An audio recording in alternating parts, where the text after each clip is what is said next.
to discover they were in the Three Crows. Ferragus would be pleased. "Here, senor," Francisco told Vicente, and pointed across the street at a great double doorway in a blank stone wall. "Why don't I just tell my colonel?" Vicente suggested. "Because if you come back here," Sharpe said, "and find that this bastard has been lying to us, sorry, miss, you'll look like an idiot." "No, we'll look inside. You go to your colonel, and we'll take Miss Fry down to battalion." The door was padlocked. "Shoot it?" Vicente suggested. "You only mangle the works if you do that," Sharpe said, "and make it harder." He felt through his haversack until he found what he wanted. It was a picklock. He had carried one since he was a child, and he unfolded the hooked levers, selected the one he wanted, and stooped to the lock. Vicente looked aghast. "You know how to do that?" "I was a thief once," Sharpe said, "and I'm living that way." He saw the shock on Sarah's face. "I wasn't always an officer and a gentleman," he told her. "But you are now?" she asked anxiously. "He's an officer, miss," Harper said. "He's certainly an officer." He unslung the volley gun and cocked it. He glanced up and down the street, but there was no one taking any interest in them.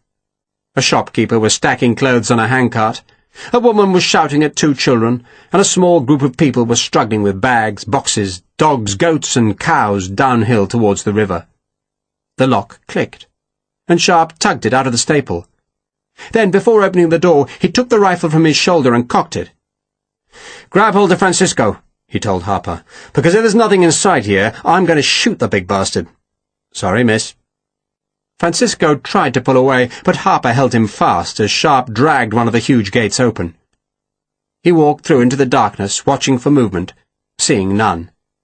And as his eyes became accustomed to the shadows, he saw the boxes, barrels, and sacks piled up towards the beams and rafters of the high roof. "Jesus Christ!" he said in amazement. "Sorry, miss." "Blasphemy," Sarah said, staring up at the huge stacks, "is worse than mere swearing." "I'll try to remember that, miss," Sharpe said. "I really will. Good Christ almighty, just look at this!" "Is it food?" Vicente asked. "Smells like it," Sharpe said. He uncocked his rifle, slung it, and drew his sword, which he jabbed into a sack. Grain trickled out. "Jesus wept, sorry, miss." He sheathed the sword and stared round the vast room. "Tons of food." "Does it matter?" Sarah asked. "Oh, it matters," Sharpe said. "An army can't fight if it doesn't have food. The trick of this campaign, miss, is to let the frogs march south, stop them in front of Lisbon, and watch them get hungry. This damn lot could keep them alive for weeks." Harper had let go of Francisco, who backed away and suddenly darted out into the street, and Harper, amazed at the piles of food, did not notice. Sharpe, Vicente, and Sarah were walking down the central aisle, gazing up in astonishment. The stores were stacked in neat squares, each pile about 20 feet by 20 feet, and divided by alleys. Sharpe counted a dozen stacks. Some of the barrels were stamped with the British government's broad arrow, meaning they had been stolen. Harper was following the other three, then remembered Francisco and turned to see men coming from the house across the street. There were half a dozen of them, and they were filling the warehouse's wide entrance, and he saw, too, that they carried pistols in their hands. "Trouble!" he shouted. Sharpe turned, saw the shadows in the entrance, knew instinctively that Francisco had betrayed them, and knew, too, that he was in trouble. "Back here, Pat!" he shouted, and at the same time he shoved Sarah hard, pushing her into one of the alleys between the sacks.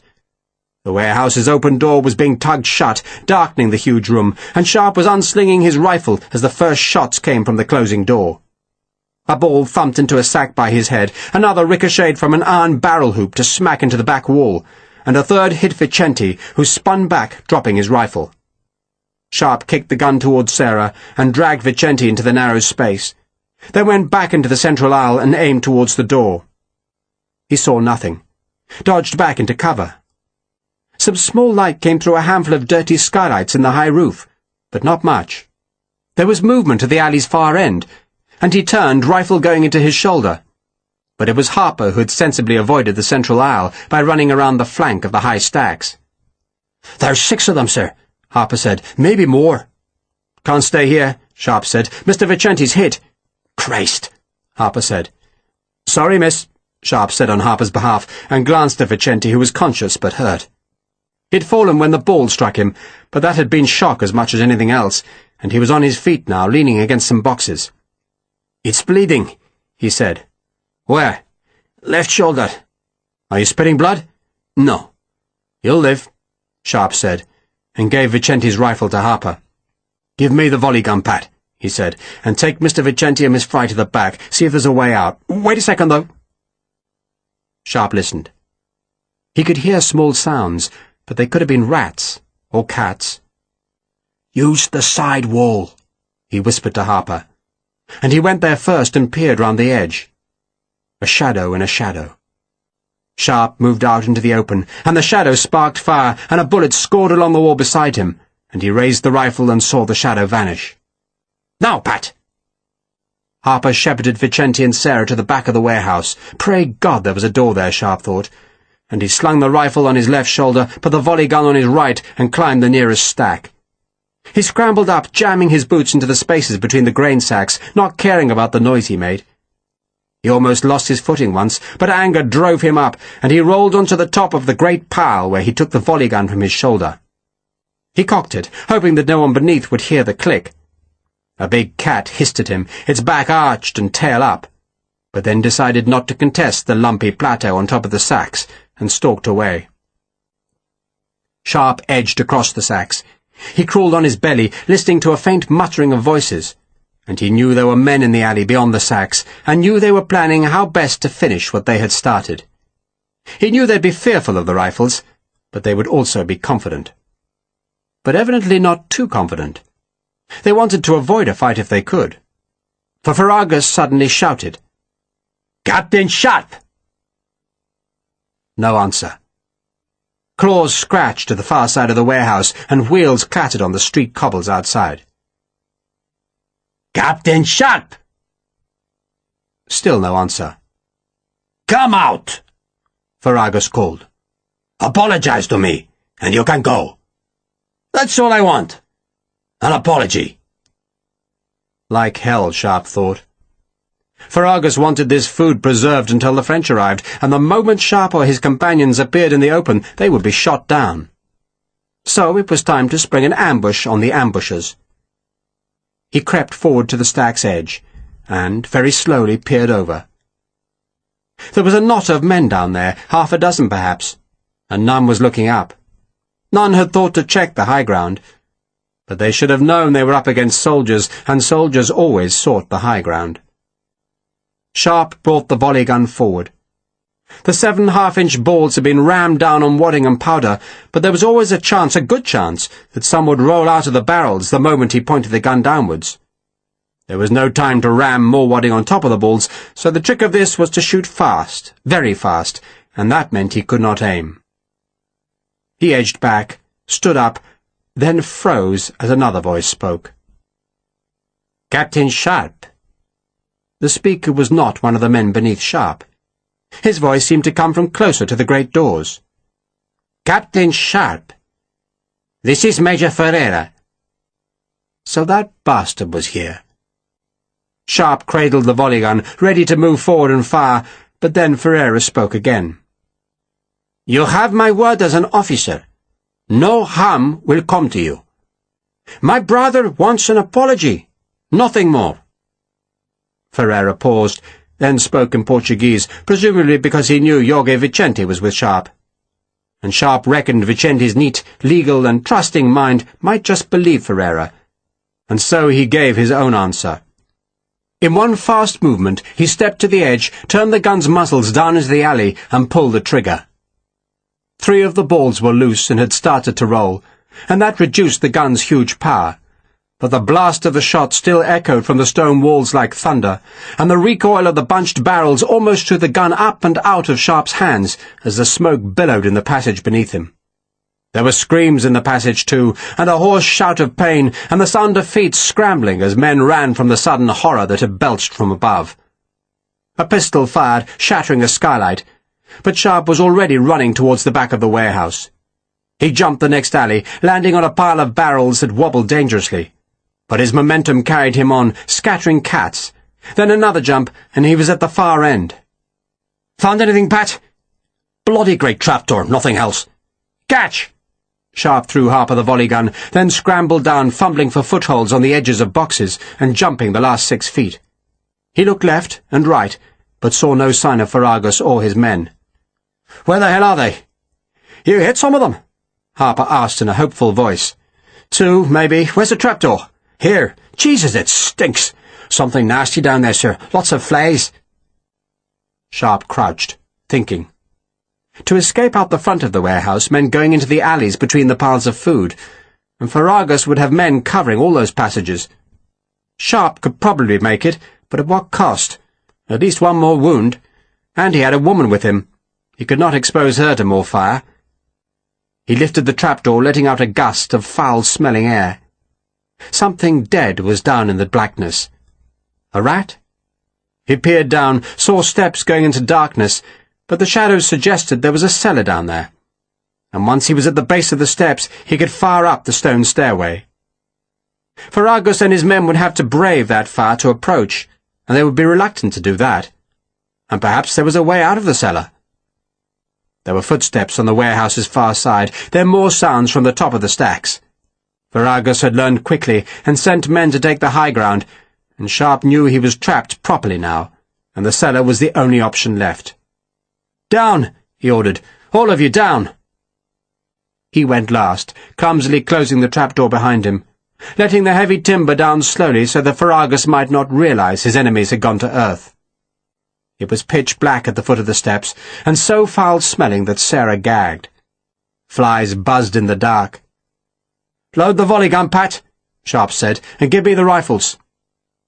Sharpe crouched on the steps, one rifle in his hand, 2 beside him.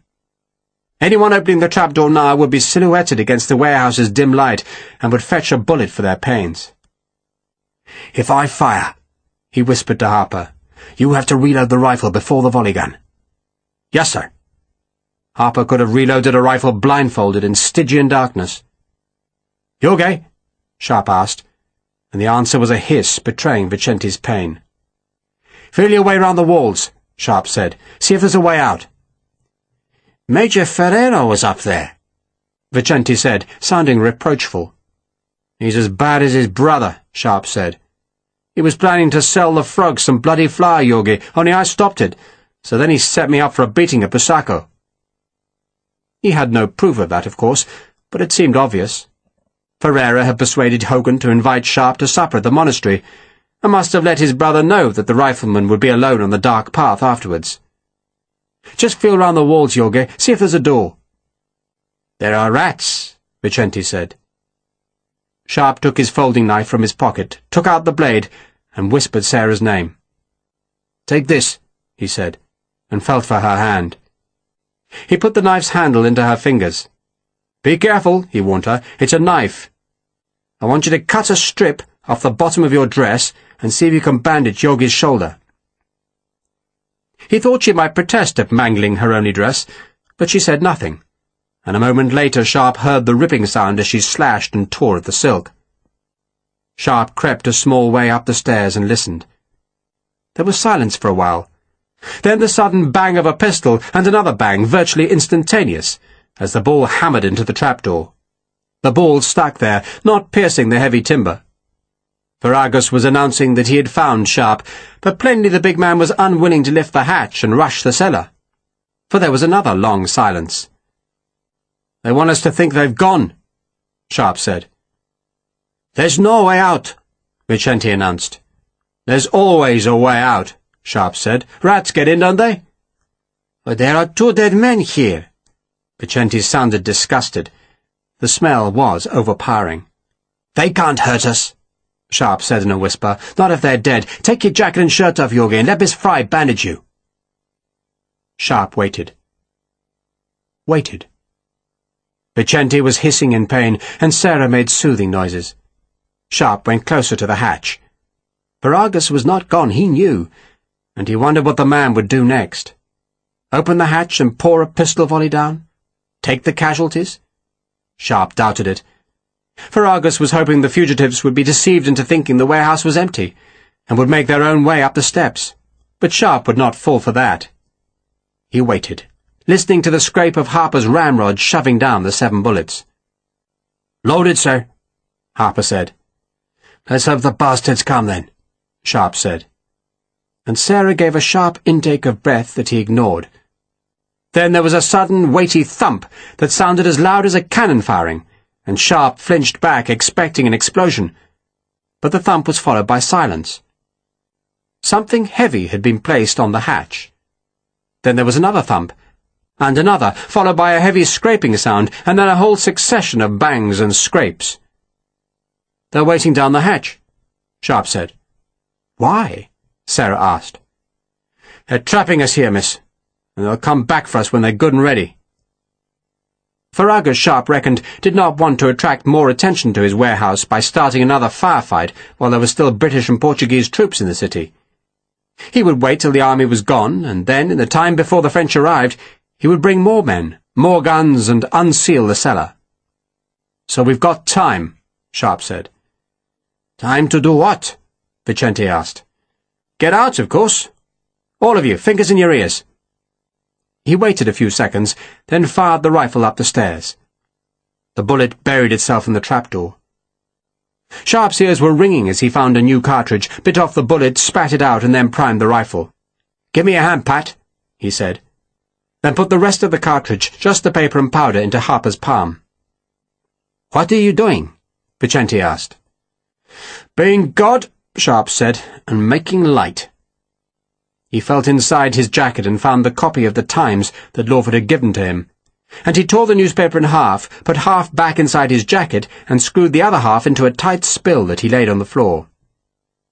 "Ready, sir." Harper, who guessed what Sharpe wanted, had twisted the cartridge paper into a tube in which he left most of the powder. "Find the lock," Sharpe told him, and waited as Harper explored the rifle Sharpe was holding. "Got it, sir," Harper said, then held the spill close by the shut frizzen. "Glad you came with me today, Pat. Happiest day of my life, sir." "Let's see where we are," Sharpe said, and he pulled the trigger. The frizzen flew open as the flint struck it to drive the sparks downwards. There was a flare as the powder in the pan caught fire, and Harper had the cartridge paper in just the right place, for a spark went into the tube and it fizzed up, suddenly bright, and Sharpe snatched up the newspaper spill and lit one end. Harper was licking his burned fingers as Sharpe let the tightly rolled paper flare up. He had about 1 minute now before the newspaper burned out, but there was little to see except the 2 bodies at the back of the cellar, and they were a foul sight, for the rats had been at the men, chewing their faces to the skulls and excavating their swollen bellies that were now crawling with maggots and thick with flies. Sarah twisted into a corner and vomited, while Sharpe examined the rest of the cellar, which was about 20 feet square and stone-floored. The ceiling was of stone and brick, supported by arches made with narrow bricks. "Roman work," Vicente said, looking at one of the arches. Sharpe looked up the stairwell, but its sides were of solid stone. The newspaper guttered, and he dropped it on the lowest step, and looked around one more time as the flames flickered low. "We're trapped," Vicente said gloomily. He had torn open his shirt, and his left shoulder was now clumsily bandaged, but Sharpe could see blood on his skin and on the torn edges of the shirt. Then the flames went out, and the cellar returned to darkness. "There's no way out," Vicente said. "There's always a way out," Sharpe insisted. "I was trapped in a room in Copenhagen once, but I got out." "How?" Vicente asked. "Chimney," Sharpe said, and shuddered at the memory of that black, tight, lung-squeezing space up which he had fought, before turning in a soot-filled chamber to wriggle like an eel down another flue. "Pity the Romans didn't build a chimney here," Harper said. "We'll just have to wait and fight our way out," Vicente suggested. "Can't," Sharpe said brutally. "When Ferragus comes back, Jorge, he won't be taking chances. He'll open that trapdoor and have a score of men with muskets just waiting to kill us." "So what do we do?" Sarah, recovered slightly, asked in a small voice. "We destroy that food up there," Sharpe said, nodding in the dark towards the supplies in the warehouse above. "That's what Wellington wants, isn't it? That's our duty. We can't spend all our time swanning around universities, miss. We have work to do." But first, and he did not know how, he had to escape. Ferragus, his brother, and 3 of the men from the warehouse retired to a tavern. 2 men could not come. One had been hit in the skull by one of the 7-barrel gun's bullets, and though he lived, he was unable to speak, control his movements, or make sense, and so Ferragus ordered him taken to St. Clara's in hope that some of the nuns were still there. A second man, struck in the arm by the same volley, had gone to his home to let his woman splint his broken arm and bandage his wound. The wounding of the 2 men had angered Ferragus, who stared morosely into his wine. "I warned you," Ferreira said. "They're soldiers." "Dead soldiers," Ferragus said. That was his only consolation. The 4 were trapped, and they would have to stay in the cellar until Ferragus fetched them out, and he toyed with the idea of leaving them there. How long would it take them to die? Would they go mad in the stifling dark, shoot each other, become cannibals? Perhaps weeks from now he would open the trapdoor, and one survivor would crawl blinking into the light, and he would kick the bastard to death. No, he'd rather kick all 3 men to death, and teach Sarah Fry a different lesson. "We'll get them out tonight," he said. "The British will be in the city tonight," Ferreira pointed out, "and there are troops billeted in the street behind the warehouse. They hear shots? They may not go as easily as those this afternoon." A Portuguese patrol had heard the shots in the warehouse and come to investigate, but Ferreira, who had not joined the fight, but had been standing by the door, had heard the boots on the cobbles and slipped outside to fend off the patrol, explaining that he had men inside killing goats. "No one will hear shots from that cellar," Ferragus said scornfully. "You want to risk that?" Ferreira asked. "With that big gun? It sounds like a cannon." "Tomorrow morning, then," Ferragus snarled. "Tomorrow morning the British will still be here," the Major pointed out patiently. "And in the afternoon you and I must ride north to meet the French." "You ride north to meet the French," Ferragus said, "and Miguel can go with you." He looked at the smaller man, who shrugged acceptance. "They are expecting to meet you," Ferreira pointed out. "So Miguel will say he's me," Ferragus snapped. "Will the damn French know the difference? And I stay here," he insisted, "and play my games the moment the British are gone. When will the French arrive?" "If they come tomorrow," Ferreira guessed. "In the morning, perhaps, say an hour or 2 after dawn." "That gives me time," Ferragus said. He only wanted enough time to hear the 3 men begging for mercy that would not come to them. "I'll meet you at the warehouse," he told Ferreira. "Bring the Frenchman to guard it, and I'll be inside waiting." Ferragus knew he was allowing himself to be distracted. His priority was to keep the food safe and sell it to the French, and the trapped foursome did not matter. But they mattered now. They had defied him, beaten him for the moment. So now, more than ever, it was an affair of pride, and a man could not back down from an affront to his pride. To do so was to be less than a man. Yet Ferragus knew there was no real problem left. Sharpe and his companions were doomed. He'd piled more than 1/2 a ton of boxes and barrels on the trapdoor. There was no other way out of the cellar, and it was just a matter of time. So Ferragus had won, and that was a consolation. He had won. Most of the retreating British and Portuguese army had used a road to the east of Coimbra, and so crossed the Mondego at a ford, but enough had been ordered to use the main road to send a steady stream of troops, guns, caissons, and wagons across the Santa Clara Bridge, which led from Coimbra to its small suburb on the Mondego's southern bank, where the new convent of St. Clara stood.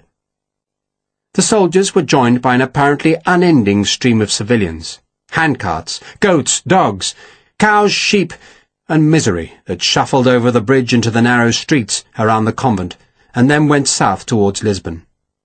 Progress was painfully slow. A child was almost run over by a cannon, and the driver only avoided her by slewing the gun into a wall, where the offside wheel broke. and that took nearly an hour to repair. A handcart collapsed on the bridge, spilling books and clothes, and a woman screamed when Portuguese troops threw the broken cart and its contents into the river, which was already thick with flotsam, as the troops on the quays shoved shattered barrels and slashed sacks into the water.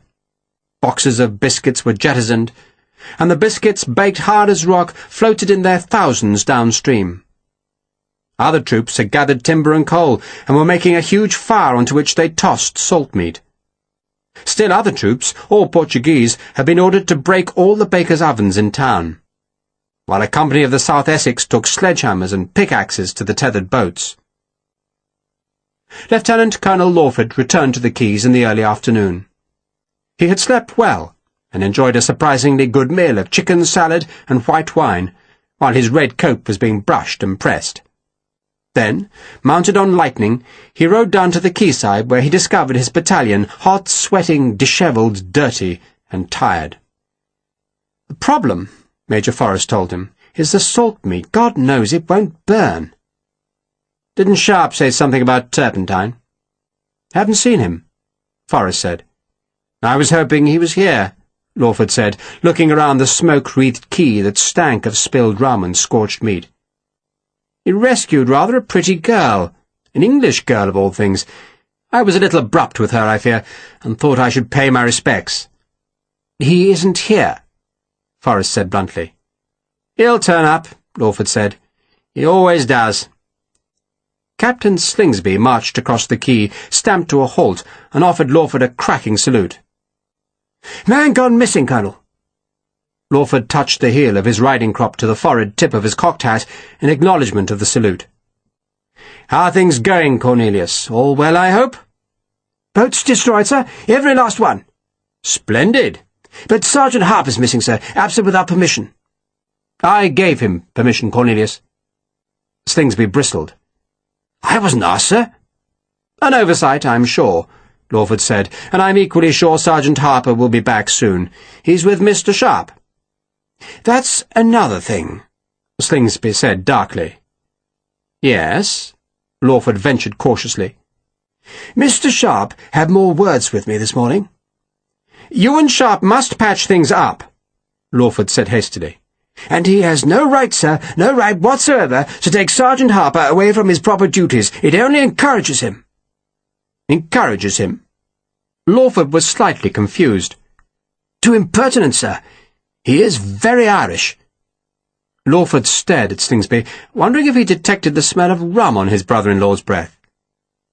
"I suppose he would be Irish," the Colonel finally said, "coming as he does from Ireland, just like lightning." He leaned forward and fondled the horse's ears. "Not everything Irish is to be disparaged, Cornelius." "Sergeant Harper, sir, does not show sufficient respect for His Majesty's commission," Slingsby said. "Sergeant Harper," Forrest put in, "helped capture the Eagle at Talavera, Captain, before you joined us." "I don't doubt he can fight, sir," Slingsby said. "It's in their blood, isn't it? Like pug dogs they are. Ignorant and brutal, sir. I had enough of them in the 55th to know." He looked back to Lawford. "But I have to worry about the internal economy of the Light Company. It has to be straightened and smartened, sir. Doesn't do to have men being impertinent." "What is it you want?" Lawford asked with a touch of asperity. "Sergeant Harper returned to me, sir, where he belongs, and made to knuckle down to some proper soldiering." "It will be your duty to see that he does when he returns," Lawford said grandly. "Very good, sir," Slingsby said, threw another salute, about turned and marched back towards his company. "He is very enthusiastic," Lawford said. "I had never noticed," Forrest said, "any lack of enthusiasm or indeed absence of efficiency in our light company." "Oh, they're fine fellows," Lawford said. "Fine fellows indeed, but the best hounds sometimes hunt better with a change of master. New ways, Forrest, dig out old habits, don't you agree? Perhaps you'll take supper with me tonight." "That would be kind, sir." "And it's an early start in the morning. Farewell to Coimbra, eh? And may the French have mercy on it." 20 miles to the north, the first French troops reached the main road. They had brushed aside the Portuguese militia who had blocked the track looping north around Busaco's ridge, and now their cavalry patrols galloped into undefended and deserted farmland. The army turned south. Coimbra was next, then Lisbon, and with that would come victory, because the eagles were marching south. Chapter 8. The first idea was to break through the trapdoor and then work on whatever had been piled above. "Go through the edge of the hatch," Vicente suggested. "Then perhaps we can break through the box above. Take everything out of the box, then wriggle through." Sharpe could think of nothing else that might free them, so he and Harper set to work. They tried raising the trapdoor first, crouching beneath it and heaving up, but the wood did not move a fraction of an inch, and so they started to carve away at the timbers. Vicente, with his wounded shoulder, could not help, so he and Sarah sat in the cellar as far from the two decaying bodies as they could, and listened as Sharpe and Harper attacked the trapdoor. Harper used his sword bayonet, and because that was a shorter blade than Sharpe's sword, worked further up the steps. Sharpe took off his jacket, stripped off his shirt, and wrapped the linen round the blade so he could grip the edge without being cut. He told Harper what he was doing, and suggested he might want to protect his own hands. "Pity, though," Sharpe said. "This is a new shirt." "A present from a certain seamstress in Lisbon?" Harper asked. "It was, yes." Harper chuckled, then stabbed the blade upwards. Sharpe did the same with his sword, and they worked in silence mostly, gouging in the dark, splintering and levering out scraps of tough, ancient wood. Once in a while a blade would encounter a nail, and they would swear. "It's a real language lesson," Sarah said after a while. "I'm sorry, miss," Sharpe said. "You sort of don't notice when you're in the army," Harper explained. "Do all soldiers swear?" "All of them," Sharpe said. "All of the time. Except for Daddy Hill." "General Hill, miss," Harper explained, "who's noted for his very clean mouth." "And Sergeant Reed," Sharpe added. "He never swears. He's a Methodist, miss." "I've heard him swear," Harper said, "when bloody Barton stole 8 pages from his Bible to use as—" He stopped suddenly, deciding Sarah did not want to know what use Barton had made of the Book of Deuteronomy, then gave a grunt as a great splinter cracked away. "Be through this in no bloody time," he said cheerfully. The timbers of the trapdoor were at least 3 inches thick, and reinforced by 2 sturdy beams on their underside. For the moment Sharpe and Harper were ignoring the beam on their side, reckoning it was best to break through the trapdoor before worrying how to remove the bigger piece of timber. The wood was hard, but they learned to weaken its grain by repeated stabbing. Then they scraped and gouged and prized the loosened timber away. The broken wood came in thimblefuls, in dust, scrap by scrap, and the cramped area under the steps gave them little space. They had to rest just to stretch their muscles from time to time, and at other times it seemed that no amount of stabbing and scraping would loosen another piece, for the 2 weapons were ill-suited to the work. The steel was too slender, so it could not be used for brutal leverage for fear the blades would snap. Sharpe used his knife for a time, the sawdust sifting down into his eyes. Then he rammed the sword up again, his linen-wrapped hand near the tip to brace the steel. And even when they broke through, he thought they would only have a small hole. God knows how they were to enlarge it, but all battles had to be fought one step at a time. No point in worrying about the future if there was to be no future. So he and Harper worked patiently away. Sweat poured down Sharpe's naked chest. Flies crawled on him, the dust was thick in his mouth, and his ribs were hurting. Time meant nothing in the dark. They could have worked an hour or 10 hours. Sharpe did not know, though he sensed that night must have fallen outside in the world that now seemed so far away. He worked doggedly, trying not to think about the passing time, and slowly he chipped and gouged, rammed and scraped, until at last he thrust the sword hard up, and the blow jarred down his arm because the tip had hit something more solid than wood. He did it again, then swore viciously. "Sorry, miss." "What is it?" Vicente asked. He had been asleep and sounded alarmed. Sharpe did not answer. Instead, he used his knife, gnawing at the small hole he'd made in the upper part of the broken timber, and when he'd widened the hole sufficiently, he probed with the knife blade to scratch at whatever lay immediately above the trapdoor, and then swore again. "The bastards have put paving slabs up there," he said. He had broken through, but only to meet immovable stone. "Bastards!" "Mr. Sharpe," Sarah said, though tiredly, as if she knew she was fighting a losing battle. "They probably are bastards, miss," Harper said, then rammed his saw bayonet up into the splintered hole he had made, and was rewarded with the same sound of steel against stone. He uttered his opinion, apologized to Sarah, then slumped down. "They've done what?" Vicente asked. "They've put stones on top," Sharpe said.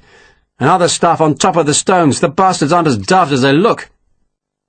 He edged down the steps and sat with his back against the wall.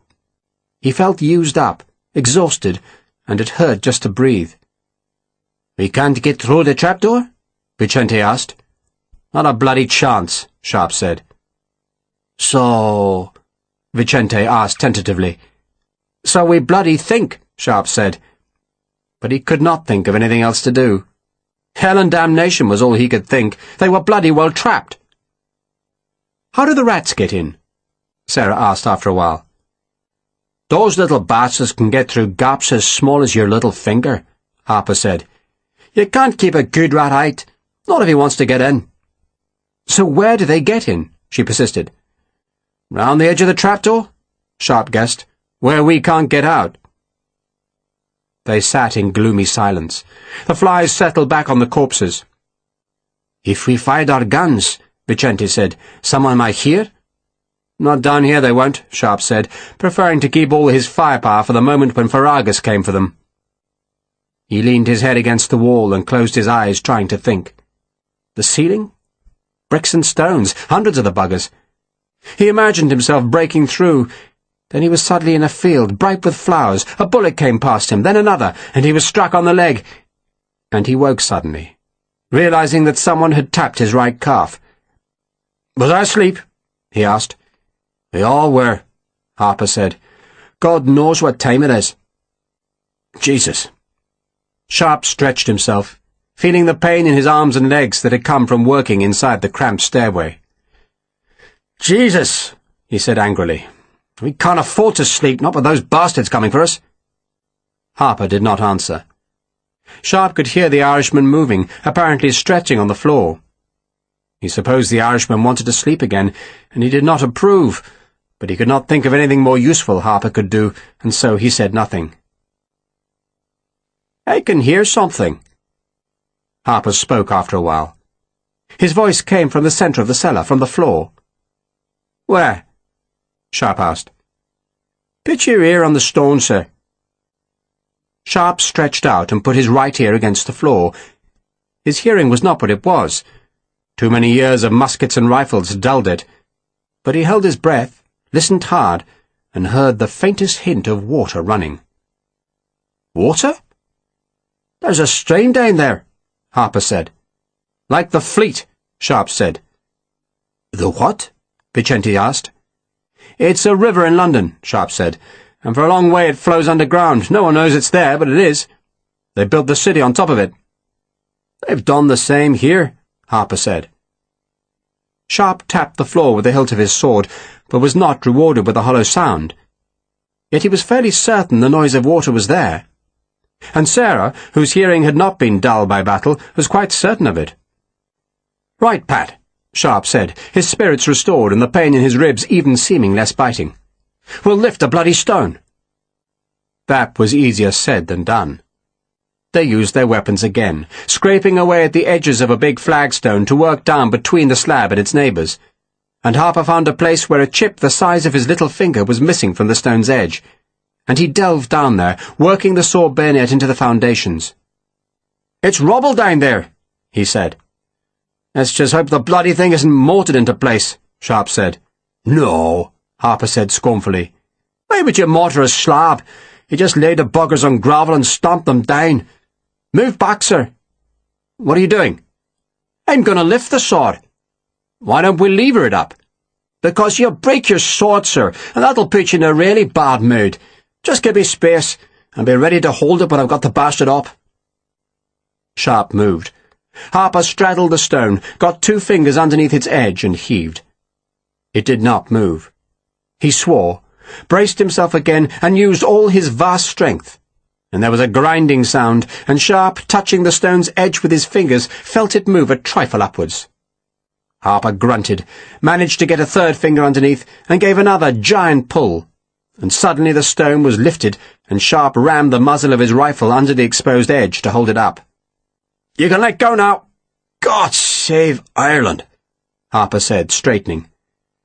The stone was resting on the rifle muzzle, and they left it there while Harper caught his breath. "We can both do it now, sir," the Irishman said. "You on the other side. We'll just turn the bugger over. Sorry, miss." "I'm getting used to it," Sarah said in a resigned voice. Sharpe got his hands under the edge. "Ready?" "Now, sir." They heaved, and the stone came up, and kept going to turn on its end, so that it fell smack on the nearer corpse with a wet, squashing sound that released a gust of noxious vapour along with an unseen cloud of flies.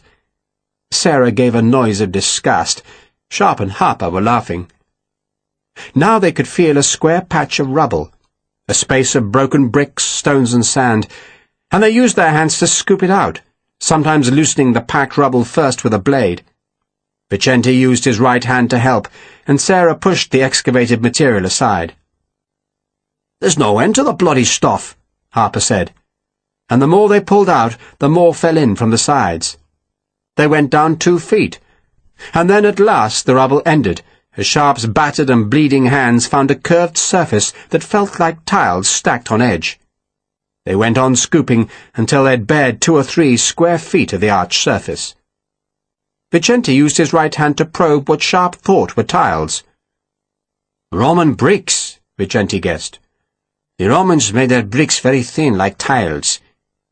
He felt for a while longer, exploring the arched shape. "It's the top of a tunnel." "A tunnel?" Sharpe asked. "The stream," Sarah said. "The Romans must have channeled it." "And we're going to break into it," Sharpe said.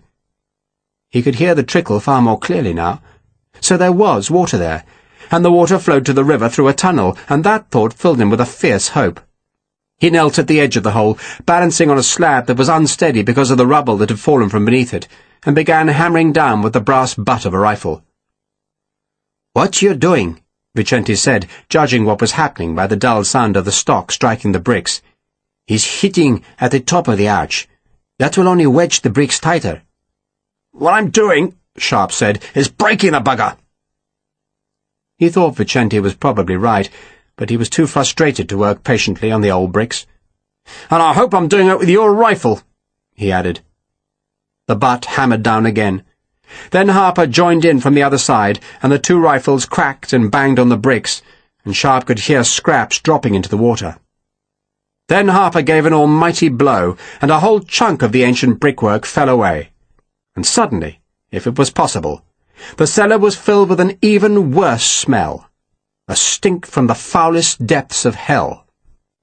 "Oh, shit!" Harper said, recoiling. "That's what it is," Vicente said in a faint voice. The smell was so bad that it was hard to breathe. "A sewer?" Sharpe asked in disbelief. "Jesus Christ!" Harper said, after trying to fill his lungs. Sarah sighed. "It comes from the upper town," Vicente explained. "Most of the lower town just use pits in their cellars. It's a Roman sewer. They called it a cloaca." "I call it our way out," Sharpe said, and hammered the rifle down again, and the bricks fell more easily now, and he could feel the hole widening. "It's time to see again," he said. He retrieved the discarded half of Lawford's copy of the Times, and found his own rifle, distinguishing it by the chip missing from the cheek rest on the left side of the butt, where a French musket ball had snicked out a splinter. He needed his own rifle because he knew it was still unloaded, and now he primed it while Harper twisted the newspaper into a spill. The spill caught on the second try, and the newspaper flared up. Then the flames turned a strange blue-green as Harper moved the burning paper close to the hole. "Oh, no," Sarah said, looking down. The sound might be a trickle, but it came from a green scummed liquid that glistened some 7 or 8 feet below. Rats, frightened by the sudden light, scuttled along the edge of the slime, scrabbling on the old bricks that were black and furred with growth. Sharpe, judging from the curve of the ancient sewer, reckoned the effluent was about a foot deep. Then the flames scorched Harper's fingers and he let the torch drop. It burned blue for a second, then they were in the dark again. Thank God most of the richer folk were gone from Coimbra, Sharpe thought, or else the old Roman sewer would be brimming over its edge with filth. "Are you really thinking of going down into that?" Vicente asked in a disbelieving voice. "No choice, really," Sharpe said. "Stay here and die, or go down there." He took off his boots. "You might want to wear my boots, miss," he said to Sarah. "They should be tall enough to keep you out of the you-know-what, but you might want to take that frock off as well." There were a few seconds' silence. "You want me to—" Sarah began, then her voice faded away. "No, miss," Sharpe said patiently. "I don't want you to do anything you don't want to do. But if your dress gets in that muck, then it'll stink to high heaven by the time we're through. And so far as I know, you haven't got anything else to wear. Nor have I, and that's why I'm stripping." "You can't ask Miss Fry to undress," Vicente said, shocked. "I'm not asking her," Sharpe said, shuffling out of his French cavalry overalls. "It's up to her. But if you've got any sense, Jorge, you'll get undressed as well. Bundle everything inside your jacket or shirt and tie the sleeves round your neck. Bloody hell, man, no one can see. It's dark as Hades down there. Here, miss, my boots." He pushed them over the floor. "You want me to go into a sewer, Mr. Sharpe?" Sarah asked in a small voice. "No, miss, I don't," Sharpe said. "I want you to be in green fields and happy, with enough money to last you the rest of your life, but to get you there, I have to go through a sewer. If you like, you can wait here, and Pat and I will go through and come back for you, but I can't promise that Ferragus won't come back first. So all in all, miss, it's your choice." "Mr. Sharpe!" Sarah sounded indignant, but was evidently not. "You're right. I apologize." For a moment there was only the rustle of clothes. Then all four rolled whatever they had stripped off into bundles. Sharpe was wearing his drawers, nothing else, and he wrapped his other clothes inside his overalls, then strapped the bundle tight with the shoulder straps. He laid the clothes beside the hole with his sword belt, which held his ammunition pouch, scabbard, and haversack. "I'll go first," he said. "Miss, you follow me and keep your hand on my back so you know where I am. Jorge, you come next, and Pat will be rearguard." Sharpe sat on the edge of the hole. Then Harper gripped his wrists and lured him through the hole. Pieces of rubble and masonry splashed into the filth. Then Sharpe's feet were in the liquid, and Harper was grunting with the effort. "Just another 2 inches, Pat," Sharpe said. And then his wrist slid from Harper's grip, and he fell those last inches and almost lost his balance because the bottom of the sewer was so treacherously slick. "Jesus!" he said, filled with disgust and almost choking because of the noxious air. "Someone hand down my sword belt, then my clothes." He hung the buckled sword belt round his neck. His shako was tied to the cartridge box's buckle, and the empty scabbard hung down his spine. Then he knotted the overall's legs over the belt. "Rifle?" he said, and someone pushed it down, and he hung the weapon on his shoulder, then took his sword in his right hand. He reckoned the blade would be useful as a probe. For a moment he wondered which way to go, either uphill towards the university, or down to the river. Then decided the best hope of escape was the river. The sewer had to spew its muck out somewhere, and that was the place he wanted. "You next, miss," he said. "And be careful, it's slippery as—" He paused, checking his language. "Don't be frightened," he went on, as he heard her gasp as she negotiated the hole. "Sergeant Harper will lure you," Sharpe said, "but I'm going to hold on to you because I almost slipped when I got down here. Is that all right?"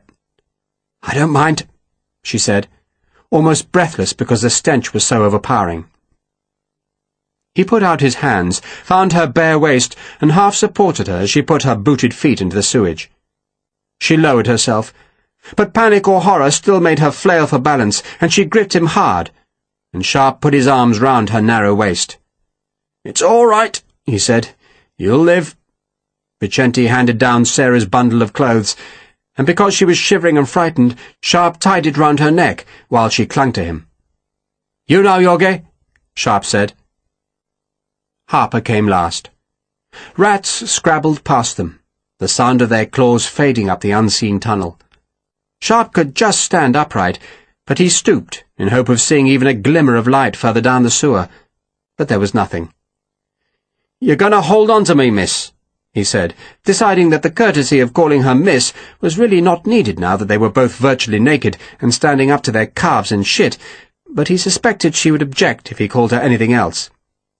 "Jorge," he went on, "you hold on to Miss Fry's clothes, and we all go slowly."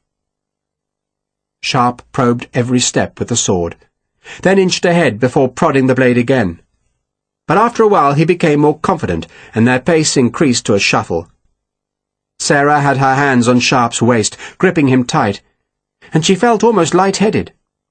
Something strange had happened to her in the last few minutes, almost as if by undressing and lowering herself into a sewer, she had let go of her previous life, of her precarious but determined grip on respectability, and had let herself drop into a world of adventure and irresponsibility. She was, suddenly and unexpectedly, happy. Nameless things hanging from the sewer roof brushed against Sharpe's face, and he ducked from them, dreading to think what they were. And after a while he used his sword to clear the air in front of him. He tried to count the feet and yards, but gave up because their progress was so painfully slow. After a while the floor of the sewer rose, while the roof stayed at the same level, and he had to crouch to keep going. More tendrils brushed against his hair. Other things dripped from the roof.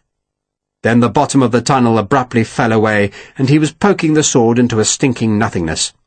"Hold still," he told his companions, then gingerly pushed the sword forward and found the bottom of the sewer again 2 feet away and at least a foot lower. There was some kind of sump here, or else the base of the tunnel had collapsed into a cavern. "Let go of me," he told Sarah. He prodded again, measured the distance, and then, still bent into a crouch, took one long step and made the far side safely. But his foot slipped as he landed, and he fell heavily against the sewer's side. He used the efficacious word. "Sorry, miss," he said, his voice echoing in the tunnel. He'd managed to keep his clothes out of the muck, but the slip had scared him, and his ribs were hurting again, so that it was painful to draw breath. He straightened slowly and discovered he could stand up straight because the roof had risen again. He turned to face Sarah. "In front of you," he told her, "there's a hole in the floor. It's only a good pace wide. Find the edge of it with one of your feet." "I found it." "You're going to take a long step," Sharpe told her.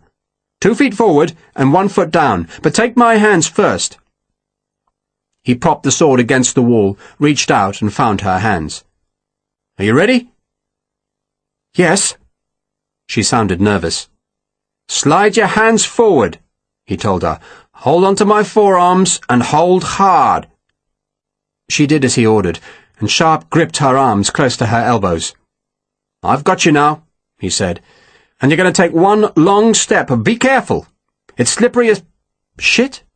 Sarah asked, and laughed at herself for daring to say the word aloud. Then she took a deep breath of the fetid air, launched herself forward. But her back foot slipped, and she fell, crying aloud in fear, only to find herself being hauled to safety. Sharpe had half expected her to slip, and now he pulled her hard into his body, and she came easily, no weight on her at all, and she clung to him so that he felt her naked breasts against his skin. She was gasping. "It's all right, miss," he said. "Well done." "Is she all right?" Vicente asked anxiously. "She's never been better," Sharpe said. "There are some soldiers I wouldn't bring down here, because they'd fall to pieces. But Miss Fry's doing well." She was holding on to him, shaking slightly, her hands cold on his bare skin. "You know what I like about you, miss?" "What?" "You haven't complained once. Well, about our swearing, of course, but you'll get over that. But you haven't once complained about what's happened. Not many women I could take down a sewer without getting an earful." He stepped back, trying to disentangle himself from her, but Sarah insisted on holding him. You must give Jorge some room, he told her, and led her a pace down the sewer where she kept her arm round his waist. If I didn't think it was a daft idea, Sharpe went on, I'd guess you're enjoying yourself. I am, Sarah said, then giggled. She was still holding him, and her face was against his chest, so Sharpe, without really thinking about it, bent his head and kissed her forehead. For a second she went very still. Then she put her other arm round him and lifted her face to press her cheek against his. Bloody hell, Sharpe thought. In a sewer? There was a splashing sound and someone bashed into Sharpe, and Sarah then clutched at both of them. You safe, Jorge? Sharpe asked. I'm safe. Oh, I'm sorry, miss, Vicente said, deciding his hand had inadvertently groped something inappropriate. Harper came last, and Sharpe turned around and led on, conscious of Sarah's hands on his waist. He shuddered as he passed another sewer that came from the right-hand side. A dribble of something flopped from its outfall and splashed up his thigh. He sensed that their sewer was running more steeply downhill now. The filth was shallower here, for much of the sewage was stopped up behind the place where the floor had buckled upwards. But what there was ran faster, and he tried not to think what might be bumping against his ankles. He was going in tiny steps, fearful of the slippery stones beneath him, though for much of the time his toes were squelching in jelly-like muck. He began using the sword as a support as much as a probe, and now he was sure that the fall was steepening. Where did it come out? The river? The sewer began to tilt downwards, and Sharpe stopped, suspecting they could go no further without falling and sliding into whatever horror lay below. He could hear the turgid stream splashing far beneath, but into what? A pool of muck? Another sewer? And how long was the drop? What is it? Sarah asked, worried that Sharpe had stopped. Trouble, he said, then listened again and detected a new sound, a background noise, unstopping and faint, and realized it had to be the river. The sewer fell away, then ran to its outfall in the Mondego, but how far it fell, or how steeply, he could not tell. He felt with his right foot for a loose stone or fragment of brick, and when he found something, edged it up the curve of the sewer's side until it was out of the liquid. He tossed it ahead of him, heard it rattle against the sides of the sewer as it dropped. Then came a splash. The sewer turns down, he explained, and it falls into some kind of pool. Not some kind of pool, Harper said helpfully. A pool of piss and shit. Thank you, Sergeant, Sharpe said. We have to go back, Vicente suggested. To the cellar? Sarah asked, alarmed. God, no, Sharpe said. He wondered about lowering himself down, dangling on the rifle slings, but then remembered the terror of thinking himself trapped in the Copenhagen chimney. Anything was better than going through that again. Pat, turn round, go back slowly, and tap the walls. We'll follow you. They turned in the dark. Sarah insisted on going behind Sharpe, keeping her hands on his waist. Harper used the hilt of his sword bayonet, the dull clang echoing forlorn in the fetid blackness. Sharpe was hoping against hope that they'd find some place where the sewer ran by a cellar, somewhere that was not blanketed by feet of earth and gravel, and if they could not find it, then they would have to go back past the warehouse cellar and find some place that the sewer opened to the surface. It would be a long night, he thought, if it was still night time, and then, not 10 paces up the sewer, the sound changed. Harper tapped again, and was again rewarded with a hollow noise. Is that what you're looking for? He asked. We'll break the bloody wall down, Sharpe said. Jorge? You'll have to hold Sergeant Harper's clothes. Miss Fry, you hold mine, and keep the ammunition out of the sludge. They tapped the wall some more, finding that the hollow spot was about 10 feet long on the upper curve of the sewer. If there's anybody up there, Harper said, we're going to give them one hell of a surprise. What if it falls in on us? Sarah asked. Then we get crushed, Sharpe said. So if you believe in a God, miss, pray now. You don't? I believe in the Baker rifle, Sharpe said. And in the 1796 pattern heavy cavalry sword, so long as you grind down the back blade so that the point don't slide off a frog's ribs. If you don't grind down the back blade, miss, then you might as well just beat the bastards to death with it.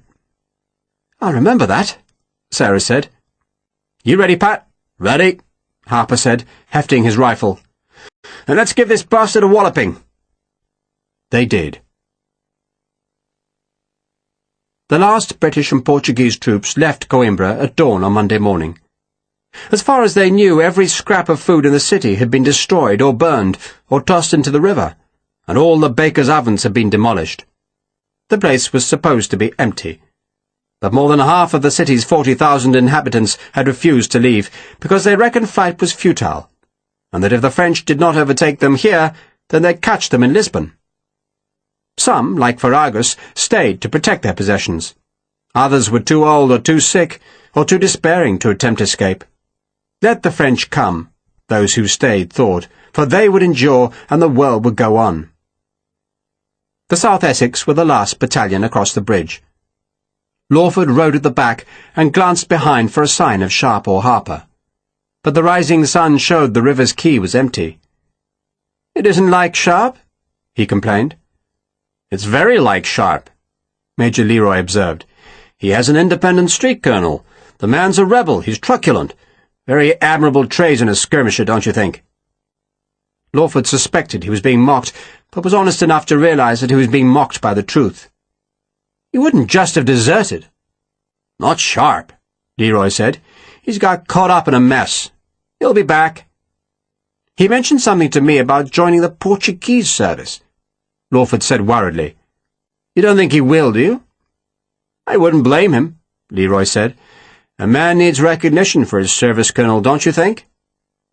Lawford was saved from answering because Captain Slingsby, mounted on Portia, clattered back across the bridge, wheeled the horse and fell in beside Lawford and Leroy. "That Irish sergeant is still missing," he said reproachfully.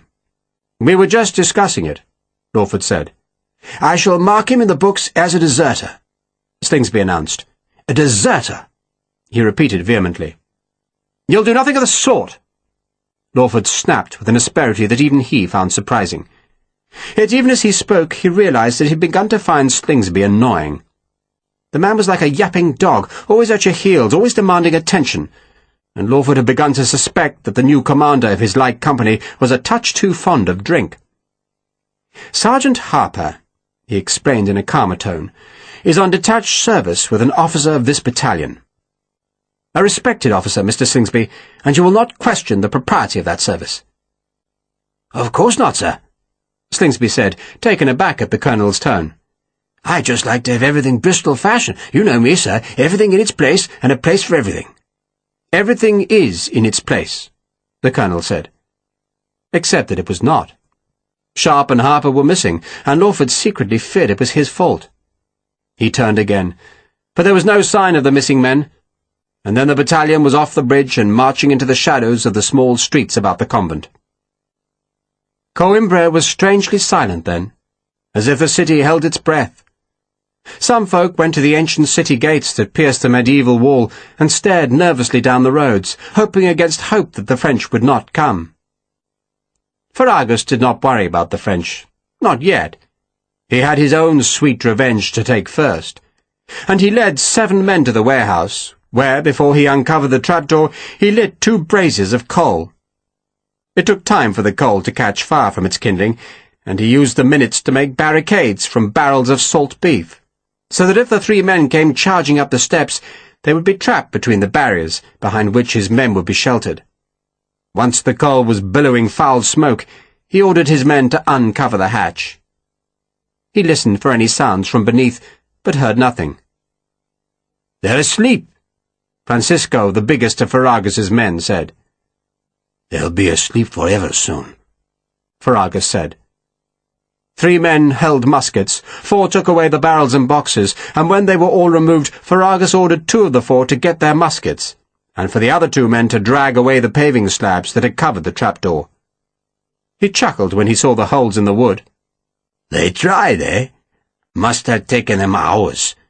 Careful now." There was only 1 slab remaining, and he expected the trapdoor to be pushed violently upwards at any second. "Fire down as soon as they push it up," he told his men, then watched as the last paving slab was hauled away. Nothing happened. He waited. watching the closed trapdoor, and still nothing happened. "They think we're going to go down," Ferragus said. Instead, he crept onto the trapdoor, seized its metal handle, nodded to his men to make sure they were ready, then heaved. End of Disc 7. Disc 8. The trapdoor lifted a few inches, and Francisco pushed his musket barrel beneath and lifted it some more. He was crouching, half expecting a shot to come blasting out of the darkness. But there was only silence. Ferragus stepped to the trapdoor and hauled it all the way back, so that it crashed against the warehouse's rear wall.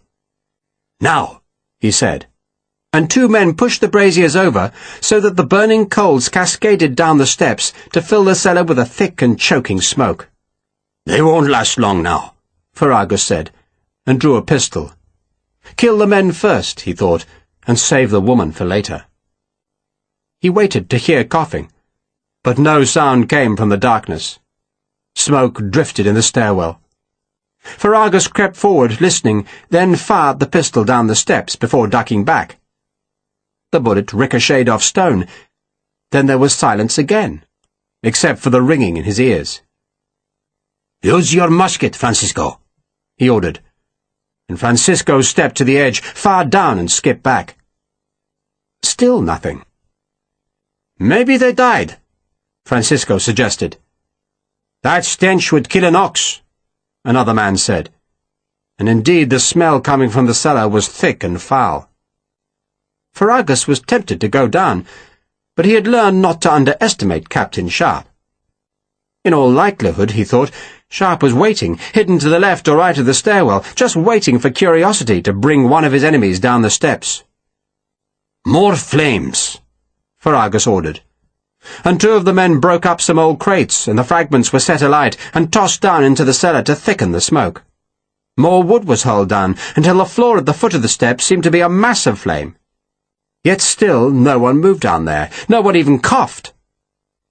"They have to be dead," Francisco said. No one could survive that turmoil of smoke. Ferragus took a musket from one of the men, and very slowly, trying to make no noise, he crept down the stairs. The flames were hot on his face, the smoke was fierce, but at last he could see into the cellar, and he stared, not believing what he saw. For in the very centre, edged with glowing coals and smouldering wood, was a hole just like a grave.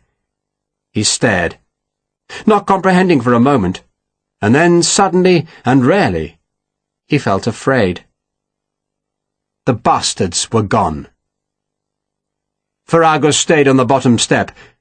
Francisco, curious, went past him, waited a moment for the worst of the smoke to subside, then kicked aside the flames to peer down the hole. He made the sign of the cross. "What's down there?" Ferragus asked. "Sewer? Maybe they drowned." "No," Ferragus said, then shuddered because a hammering sound was coming from the fetid hole. The noise seemed to come from far away, but it was a hard-edged noise, threatening, and Ferragus remembered a sermon he had once endured from a Dominican friar who had warned the people of Coimbra about the hell that waited for them if they did not mend their ways. The friar had described the fires, the instruments of torture, the thirst, the agony, the eternity of hopeless weeping, and in the echoing noise Ferragus thought he heard the implements of hell clanging, and he instinctively turned and fled up the stairs. The sermon had been so powerful that for 2 days afterwards Ferragus had tried to reform himself. He had not even visited any of the brothels he owned in the town. And now, faced with that noise and the sight of the fire-edged hole, the terror of the sinner came back to him. He was overcome with a fear that Sharpe was now the hunter, and he the quarry. "Up here!" he ordered Francisco. "That noise!" Francisco was reluctant to leave the cellar. "It's him," Ferragus said. "You want to go down and find him?" Francisco glanced down the hole, then fled back up the steps where he closed the trapdoor, and Ferragus ordered the boxes piled back on top, as if that could stop Sharpe erupting from the stinking underworld. Then another hammering sounded, This one on the warehouse doors, and Ferragus whipped round and raised his gun. The new hammering came again, and Ferragus suppressed his fear and walked towards the sound. "Who's there?" he shouted. "Senor! Senor, it's me, Miguel!" Ferragus dragged open one of the warehouse doors, and at least one thing was right with the world, for Miguel and Major Ferreira had returned. Ferreira sensibly had abandoned his uniform and was wearing a black suit, and with him was a French officer and a squadron of hard-looking cavalrymen armed with swords and short muskets. And Ferragus was aware of noises in the streets again, a scream somewhere, the clatter of hooves and the sound of boots. He was in the daylight. Hell had been shut up, and the French had arrived, and he was safe. The rifle butts hammered the sewer wall, and Sharpe was instantly rewarded by the grating sound of bricks shifting. "Richard!" Vicente called warningly, and Sharpe looked round and saw tiny glimmers of light sparking in the far recesses of the sewer. The glints flared, flashed, and faded, reflecting their eerie light from things that glistened on the sides of the brick tunnel. "Ferragus," Sharpe said, "trucking far into the cellar. Is your rifle loaded, Yogi?" "Of course." "Just watch that way, but I doubt the buggers will come." "Why wouldn't they?" "Because they don't want to fight us down here," Sharpe said. "Because they don't want to wade through shit. Because they're frightened." He smashed the rifle into the old brickwork, hitting again and again in a kind of frenzy, and Harper worked beside him, timing his blows to strike at the same time as Sharpe's. And suddenly the ancient masonry collapsed. Some of the bricks cascaded down to Sharpe's feet, splashing his legs with sewage, but most fell into whatever space was beyond the wall. The good news was that they fell with a dry clatter, not with a splash that would announce they had only managed to break into one of the many cesspits dug beneath the houses of the lower town. "Can you get through, Pat?" Sharpe asked. Harper did not answer, but just clambered through the black space. Sharpe turned again to watch the tiny sparks of falling fire that he reckoned were no more than 100 paces away. The journey through the sewer had seemed much longer.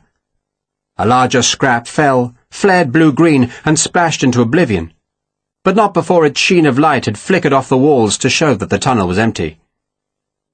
"That's another damn cellar," Harper said, his voice echoing in the dark. "Take these," Sharpe said, and pushed his rifle and sword through the gap. Harper took the weapons. Then Sharpe climbed up, scratching his belly on the rough edge of the shattered brickwork, then wriggling over onto a stone floor. The air was suddenly fresh. The stench was still there, of course, but less concentrated, and he breathed deep before helping Harper lift the bundles of clothes through the hole. "Miss Fry, give me your hands," Sharpe said, and he lifted her through the gap, stepped back, and she fell against him so that her hair was against his face. "You all right?" "I'm all right," she said. She smiled. "You're right, Mr. Sharpe, and for some reason I am enjoying myself."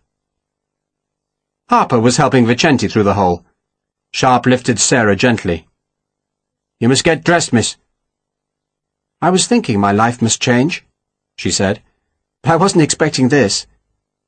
She was still holding him, and he could feel she was shivering. Not with cold. He ran a hand down her back, tracing her spine. "There's light," she said in a kind of amazement, and Sharpe turned to see that there was indeed the faintest strip of grey at the far side of the wide room. He took Sarah's hand and groped his way past piles of what felt like pelts. He realized that the room stank of leather, though that smell was a relief after the thickness of the stench inside the sewer. The grey strip was high, close to the ceiling, and Sharpe had to clamber up a pile of leather skins to discover that one pelt had been nailed across a small high window. He ripped it down to see that the window was only a foot high, and crossed with thick iron bars, but it opened onto the pavement of a street, which, after the last few hours, looked like a glimpse of heaven. The glass was filthy, but it still seemed as though the cellar was flooded with light. "Sharpe," Vicente said chidingly, and Sharpe twisted to see that the small light was revealing Sarah's near nakedness. She looked dazzled by the light, then ducked behind a stack of pelts. "Time to get dressed, Jorge," Sharpe said. He fetched Sarah's bundle and took it to her. "I need my boots," he said, turning his back. She sat down to take the boots off. "Here," she said, and Sharpe turned to see she was still almost naked as she held the boots up. There was a challenge in her eyes, almost as if she was astonished at her own daring. Sharpe crouched.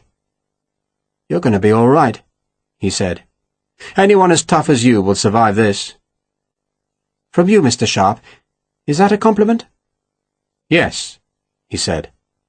"And so's this." And he leaned forward to kiss her.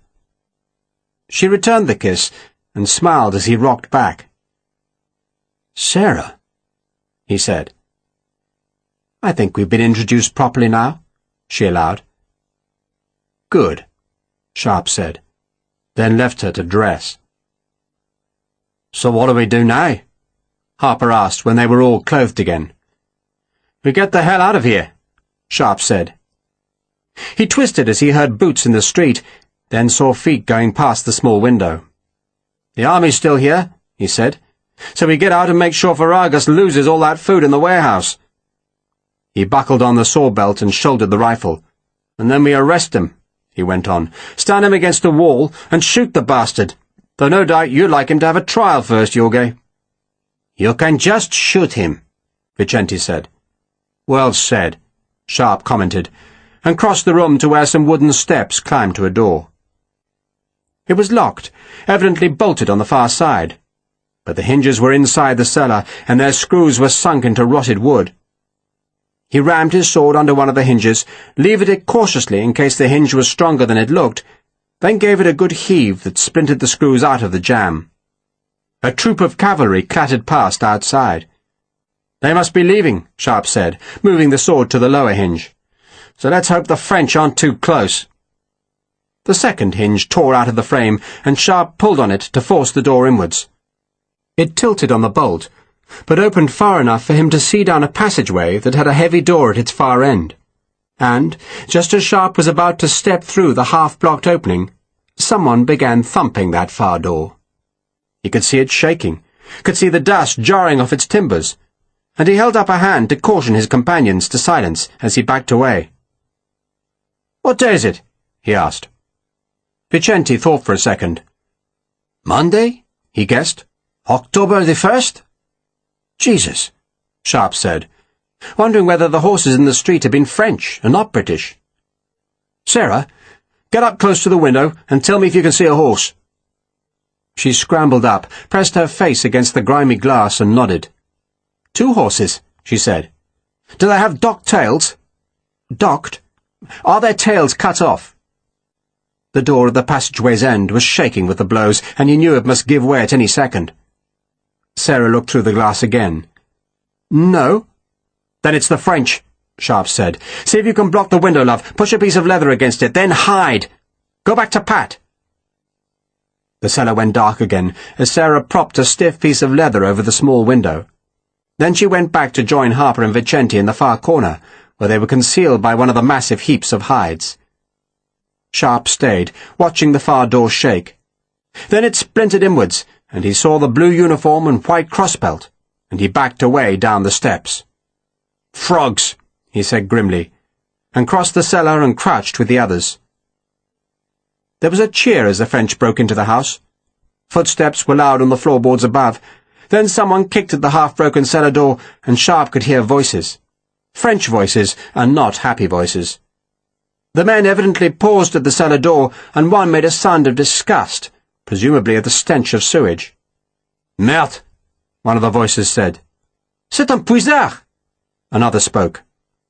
"He says it's a cesspit," Sarah whispered in Sharpe's ear. Then there was a splashing sound as one of the soldiers urinated down the steps. There was a burst of laughter. Then the Frenchman went away. Sharpe, crouching close beside Sarah in the cellar's darkest corner, heard the distant sounds of boots and hooves, voices and screaming. A shot sounded, then another. It was not the sound of battle, for that was many shots melding together to make an unending crackle, but single shots, as men blew off padlocks, or just fired for the hell of it. "The French are here?" Harper asked in disbelief. "The whole damn army," Sharpe said. He loaded his rifle, shoved the ramrod back in its hoops, then waited. He heard boots clattering down the stairs in the house above. More boots in the passageway, and then there was silence, and he decided the French had gone to find a wealthier place to plunder. "We're going up," he said, "to the attic." Perhaps it was because he'd been underground too long, or perhaps it was just an instinct to get high, but he knew they could not stay here. Eventually some Frenchmen would search the whole cellar, and so he led them through the stacked hides and up the steps. The outer door was open, showing sunlight in the streets, but there was no one in sight. So he ran down the passage, saw stairs to his right, and took them 2 at a time. The house was empty. The French had searched it, and found nothing except some heavy tables, stools, and beds. So they'd gone to look for richer pickings. At the top of the second flight of stairs was a broken door, its padlock split away, and above it was a narrow staircase that climbed to a set of attic rooms that seemed to extend across 3 or 4 houses. The largest room, long, low, and narrow, had a dozen low wooden beds. "Student quarters," Vicente said. There were screams from nearby houses, the sound of shots, then voices down below, and Sharpe reckoned more troops had come to the house. "The window," he said, and pushed the closest one open, and climbed through to find himself in a gutter that ran just behind a low stone parapet. The others followed Sharpe, who found a refuge at the northern gable end that was not overlooked by any of the attic windows. He peered over the parapet into a narrow, shadowed alley. A French cavalryman, a woman across his pommel, rode beneath Sharpe. The woman screamed and the man slapped her rump, then hauled up her black dress and slapped it again. "They're having fun and games," Sharpe said sourly. He could hear the French in the attic rooms, but none came out onto the roof, and Sharpe sat back on the tiles and stared uphill. The great university buildings dominated the skyline, and beneath them were thousands of roofs and church towers. The streets were flooding with the invaders, but none were up high, though here and there Sharpe could see frightened people who, like him, had taken refuge on the tiles. He was trying to find Ferragus's warehouse. He knew it wasn't far away, knew it had a high-pitched roof, and finally reckoned he had spotted it 100 or more paces up the hill. He looked across the alley. The houses on the far side had the same kind of parapet protecting their roof, and he reckoned he could jump the gap easily enough. But Vicente, with his wounded shoulder, might be clumsy, and Sarah's long torn frock would hamper her. "You're going to stay here, Jorge," he told Vicente, "and look after Miss Fry. Pat and I are going exploring." "We are? Got anything better to do, Pat?" "We can come with you," Vicente said. "Better if you stay here, Jorge," Sharpe said, then took out his pocket-knife and unfolded the blade. "Have you ever looked after wounds?" he asked Sarah. She shook her head. "Time to learn," Sharpe said. "Take the bandage off Jorge's shoulder and find the bullet. Take it out. Take out any scraps of his shirt or jacket. If he tells you to stop because it's hurting, dig harder. Be ruthless. Dig out the bullet and anything else. Then clean up the wound. Use this." He gave her his canteen that still had a little water in it. "Then make a new bandage," he went on, before laying Vicente's loaded rifle beside her. "And if a frog comes out here, shoot him. Pat and I will hear and will come back." Sharpe doubted that he or Harper could recognize a rifle's bark amidst all the other shots, but he reckoned Sarah might need the reassurance. "Think you can do all that?" She hesitated, then nodded. "I can." "It's going to hurt like hell, Jorge," Sharpe warned, "but God knows if we can find you a doctor in this town today, so let Miss Fry do her best." He straightened up and turned to Harper. "Can you jump that alley, Pat?" "God save Ireland!" Harper looked at the gap between the houses. "That's a terrible long way, sir." "So make sure you don't fall," Sharpe said, then stood on the parapet where it made a right angle to the alleyway. He gave himself a few paces to build up speed, then ran and made a desperate leap across the void. He made it easily, clearing the far parapet and crashing into the roof tiles so that agony flared in his ribs. He scrambled aside and watched as Harper, bigger and less lithe, followed him. The sergeant landed right across the parapet, winding himself as its edge drove into his belly. but Sharpe grabbed his jacket and hauled him over. "Hey, said it was a long way," Harper said. "You eat too much." "Jesus, and this army," Harper said, then dusted himself off and followed Sharpe along the next gutter. They passed skylights and windows, but no one was inside to see them. In places the parapet had crumbled away, and Sharpe scrambled up to the roof ridge because it gave them safer footing. They negotiated a dozen chimneys, then slid down to another alley and another jump. "This one's narrower," Sharpe said to encourage Harper. "Where are we going, sir?" "The warehouse," Sharpe said, pointing to its great stone gable. Harper eyed the gap. "It would be easier to go through the sewer," he grumbled. "If you want to, Pat, meet me there." "I've come this far," Harper said, and winced as Sharpe made the leap. He followed, arriving safely, and the two clambered up the next roof and along its ridge until they arrived at the street which divided the block of houses from the building Sharpe reckoned was the warehouse. Sharpe slid down the tiled slope to the gutter by the parapet, then peered over. He pulled back instantly. "Dragoons," he said. "How many?" "Dozen, 20. He was sure it was the warehouse. He'd seen the big double doors, one of them ajar, and from the roof ridge he had just seen the skylights on the warehouse, which was slightly higher up the hill. The street was too wide to be jumped, so there was no way of reaching those skylights from this roof. But then Sharpe peered again and saw that the dragoons were not plundering. Every other Frenchman in the city seemed to have been let off the leash, but these dragoons were sitting on their horses, their swords drawn, and he realized they must have been posted to guard the warehouse. They were turning French infantrymen away, using the flat of their swords if any became too insistent. "They've got the bloody food, Pat." "And they're welcome to it." "No, they're bloody not," Sharpe said savagely. "So how in Christ are we supposed to take it away from them?" "I'm not sure," Sharpe said. He knew the food had to be taken away, if the French were to be beaten. Yet for a moment he was tempted to let the whole thing slide. To hell with it. The army had treated him badly, so why the hell should he care? Yet he did care, and he'd be damned before Ferragus helped the French win the war. The noise in the city was getting louder, the noise of screaming, of disorder, of chaos let loose, and the frequent musket shots were startling hundreds of pigeons into the air. He peered a third time at the dragoons, and saw how they had formed two lines to block the ends of the small street to keep the French infantry away from the warehouse. Scores of men were protesting to the dragoons, and Sharpe guessed that the horsemen's presence had started a rumour that there was food in the street, and the infantry, who had become ever more hungry as they marched through a stripped land, were probably desperate with hunger. "I'm not sure," Sharpe said again, "but I've got an idea." "An idea for what, sir?" "To keep those bastards hungry," Sharpe said, which was what Wellington wanted. So Sharpe would give it to his lordship. He would keep the bastards hungry.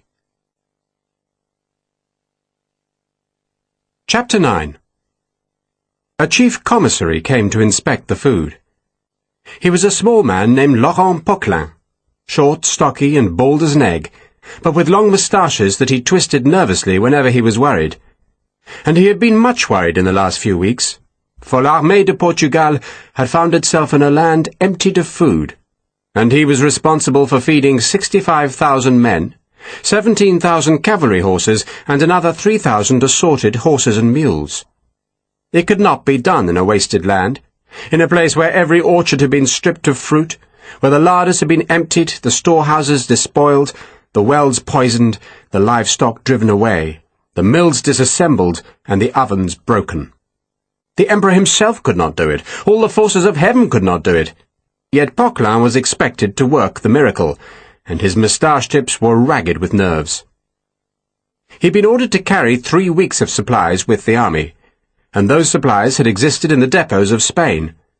But there were not nearly enough draft animals to carry such an amount, and even though Massena had reluctantly cut each division's artillery from 12 guns to 8, and released those horses to haul wagons instead of cannon, Poquelin had still only managed to supply the army for a week. Then the hunger had set in. Dragoons and hussars had been sent miles away from the army's line of march to search for food, and each such foray had worn out more horses. and the cavalry moaned at him because there were no replacement horseshoes, and some cavalrymen died each time because the Portuguese peasantry ambushed them in the hills.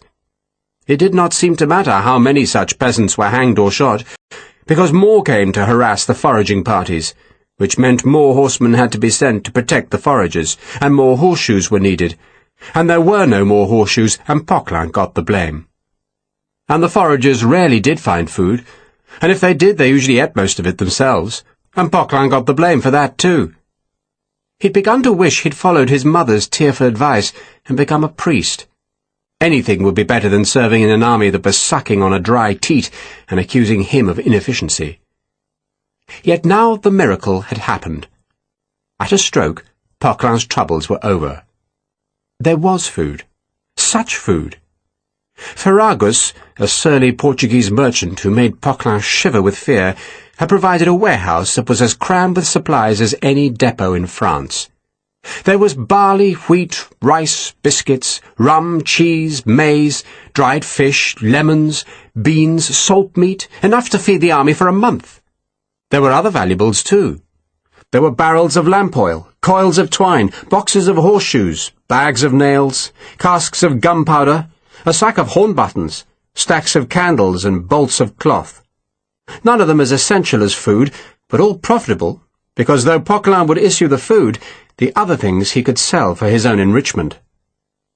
He explored the warehouse, followed by a trio of fourriers, quartermaster corporals, who noted the list of supplies that Ferragus was selling. It was impossible to list all of it, for the food was in stacks that would take a score of men-hours to dismantle. But Poquelin, a thorough man, did order the fourrier to remove grain sacks from the top of one pile to make certain that the centre of the heap was not composed of bags of sand.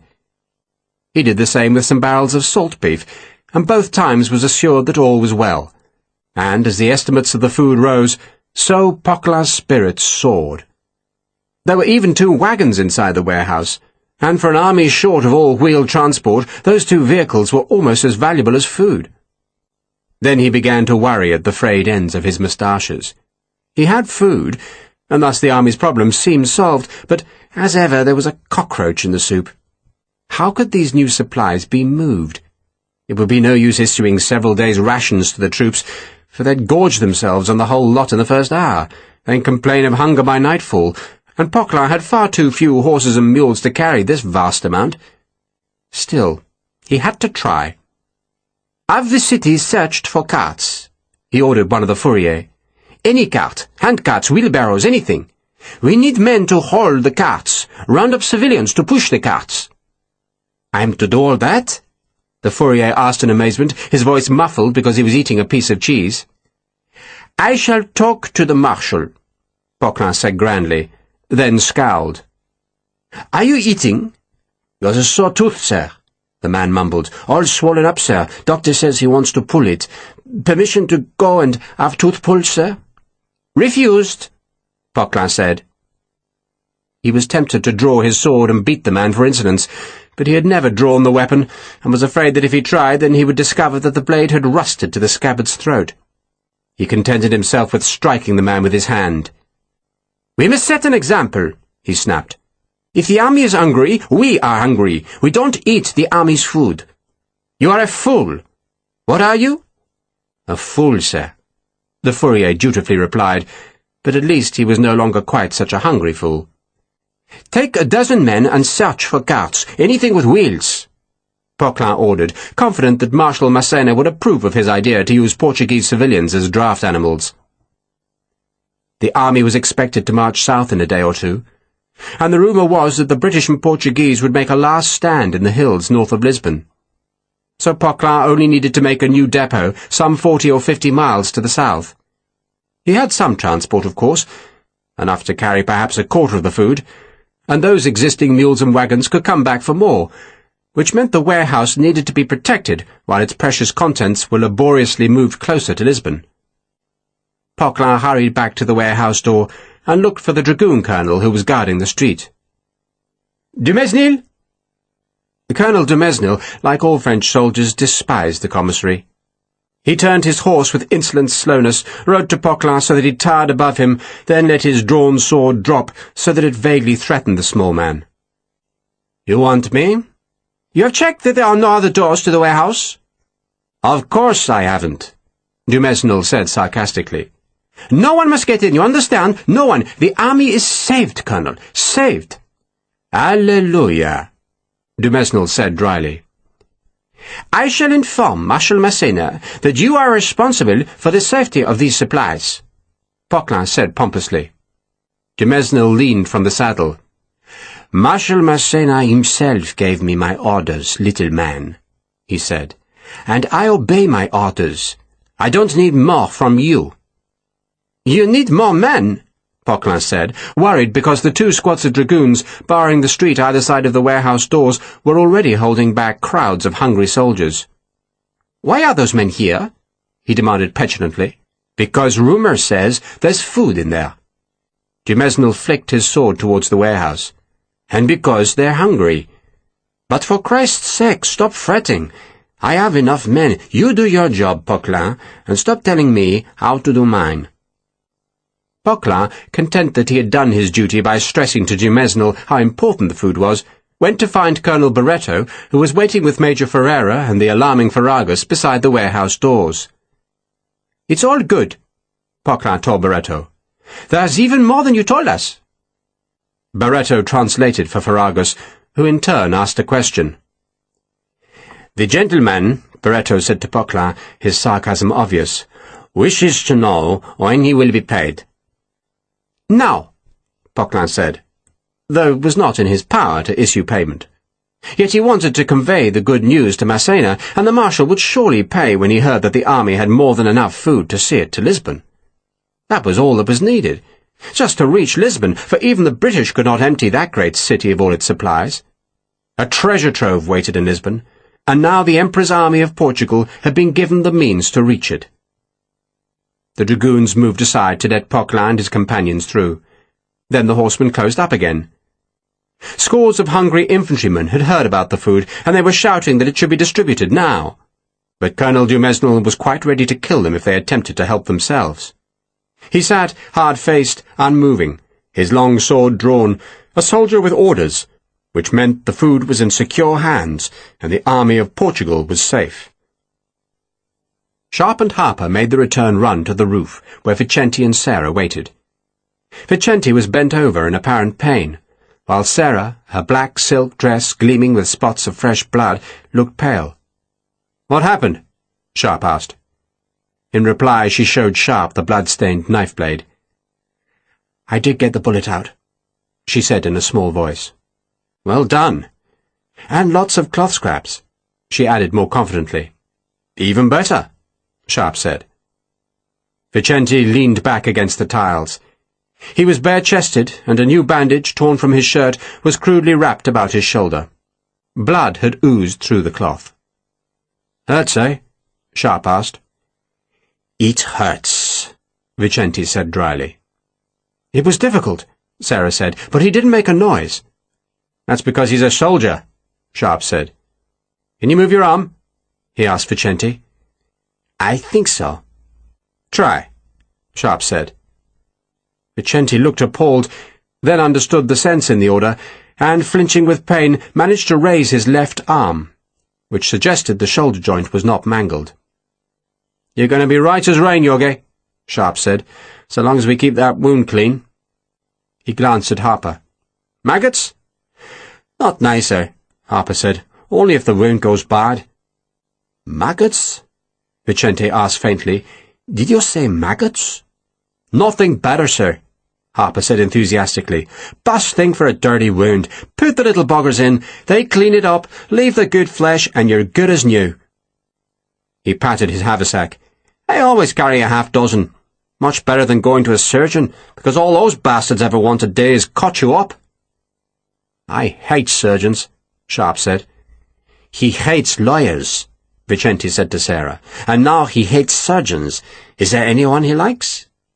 "Women," Sharpe said. "I do like women." He was looking over the city, listening to screams and shots, and he knew from the noise that French discipline had crumbled. Coimbra was in chaos, given over to lust, hate, and fire. 3 plumes of smoke were already boiling from the narrow streets to obscure the clear morning sky, and he suspected more would soon join them. "They're firing houses," he said, "and we've got work to do." He bent down and scooped up some pigeon dung that he pushed into the barrels of Harper's volley gun. He used the stickiest he could find, carefully placing a small amount into each muzzle. "Ram it down, Pat," he said. The dung would act as wadding to hold the balls in place when the barrels were tipped downwards, and what he planned would mean pointing the gun straight down. "Do many of the houses here have student quarters?" he asked Vicente. "A lot, yes." "Like this one?"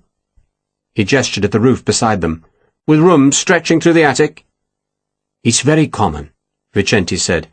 "They are called republicas. Some are whole houses, others are just parts of houses. Each one has its own government. Every member has a vote, and when I was here "It's all right, Yogi. Tell me later," Sharpe said.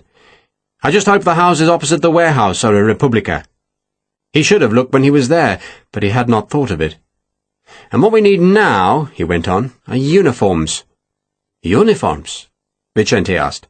"Frog uniforms, Yogi. Then we can join the carnival. How are you feeling?" "Weak." "You can rest here for a few minutes," Sharpe said, "while Pat and I get some new clothes." Sharpe and Harper edged back down the gutter and climbed through the open window into the deserted attic. "My ribs bloody hurt," Sharpe complained as he straightened up. "Did you wrap them?" Harper asked. "Never get better unless you wrap them up." "Didn't want to see the Angel of Death," Sharpe grumbled. The Angel of Death was the battalion doctor, a Scotsman whose ministrations were known as the last rites. "I'll wrap the buggers for you," Harper said. "I'll move a minute." He went to the doorway and listened to voices below. Sharpe followed him down the stairs, which they took slowly, careful not to make too much noise. A girl began screaming on the next floor. She stopped suddenly, as if she'd been hit, then started again. Harper reached the landing and moved towards the door where the screaming came from. "No blood," Sharpe whispered to him. A uniform jacket sheeted with new blood would make them too distinctive.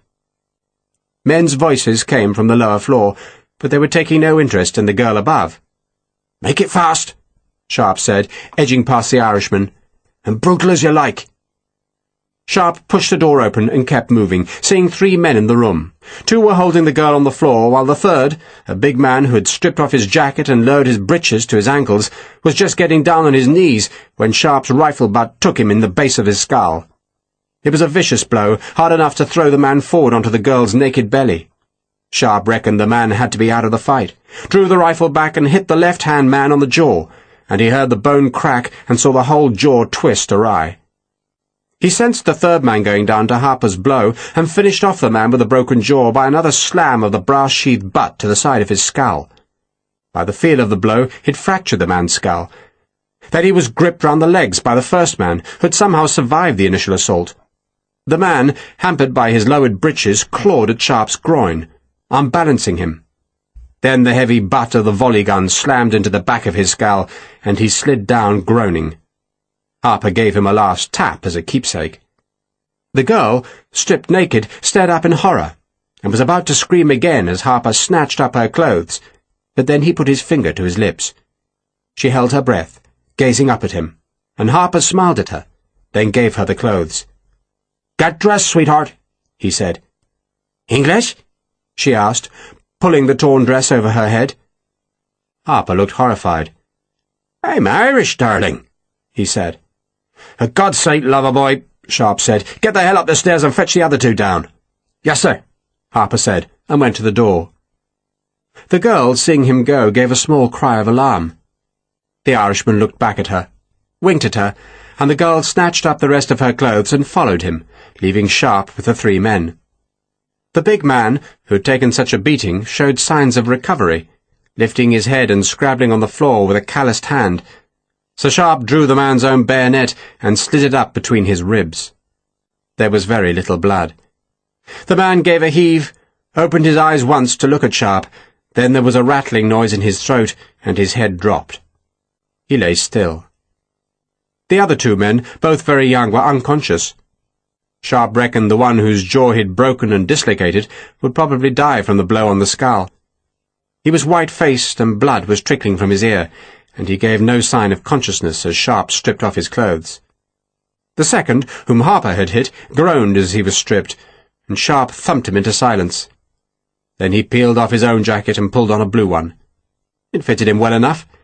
It buttoned to one side of the broad white facing that blazoned the front, and which ended at his waist, though a pair of tails hung down behind. The tails had white turnbacks decorated with pairs of red flaming grenades, which meant the jacket's true owner was from a grenadier company. The high stiff collar was red, and the shoulders had brief red epaulets. He pulled on the soldier's white crossbelt that was fastened at the left shoulder by the epaulet strap, and from which hung the bayonet. He decided against taking the man's white trousers. He already wore the overalls of a French cavalry officer, and though the mix of coat and overalls was unusual, few soldiers were uniformed properly after they'd been on campaign for a few weeks. He strapped his own sword belt beneath the coat-tails, and knew that was a risk, for no ordinary soldier would carry a sword, but he assumed men would think he'd plundered the weapon. He hung his rifle on his shoulder, knowing that to any casual glance the weapon resembled a musket. He emptied the man's ox-hide pack, and put in his own jacket and shako, then pulled on the soldier's shako, a confection of red and black blazoned on the front with a brass plate, showing an eagle above the number 19, making Sharpe a new recruit to the 19th Infantry of the line. The cartridge box, which hung beneath the bayonet at the end of the crossbelt, had a brass badge of a grenade mounted on its lid. Harper came back and looked startled for a second to the sight of Sharpe in enemy blue. Then he grinned. "Suits you, sir." Vicente and the two girls followed. Sharpe saw that the Portuguese girl was young, perhaps 15, with bright eyes and long dark hair. She saw the trace of blood on the shirt of the man who'd been about to rape her, then spat on him, and before anyone could stop her, she snatched up a bayonet and stabbed the neck of one of the other two, making blood spurt high up the wall. Vicente opened his mouth to protest, then fell silent. 18 months before, when Sharpe had first met him, Vicente's legal mind had balked at such summary punishment of rapists. Now he said nothing as the girl spat on the man she'd killed, then went to the second, who was lying on his back and breathing with a hoarse sound from his broken jaw. She stood over him, poising the bayonet above his twisted mouth. "I never did like rapists," Sharpe said mildly. "Scum," Harper agreed. "Pure bloody scum." Sarah watched, not wanting to watch, but unable to take her eyes off the bayonet that the girl held two-handed. The girl paused, revelling in the moment, then stabbed down. "Get yourselves dressed," Sharpe told Vicente and Harper. The dying man gurgled behind him, and his heels briefly drummed against the floor. "Ask her name," Sharpe told Sarah. "She's called Joanna Jacinto," Sarah said after a short conversation. "She lives here. Her father worked on the river, but she doesn't know where he is now, and she says to thank you." "Pretty name, Joanna," Harper said, dressed now as a French sergeant. "And she's a useful sort of girl, eh? Knows how to use a bayonet." Sharpe helped Vicente put on the blue jacket, letting it hang from the left shoulder rather than force Vicente's arm into the sleeve. "She says," Sarah had held another conversation with Joanna, "that she wants to stay with us." "Of course she must," Harper said, before Sharpe could offer an opinion. Joanna's dark brown dress had been torn at the breasts when the soldiers stripped her, and the remnants had been splashed with blood when she killed the second soldier, and so she buttoned one of the dead men's shirts over it, then picked up a musket. Sarah, not wanting to appear less belligerent, shouldered another. It was not much of a force, 2 riflemen, 2 women, and a wounded Portuguese cazador, but Sharpe reckoned it should be enough to break a French dream. So he slung his rifle, hitched the sword belt higher, and led them downstairs. Most of the French infantry in Coimbra were from the 8th Corps, a newly raised unit of young men fresh from the depots of France, and they were half-trained, ill-disciplined, resentful of an emperor who had marched them to a war they mostly did not understand, and, above all, hungry. Hundreds broke ranks to explore the university, but, Finding little that they wanted, they took out their frustration by smashing, mangling, and shattering whatever could be broken.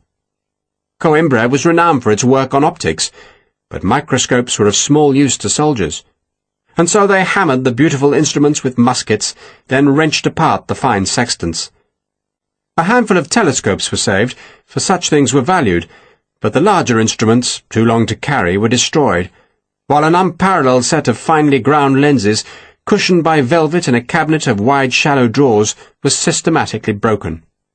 One room was filled with chronometers, all being tested, and they were reduced to bent springs, cogwheels, and shattered cases.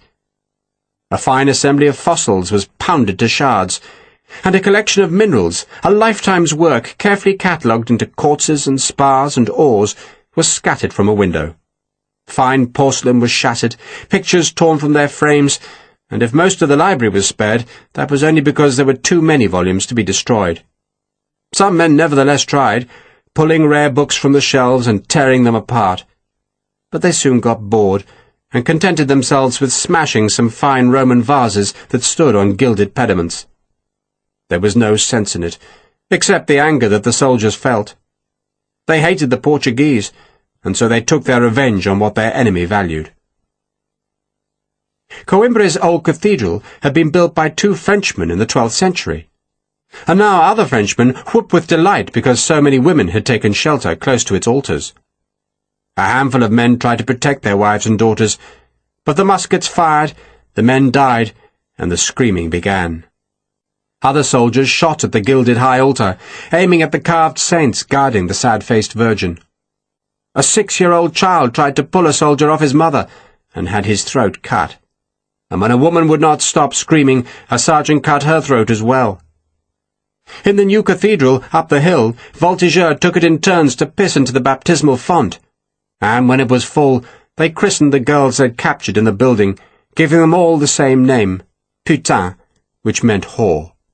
A sergeant then auctioned the weeping girls, whose hair dripped with urine. In the church of Santa Cruz, which was older than the old cathedral, the troops found the tombs of Portugal's first 2 kings. The beautifully sculptured sepulchres were wrenched apart, the coffins shattered, and the bones of Afonso the Conqueror, who had liberated Lisbon from the Muslims in the 12th century, were hauled from their winding cloth and thrown across the floor. His son, Sancho I, had been buried in a white linen shift edged with cloth of gold, and an artilleryman ripped the shroud away and draped it about his shoulders before dancing on the remnants of the corpse. There was a gold cross studded with jewels in Sancho's tomb, and 3 soldiers fought over it. One died, and the other 2 hacked the cross apart and shared it. There were more women in Santa Cruz, and they suffered as the other women were suffering, while their men were taken into the cloisters of silence and shot. Mostly the soldiers wanted food. They broke into houses, kicked open cellars, and searched for anything they could eat. There was plenty, for the city had never been properly stripped of foodstuffs, but there were too many soldiers, and anger grew when some men ate and others stayed hungry. And the anger turned into fury when it was fueled by the lavish supplies of wine discovered in the taverns. A rumour spread that there was a great stock of food in a warehouse in the lower town, and hundreds of men converged on it, only to find the hoard guarded by dragoons. Some stayed, hoping the dragoons would go away, while others went to find women or plunder. A few men tried to prevent the destruction. An officer attempted to pull 2 artillerymen off a woman, and was kicked to the ground, then stabbed with a sword. A pious sergeant, offended at what went on in the old cathedral, was shot. Most officers, knowing it was hopeless to try and stop the orgy of destruction, barricaded themselves in houses and waited for the madness to subside, while others simply joined in. Marshal Massena, escorted by hussars and accompanied by his aides and by his mistress, who was fetchingly dressed in a sky-blue hussar's uniform, found a billet in the Archbishop's palace.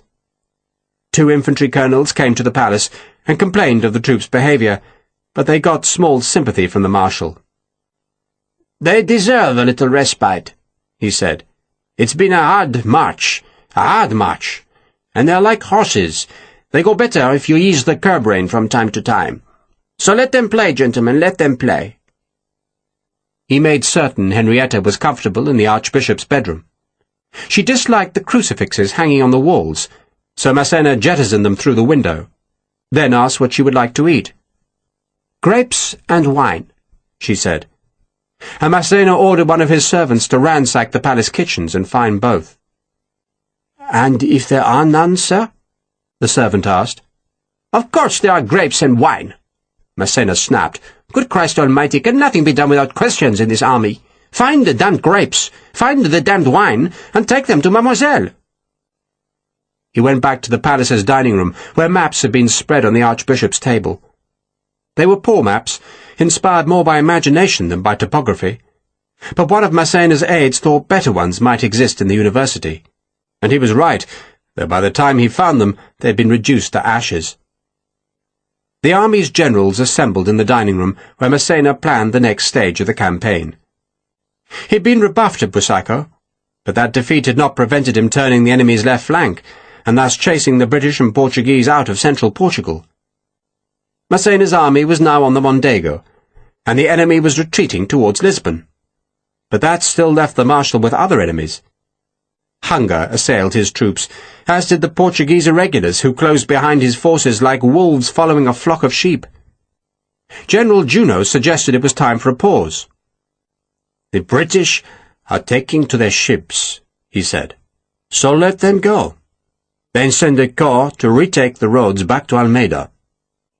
Almeida was the Portuguese frontier fortress where the invasion had begun, and it lay over 100 miles eastwards at the end of the monstrously difficult roads across which the French army had struggled. "To what end?" Massena asked. "So supplies can get through," Junot declared. "Supplies and reinforcements." "What reinforcements?" The question was sarcastic. "Drouet's corps?" Junot suggested. "They won't move," Massena said sourly. "They won't be permitted to move." The Emperor had ordered that Massena was to be given 130,000 men for the invasion, but less than half that number had assembled on the frontier, and when Massena had pleaded for more men, the Emperor had sent a message that his present forces were adequate, that the enemy was risible, and the task of invading Portugal easy. Yet the Emperor was not here. The Emperor did not command an army of half-starved men whose shoes were falling apart, an army whose supply lines were non-existent because the damned Portuguese peasants controlled the roads winding through the hills to Almeida. Marshal Massena did not want to return to those hills. Get to Lisbon, he thought. Get to Lisbon. "The roads from here to Lisbon," he asked, "are better than those we've travelled?" 100 times better, one of his Portuguese aides answered. The Marshal went to a window and stared at the smoke rising from buildings burning in the city. "Are we sure the British are making for the sea?" "Where else can they go?" a general retorted. "Lisbon?" "Can't be defended," the Portuguese aide observed. "To the north?" Massena turned back to the table and stabbed a finger onto the hatch marks of a map. "These hills?" He was pointing to the terrain north of Lisbon, where hills stretched for over 32 kilometres between the Atlantic and the wide river Tagus. "They're low hills," the aide said, "and there are 3 roads through them, and a dozen usable tracks besides." "But this Wellington might offer battle there." "He risks losing his army if he does," Marshal Ney intervened. Massena remembered the sound of the volleys from the ridge at Busaco and imagined his men struggling into such fire again, then despised himself for indulging in fear. "We can maneuver him out of the hills," he suggested. And it was a sensible idea, for the enemy's army was surely not large enough to guard a front 20 miles wide. Threaten it in one place, Massena thought, and launch the eagles through the hills 10 miles away. "There are forts in the hills, yes?" he asked. "We've heard rumours that he's making forts to guard the roads," the Portuguese aide answered. "So, we march through the hills," Massena said. That way the new forts could be left to rot, while Wellington's army was surrounded, humiliated, and defeated. The Marshal stared at the map, and imagined the colours of the defeated army being paraded through Paris and thrown at the feet of the Emperor. "We can turn his flank again," he said, "but not if we give him time to escape. He has to be hurried." "So we march south?" Ney asked. "In 2 days. Massena decided. He knew he needed that much time for his army to recover from its capture of Coimbra. "Let them stay off the leash today," he said, "and tomorrow we'll whip them back to the Eagles and make sure they're ready for departure on Wednesday." "And what will the men eat?" Juno asked. "Whatever they damn well can," Massena snapped. "And there has to be food here, doesn't there? The English can't have scraped a whole city bare." "There is food." A new voice spoke, and the generals, resplendent in blue, red, and gold, turned from their maps to see Chief Commissary Poquelin looking unusually pleased with himself. "How much food?" Massena asked caustically. "Enough to see us to Lisbon, sir," Poquelin said. "More than enough." For days now he had tried to avoid the generals, for fear of the scorn they heaped on him. But Poquelin's hour had come. This was his triumph. The commissary had done its work. "I need transport," he said, "and a good battalion to help move the supplies, but we have all we need, more. If you remember, sir, you promised to buy these supplies. The man has kept faith. He's waiting outside." Massena half remembered making the promise, but now that the food was in his possession, he was tempted to break the promise. The army's treasury was not large, and it was not the French way to buy supplies that could be stolen. Live off the land, the Emperor always said. Colonel Barretto, who had come to the palace with Poquelin, saw the indecision on Massena's face. "If we renege on this promise, sir," he said respectfully, "then no one in Portugal will believe us. And in a week or two we shall be governing here. We shall need cooperation." "Cooperation?" Marshal Ney spat the word. "A guillotine in Lisbon will make them cooperate quickly enough." Massena shook his head. Barretto was right, and it was foolish to make new enemies at the very brink of victory. "Pay him," he said, nodding to an aide who kept the key to the money chest. "And in 2 days," he went on to Poquelin, "you start moving the supplies south. I want a depot at Les Dias." "Les Dias?" Poquelin asked. "Here, man, here!" Massena stabbed a map with his forefinger, and Poquelin nervously edged through the generals to look for the town, which he discovered lay some 40 miles south of Coimbra on the Lisbon road.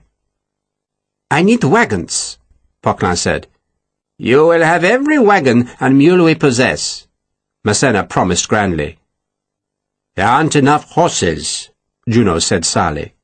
"There are never enough horses," Massena snapped. "So use men, use these damned peasants." He waved at the window indicating the town. "Harness them, whip them, make them work." "And the wounded?" Juno asked in alarm.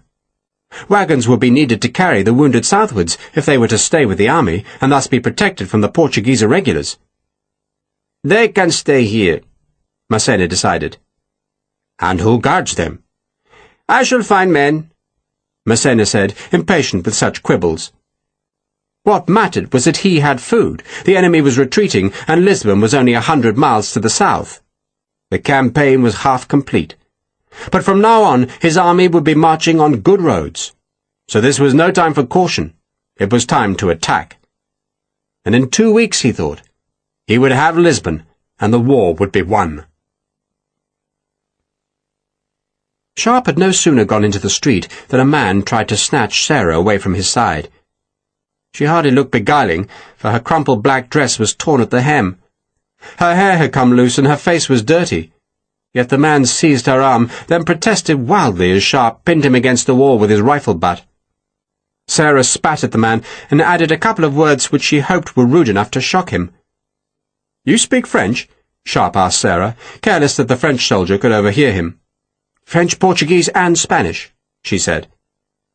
Sharpe thumped the man in the groin for a remembrance, then led his companions past the bodies of 2 men, both Portuguese, who lay on the cobbles. One had been eviscerated, and his blood trickled 10 feet down the gutter from his corpse, which was being sniffed by a 3-legged dog. A window broke above them, showering them with glittering shards. A woman screamed, and the bells in one of the churches began a terrible cacophony. None of the French soldiers took any notice of them, other than to ask if they had finished with the 2 girls, and only Sarah and Vicente understood those questions. The street became more crowded as they went uphill, and got closer to where, rumour said, there was food enough for a multitude. Sharpe and Harper used their size to bully past soldiers. Then, reaching the houses that stood opposite Ferragus's warehouse, Sharpe went into the first door and climbed the stairs. A woman, blood on her face and clutching a baby, shrank from them on the landing. Then Sharpe was up the last flight of stairs and discovered to his relief that the attic here was like the first, a long room that overlaid the separate houses beneath. There had been a score of students living up here. Now their beds were overturned, all except one on which a French soldier slept. He woke as their footsteps sounded loud on the boards, and seeing the two women, rolled off the bed. Sharpe was opening a window onto the roof, and turned as the man held out his hands to Sarah, who smiled at him, and then with surprising force rammed the muzzle of her French musket into his belly.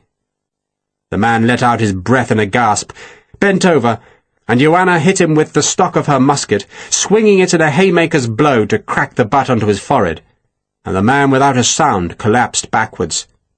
Sarah grinned, discovering abilities she had not suspected. "Stay here with the women," Sharpe told Vicente, "and be ready to run like hell."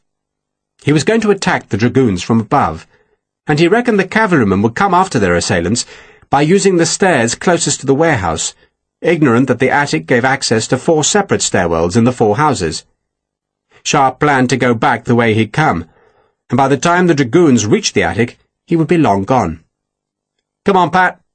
They clambered out onto the roof, the same roof that they had reconnoitred earlier, and by following the gutter behind the parapet, they reached the gable end, from which, leaning over, Sharpe could again see the horseman 3 floors below him. He took the volley gun from Harper. "There's an officer down there, Pat," he said. "He's on the left, mounted on a grey horse. When I give the word, shoot him." Harper put some pigeon dung into his rifle's barrel and rammed it down to hold the bullet in place. Then he edged forward and peered down into the street. There were dragoons at either end of the short roadway, using their horses' weight and the threat of their long swords to hold the hungry infantry at bay. The officer was just behind the left-hand group, easily distinguished because of the fur-lined pelisse that hung from his left shoulder, and because his green saddlecloth had no pouch attached. None of the dragoons looked upwards. Why should they? Their job was to guard the street, not watch the rooftops, and Harper aimed the rifle downwards and pulled back the cock. Sharpe stood beside him with the volley gun. "Ready?" "Aim ready." "You fire first," Sharpe said. Harper had to be sure of his aim, but there was no need for Sharpe to aim the volley gun, for it had no accuracy. It was just a slaughtering machine, its 7 bullets spreading like canister from the clustered barrels. Harper lined the sights on the officer's brass helmet, which had a brown plume trailing from its crest. The grey horse stirred and the Frenchman calmed it, then looked behind him, and just then Harper fired. The bullet cracked open the helmet, so that a jet of blood sprayed briefly upwards. Then more blood flooded from beneath the helmet's rim, as the officer toppled slowly sideways. And just then, Sharpe fired into the other dragoons, the noise of the volley gun sounding like a cannon shot as it echoed from the warehouse's facade. Smoke filled the air. A horse screamed. "Run!" Sharpe said. They went back the way they'd come, through the window and down the far stairs, with Vicente and the women following. Sharpe could hear uproar at the other end of the house. Men were shouting in alarm, horses' hoofs were loud on cobbles. And then he was at the front door, and with the 2 guns slung on his shoulder, he pushed into the crowd. Sarah held onto his belt.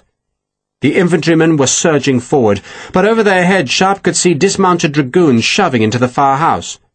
As far as Sharpe could see, only one man had stayed in his saddle, and that man was holding a dozen reins. But the horses were being pushed aside by the rush of infantry, who suddenly understood that the warehouse was unguarded. End of Disc 8. Disc 9. The dragoons had done exactly what Sharpe had wanted, what he thought they would do. Their officer was dead, others of them were wounded, and, lacking leadership, their only thought was to take revenge on the men who'd attacked them. And so they swarmed into the house and left the warehouse unguarded except for a handful of dragoons who were powerless to stem the surge of men who charged at the doors. A dragoon sergeant tried to stop them by swinging the flat of his sword at the leading men, but he was hauled from the saddle, his horse was shoved aside, and the great doors were dragged open. A huge cheer sounded. The remaining dragoons let the men run past, intent only on saving themselves and their horses. "It's going to be chaos in there," Sharpe said to Harper. "I'm going in alone." "To do what?" "What I have to do," Sharpe said. "You and Captain Vicente look after the girls." He pushed them into a doorway. "I'll join you here." Sharpe would have preferred to take Harper with him, for the Irishman's size and strength would be huge assets in the crowded warehouse, but the biggest danger would be that the five of them would be separated in the dark, confused interior, and it was better that Sharpe worked alone. "Wait for me," Sharpe said. Then gave Harper his pack and his rifle, and, armed only with his sword and the unloaded volley gun, he bullied and shoved his way up the street, past the dead officer's frightened horse, and so at last into the warehouse. The entrance was crammed, and once inside he found men hauling down boxes, sacks and barrels, making it hard to get through. But Sharpe used the butt of the volley gun, savagely clearing the way. An artilleryman tried to stop him, throwing a wild punch, and Sharpe drove the man's teeth in with the brass-bound stock. Then he scrambled across a sprawling mound of sacks pulled down from one of the great heaps, and found himself in a relatively uncrowded area. From here he could work his way to the edge of the warehouse, where he remembered seeing the supplies piled on the two carts parked beside the great timber wall that divided this warehouse from the next. Few men were back here, for the French were interested in food, not candles and buttons, and nails and horseshoes. One man was already at one of the wagons, sorting through the goods on its bed, and Sharpe saw he already had a full sack, presumably stuffed with food, and so he clouted the man on the back of the neck with the volley gun, kicked him when he was down, stamped on his face when he tried to move, then looked inside the sack. Biscuits, salt beef, and cheese. He would take that, for all of them were hungry, and so he put the sack aside, then drew his sword and used the blade to break open 2 barrels of lamp oil. It was whale oil, and it gave off a rank stench as it spilled from the broken staves and dripped down to the wagon bed. There were some bolts of cloth at the far end of the wagon, and he climbed up to discover what they were made of, and discovered, as he had hoped, that they were linen. He shook 2 of the bolts out, letting the cloth lie loosely across the wagon's load. He jumped down, sheathed the sword, then broke open a cartridge to make a paper spill filled with gunpowder. He primed the unloaded volley gun, then glanced around the warehouse, where men were dragging at supplies like fiends. A stack of rum barrels collapsed, crushing a man, who screamed as his legs were broken by a full barrel that split apart to flood rum across the floor. A Frenchman beat at another barrel with an axe, then dipped a tin cup into the rum. A dozen others went to join him, and no one took any notice of Sharpe as he cocked the unloaded volley gun. He pulled the trigger. The priming flared, and the spill caught. It fizzed angrily. He let the flame grow until the spill was burning well. Then he tossed it down into the oil on the wagon bed. For a second the paper burned on its own. Then a sheet of flame spread across the wagon, and Sharpe snatched up the sack of food and ran. For a few steps he was unimpeded. The men around the rum barrels ignored him as he edged past, but then the linen caught the fire, and there was a sudden flare of light. A man shouted a warning, smoke began to spread, and the panic began. A dozen dragoons were fighting their way into the warehouse, ordered to the hopeless task of ejecting the men stealing the precious food. And now a wave of terrified soldiers struck the dragoons, 2 of whom fell, and there was screaming and snarling, the sound of a shot, and then the smoke thickened with appalling rapidity as the wagon caught fire. The cartridges in the pouch of the man whose food Sharpe had stolen began to explode, and a burning scrap of paper fell into the rum, and sudden blue flames rippled across the floor. Sharpe ripped men away from his path, stamped on them, kicked them, then drew his sword because he reckoned it was the only thing that would clear the way. He stabbed men with the blade, and they twisted aside, protesting, then shrank from the anger on his face. And behind him a small barrel of gunpowder exploded, and the fire sprayed across the warehouse as Sharpe fought his way through the crush. Except there was no way through. Scores of terrified men were blocking the gaps between the heaps. So Sharpe sheathed his sword, threw his sack of food up to the top of a stack of boxes, and clambered up the side. He ran across the top. Cats fled from him. Smoke billowed in the rafters. He jumped to a half-collapsed heap of flour sacks, crossed them towards the doorway, then slid down the far side. He put his head down and ran, trampling fallen men, using his strength to escape the smoke, and burst out of the doors into the street, where, gripping the sack of food to keep it safe, he worked his way back down to the house where he'd left Harper. God save Ireland! Harper was standing in the doorway watching the chaos. Smoke was tumbling out of the great doors, and more was spewing up from the broken skylight. Soldiers, scorched and coughing, were staggering out of the door. Screams sounded inside the warehouse, and then there was another explosion as the rum barrels cracked apart.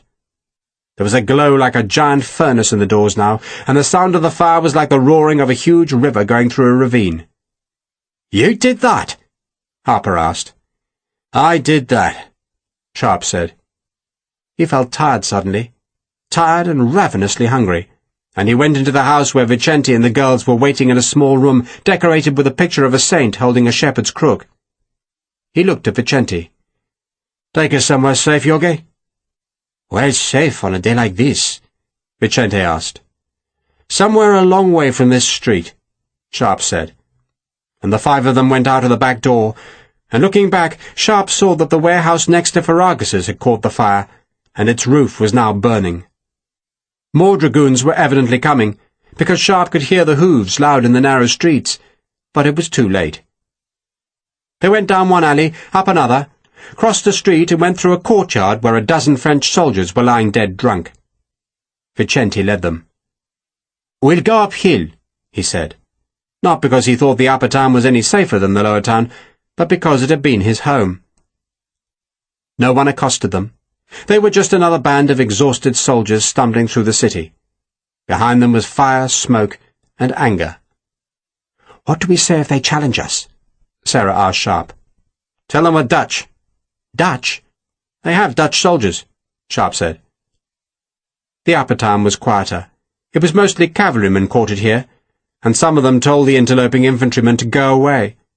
But Vicente led them down an alley, through a courtyard, down some steps and into the garden of a big house. At the side of the garden was a cottage. "The house belongs to a professor of theology," Vicente explained, "and his servants live here." The cottage was tiny, but so far no French had found it. Sharpe, on his way uphill, had seen how some houses had a uniform code hung in the doorway to denote that soldiers had taken up residence, and that the place was not to be plundered. And so he took off his blue jacket and hung it from a nail above the cottage door. Maybe it would keep the enemy away, maybe not. They ate, all of them ravenous, tearing at the salt beef and hard biscuit, and Sharpe wished he could lie down and sleep for the rest of the day, but he knew the others must be feeling the same. "Get some sleep," he told them. "What about you?" Vicente asked. "Someone has to stand guard," Sharpe said. The cottage had one small bedroom, little more than a cupboard, and Vicente was given that because he was an officer, while Harper went into the kitchen where he made a bed from curtains, blankets, and a greatcoat. Joanna followed him, and the kitchen door was firmly shut behind her. Sarah collapsed in an old, broken armchair from which tufts of horsehair protruded. "I'll stay awake with you," she told Sharpe, and a moment later she was fast asleep. Sharpe loaded his rifle. He dared not sit, for he knew he'd never stay awake, and so he stood in the doorway, the loaded rifle beside him, and he listened to the distant screams, and he saw the great plume of smoke smearing the cloudless sky, and he knew he had done his duty. Now all he had to do was get back to the army.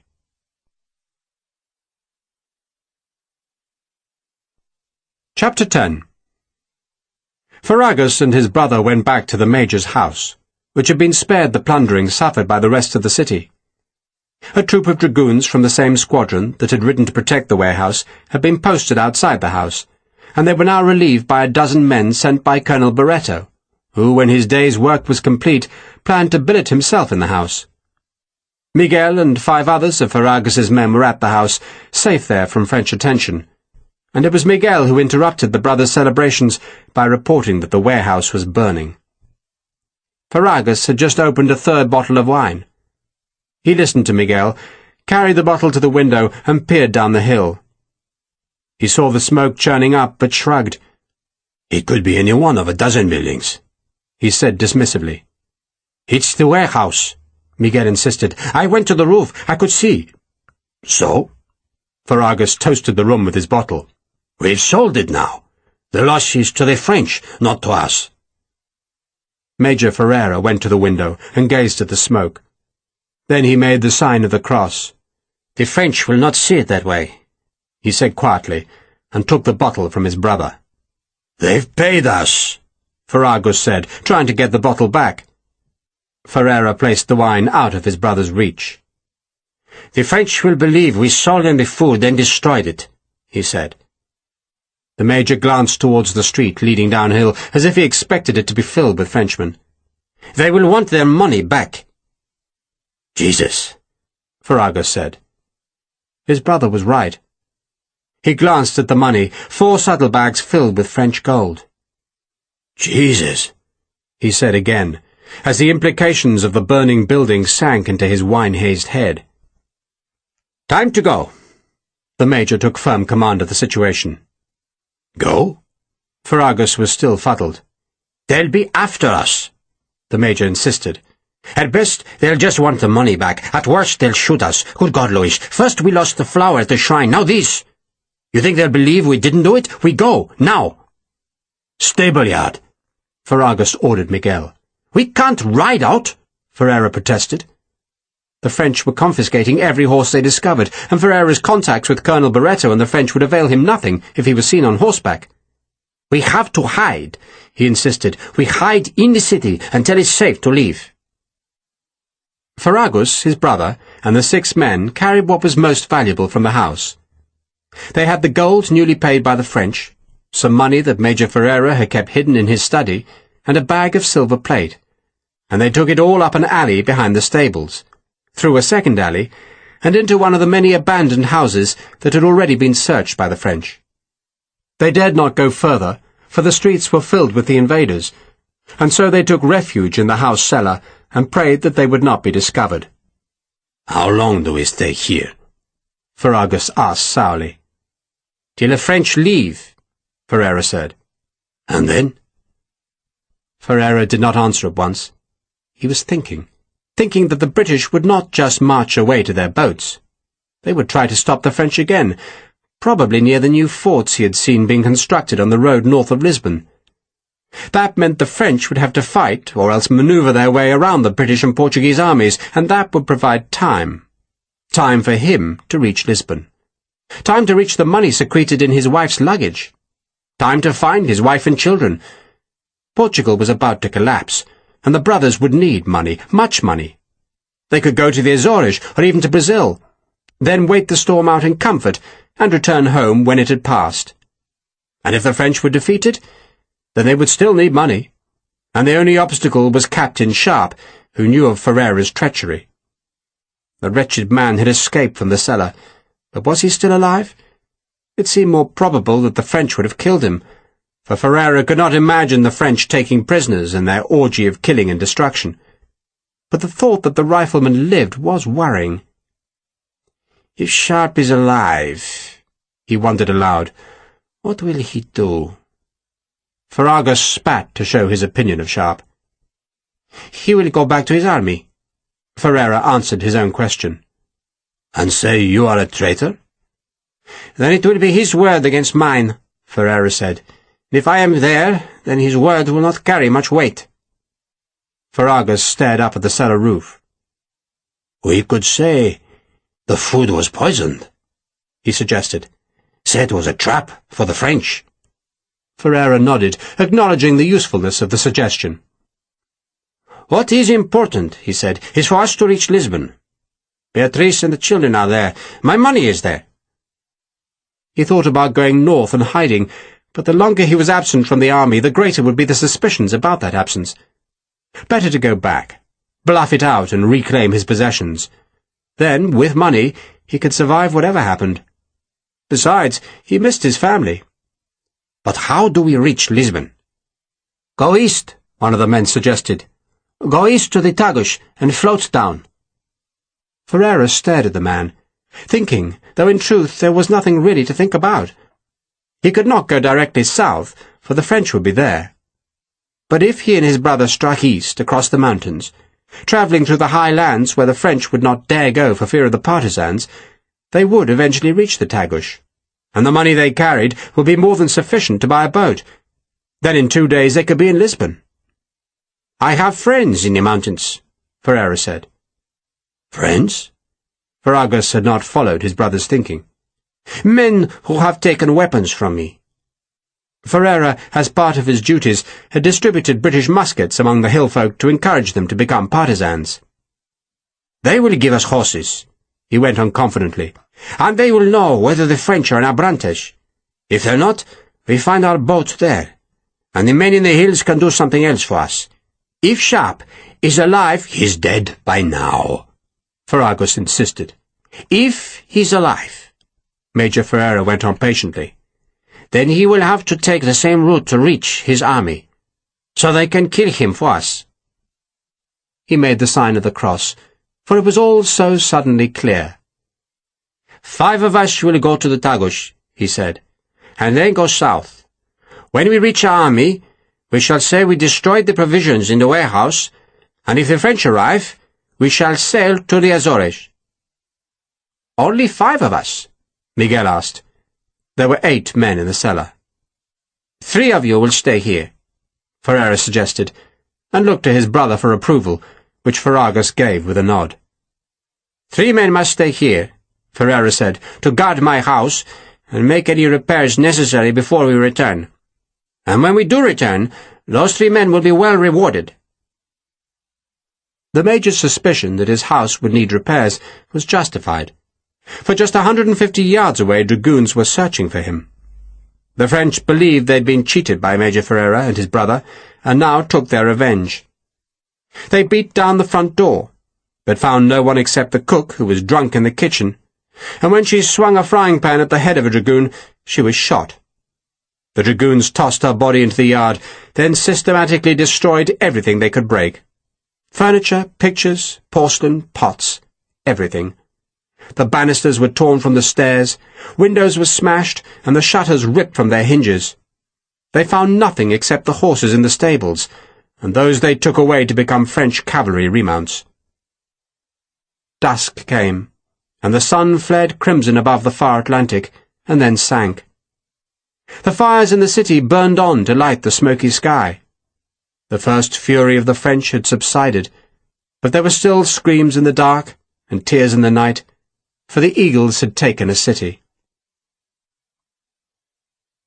Sharpe leaned on the doorframe, shadowed by a small timber porch up which a plant twined and fell. The small garden was neatly planted in rows, but what grew there Sharpe did not know, though he did recognize some runner beans that he picked and stored in a pocket, ready for the hungry days ahead. He leaned on the doorframe again, listening to the shots in the lower city, and to Harper's snores coming from the kitchen. He dozed, unaware of it until a cat rubbed against his ankles and startled him awake. Shots still sounded in the city, and still the smoke churned overhead. He petted the cat, stamped his boots, tried to stay awake, but again fell asleep on his feet, and woke to see a French officer sitting in the entrance to the garden with a sketch pad. The man was drawing Sharpe, and when he saw his subject had woken, he held up a hand as if to say Sharpe should not be alarmed. He drew on, his pencil making quick, confident strokes. He spoke to Sharpe, his voice relaxed and friendly, and Sharpe grunted back, and the officer did not seem to mind that his subject made no sense. It was dusk when the officer finished, and he stood and brought the picture to Sharpe and asked his opinion. The Frenchman was smiling, pleased with his work, and Sharpe gazed at the drawing of a villainous-looking man, scarred and frightening, leaning in shirt-sleeves against the doorway with a rifle propped at his side and a sword hanging from his waist. Had the fool not seen they were British weapons? The officer, who was young, fair-haired, and good-looking, prompted Sharpe for a response, and Sharpe shrugged, wondering if he would have to draw the sword and fillet the man. Then Sarah appeared, and said something in fluent French, and the officer snatched off his forage cap, bowed and showed the picture to Sarah, who must have expressed delight, for the man tore it from his big book and gave it to her with another bow. They spoke for a few more minutes, or rather the officer spoke, and Sarah seemed to agree with everything he said, adding very few words of her own. And then at last the officer kissed her hand, nodded amicably to Sharpe, and disappeared up the steps through the far archway. "What was that all about?" Sharpe asked. "I told him we were Dutch. He seemed to think you were a cavalryman." "He saw the sword, overalls and boots," Sharpe explained. "He wasn't suspicious?" "He said you were the very picture of a modern soldier," Sarah said, looking at the drawing. "That's me," Sharpe said. "A work of art." "He actually said that you were the image of a people's fury released on an old and corrupt world." "Bloody hell," Sharpe said. "And he said it was a shame what was being done in the city, but that it was unavoidable." "What's wrong with discipline?" "Unavoidable," Sarah ignored Sharpe's question, "because Coimbra represents the old world of superstition and privilege." "So he was another crapo full of—" Sharpe started. "Shit?" Sarah interrupted him. Sharpe looked at her. "You're a strange one, love." "Good," she said. "Did you sleep?" Sharpe asked her. "I slept. Now you must." "Someone has to stand guard," Sharpe said, though he had not done a particularly good job. He had been fast asleep when the French officer came, and it had only been pure luck that it had been a man with a sketchbook instead of some bastard looking for plunder. "What you could do," he suggested, "is see if the fire in the kitchen can be revived, and make us some tea." "Tea?" "There are some leaves in my haversack," Sharpe said. "You have to scoop them out, and they get a bit mixed up with loose gunpowder, but most of us like that taste." "Sergeant Harper's in the kitchen," Sarah said diffidently. "Worried what you might see?" Sharpe asked with a smile. "He won't mind. There's not a lot of privacy in the army. It's an education, the army." "So I'm discovering," Sarah said, and she went to the kitchen, but came back to report that the stove was cold. She'd moved as quietly as she could, but she had still woken Harper, who rolled out of his makeshift bed and came bleary-eyed into the small parlour. "What time is it?" "Nightfall," Sharpe said. "All quiet? Except for your snoring. And we had a visit from a frog, who chatted with Sarah about the state of the world." "That's in a terrible state, so it is," Harper said. "A shame, really." He shook his head, then hefted the volley gun. "You should get some sleep, sir. Let me watch for a while." He turned and smiled as Joanna came from the kitchen. She'd taken off her torn dress and seemed to be wearing nothing except the Frenchman's shirt, which reached halfway down her thighs. She put her arms round Harper's waist, rested her dark head against his shoulder and smiled at Sharpe.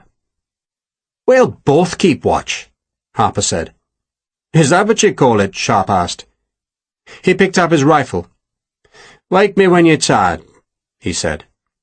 He reckoned he needed proper sleep more than he needed tea, but Harper, he knew, could probably drink a gallon. "You want to make some tea first? We were going to light the stove." "I'll brew it on the hearth, sir." Harper nodded at the small fireplace, where there was a three-legged saucepan designed to stand in the embers. "There's water in the garden," he added, nodding at a rain butt. "So the kitchen's all yours, sir. And sleep well, sir." Sharpe ducked through the low door, which he closed to find himself in almost pitch blackness. He groped to find the back door, beyond which was a small enclosed yard eerily lit by moonlight filtered by the drifting smoke. There was a pump in the yard's corner, and he worked the handle to splash water into a stone trough. He used a handful of straw to scrub the filth off his boots, then tugged them off and washed his hands. He unstrapped the sword belt and carried belt, boots, and sword back into the kitchen. He closed the door, then knelt to find the bed in the darkness. "Careful," Sarah said, from somewhere in the tangle of blankets and greatcoat. "What are you—" Sharpe began, then thought it was a stupid question, and so did not finish it. "I don't think I was really wanted out there," Sarah explained. "Not that Sergeant Harper was unwelcoming, he wasn't, but I had the distinct impression that the two of them could cope without me." "That's probably true," Sharpe said. "And I won't keep you awake," she promised. But she did. It was morning when Sharpe woke. The cat had somehow got into the kitchen and was sitting on the small shelf beside the stove, where it was washing itself, and occasionally looking at Sharpe with yellow eyes. Sarah's left arm was across Sharpe's chest, and he marvelled at how smooth and pale her skin was. She was asleep still, a strand of golden hair shivering at her open lips with every breath. Sharpe eased himself from beneath her embrace, and naked edged open the kitchen door just far enough to see into the parlour. Harper was in the armchair, Joanna asleep across his lap. The Irishman turned at the creak of the hinges. "All quiet, sir," he whispered. "You should have woken me." "Why? Nothing stirring." "Captain Vicente?" "He crept out, sir. Went to see what was happening. Promised he wouldn't go far." "I'll make some tea," Sharpe said, and he closed the door. There was a basket of kindling beside the stove and a box of small logs. He worked as quietly as possible, but heard Sarah stir, and turned to see her looking up at him from the jumble of bedclothes. "You're right," she said. "The army is an education." Sharpe leaned against the stove. She sat up, clutching Harper's greatcoat to her breasts, and he stared at her. She stared back, and neither spoke until she suddenly scratched at her thigh. "When you were in India," she asked unexpectedly, "did you meet people who believed that after death they came back as another person?" "Not that I know about," Sharpe said. "I'm told they believe that," Sarah said solemnly. "They believe all sorts of rubbish. Couldn't keep up with it." "When I come back," Sarah said, tilting her head to rest against the wall, "I think I'll come back as a man." "Bit of a waste," Sharpe said. "Because you're free," she said, gazing up at the dried herbs hanging from the beams. "I'm not free," Sharpe said. "I've got the army all over me, like fleas." He watched her scratch again. "What we did last night," Sarah said, and blushed very slightly, and it was plain she had to force herself to speak of what had happened so naturally in the darkness, "doesn't leave you changed. You're the same person. I'm not." Sharpe heard Vicente's voice in the parlour, and a heartbeat later there was a knock on the kitchen door. "In a minute, Yogi," Sharpe called out. He looked into Sarah's eyes. "Should I feel guilty?" No, Sarah said quickly. "It's just that everything's changed. For a woman," she looked up at the herbs again, "it's not a small thing. For a man, I think it is." "I won't let you be alone," Sharpe said. "I wasn't worried about that," Sarah said, though she was. "It's just that everything's new now. I'm not who I was yesterday, and that means tomorrow is different as well." She half smiled at him. "Do you understand?" "You'll probably have to talk to me some more," Sharpe said, "when I'm awake. But for the moment, love, I have to let Yogi have his say, and I need some bloody tea." He leaned over and kissed her, then scooped up his clothes. Sarah lifted her torn dress from the tangled bedding. She was about to pull it over her head, then shuddered. "It stinks," she said in distaste. "Wear this," Sharpe said, tossing her his shirt. Then he pulled on the overalls, shrugged the straps over his bare shoulders, and tugged on the boots. "We'll have a make and mend day," he said. "Wash everything. I doubt the bloody French will leave today, and we seem safe enough here." He waited until she'd buttoned the shirt, then opened the door. "Sorry, Yogi. Just making a fire." "The French aren't leaving," Vicente reported from the door. He was in shirt-sleeves and had made a sling for his left arm. "I couldn't go far, but I could see downhill, and they're not making any preparations." "They're catching their breath," Sharpe said, "and they'll probably march tomorrow." He twisted to look at Sarah. "See if Patrick's fire is going, will you? Tell him I need a flame for this one." Sarah slipped past Vicente, who stood aside to let her pass. Then he looked from Sarah to Joanna, both girls bare-legged and dressed in grubby shirts. He came into the kitchen and frowned at Sharpe. "It looks like a brothel in there," he said reprovingly. "Green jackets always were lucky, Yogi, and they're both volunteers." Does that justify it? Sharpe pushed more kindling into the stove. Doesn't have to be justified, Yogi. It's life. Which is why we have religion, Vicente said, to raise us above life. I was always lucky, Sharpe said, in escaping law and religion. Vicente looked miserable with that reply, but then saw the pencil portrait of Sharpe that Sarah had propped on a shelf, and his face brightened. That's good. It's just like you. It's a picture, Yogi, of a people's anger let loose on a corrupt world. It is? That's what the fellow who drew it said. Something like that. Miss Fry didn't do it? It was a frog officer, Yogi. Did it last night while you were sleeping. Step aside, fire coming. He and Vicente made way for Sarah, who was carrying a burning scrap of wood that she pushed into the stove, then watched to make sure the fire caught. What we're going to do, Sharpe said as Sarah blew on the small flames, is boil up some water, wash our clothes, and pick off the fleas. Fleas? Sarah sounded alarmed. Why do you think you're scratching, darling? You've probably got worse than fleas. But we've got all day to clean up. We'll wait for the crappos to go, which will be tomorrow at the earliest. They won't go today? Sarah asked. That drunken lot. Their officers will never get them in march order today. Tomorrow if they're lucky. And tonight we'll have a look at the streets. But I doubt we can get out tonight. They're bound to have patrols. Best to wait till they've gone, then cross the bridge and head south. Sarah thought for a second, then frowned as she scratched at her waist. You just follow the French? She asked. How'd you get past them? The safest way, Vicente said, would be to head for the Tagus. We must cross some high hills to reach the river, but once there we might find a boat, something to take us downstream to Lisbon. But before that, Sharpe said, there's another job to do. Look for Ferragus. Vicente frowned. Why? Because he owes us, Yogi, Sharpe said. Or at least he owes Sarah. He stole her money, the bastard, so we have to get it back. Vicente was plainly unhappy at the idea of prolonging the feud with Ferragus, but he did not voice any objections. And what if a patrol comes here today? He asked instead. They'll be searching the town for their own troops, won't they? You speak frog? Not well, but I speak some. So tell them you're an Italian, a Dutchman, anything you like, and promise we'll rejoin our unit, which we will if we can get out of here. They made tea, shared a breakfast of biscuits, salt beef, and cheese. Then Sharpe and Vicente stood guard while Harper helped the two women do the laundry. They boiled the clothes to get the stench of the sewer out of the cloth, and, when everything was dry, which took most of the day, Sharpe used a heated poker to kill the lice in the seams. Harper had torn down some curtains from the bedroom, washed them, torn them into long strips, and now insisted on bandaging Sharpe's ribs that were still bruised and painful. Sarah saw the scars on his back. "What happened?"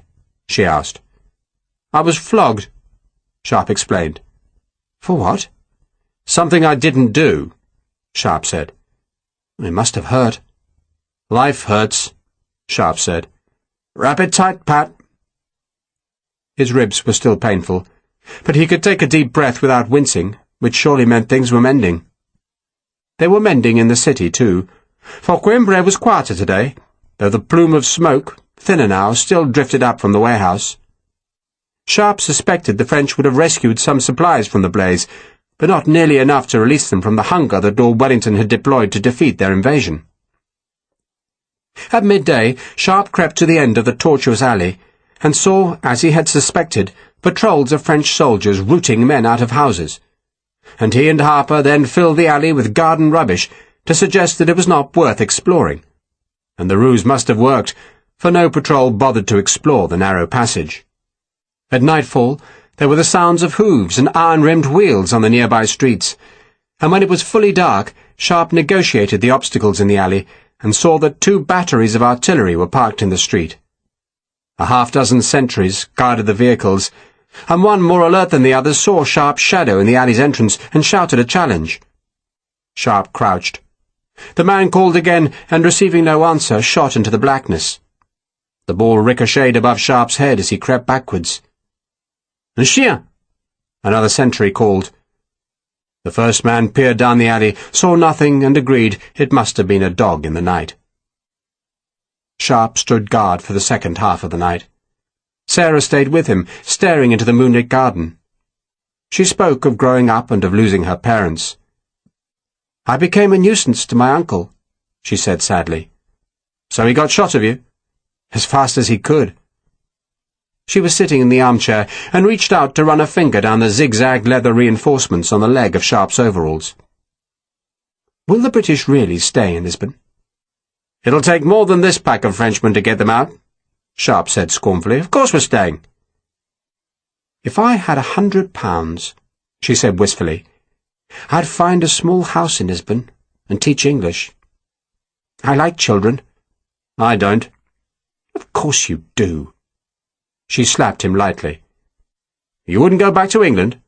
Sharpe asked her. "What can I do there? No one wants to learn Portuguese, but plenty of Portuguese want their children to know English. Besides, in England, I'm just another young woman with no prospects, no fortune and no future. Here I benefit from the intrigue of being different." "You intrigue me," Sharpe said, and got slapped again. "You could stay with me," he added. "And be a soldier's woman?" She laughed. "Nothing wrong with that," Sharpe said defensively. "No, there's not," Sarah agreed. She was silent for a while. "Until 2 days ago," she went on suddenly, "I thought my life depended on other people, on employers. Now I think it depends on me. You taught me that. But I need money." "Money's easy," Sharpe said dismissively. "That is not the conventional wisdom," Sarah said dryly. "Steal the stuff," Sharpe said. "You were really a thief?" "Still am. Once a thief, always a thief. Only now I steal from the enemy. And some day I'll have enough to stop doing it. And then I'll stop others thieving from me." "You have a simple view of life."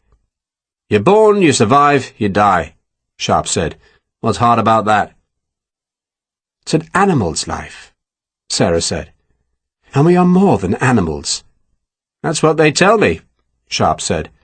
"But when war comes, they're grateful for men like me. At least they were." "Were?" He hesitated, then shrugged. "My colonel wants rid of me.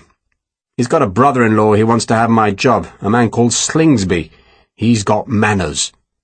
"A good thing to have." "Not when 50,000 frogs are coming at you. Manners don't get you far then. What you need is sheer bloody-mindedness." "And you have that?" "Buckets of it, darling," Sharpe said. Sarah smiled. "So what happens to you now?" "I don't know. I go back. If I don't like what's there, then I'll find another regiment. Join the Portuguese, perhaps." "But you'll stay a soldier?" Sharpe nodded. He could imagine no other life. There were times when he thought he would like to own a few acres and farm them, but he knew nothing of farming and recognized the wish as a dream. He would stay a soldier, and he supposed, when he thought about it at all, that he would reach a soldier's end, either sweating in a fever ward or dead on a battlefield. Sarah must have guessed what he was thinking. "I think you'll survive," she said. "I think you will, too."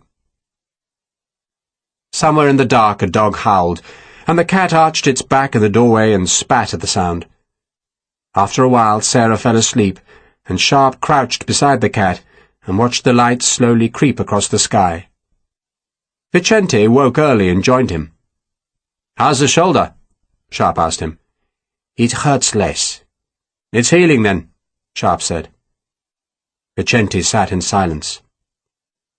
"If the French do leave today," he said after a while, "wouldn't it be sensible to go ourselves?" "Forget Ferragus, you mean?" Vicente nodded. "Our duty is to rejoin the army." "It is," Sharpe agreed. "But we rejoin the army, Yogi, and they'll give us black marks for being absent. Your colonel won't be pleased. So we have to take them something." "Ferragus?" Sharpe shook his head. "Ferreira. He's the one they need to know about. But to find him, we look for his brother." Vicente nodded acceptance. "So when we go back, we haven't just been absent, but doing something useful." "And instead of stamping all over us," Sharpe said, "they'll be thanking us." "So when the French go, we look for Ferreira?" then march him south under arrest. Simple, eh?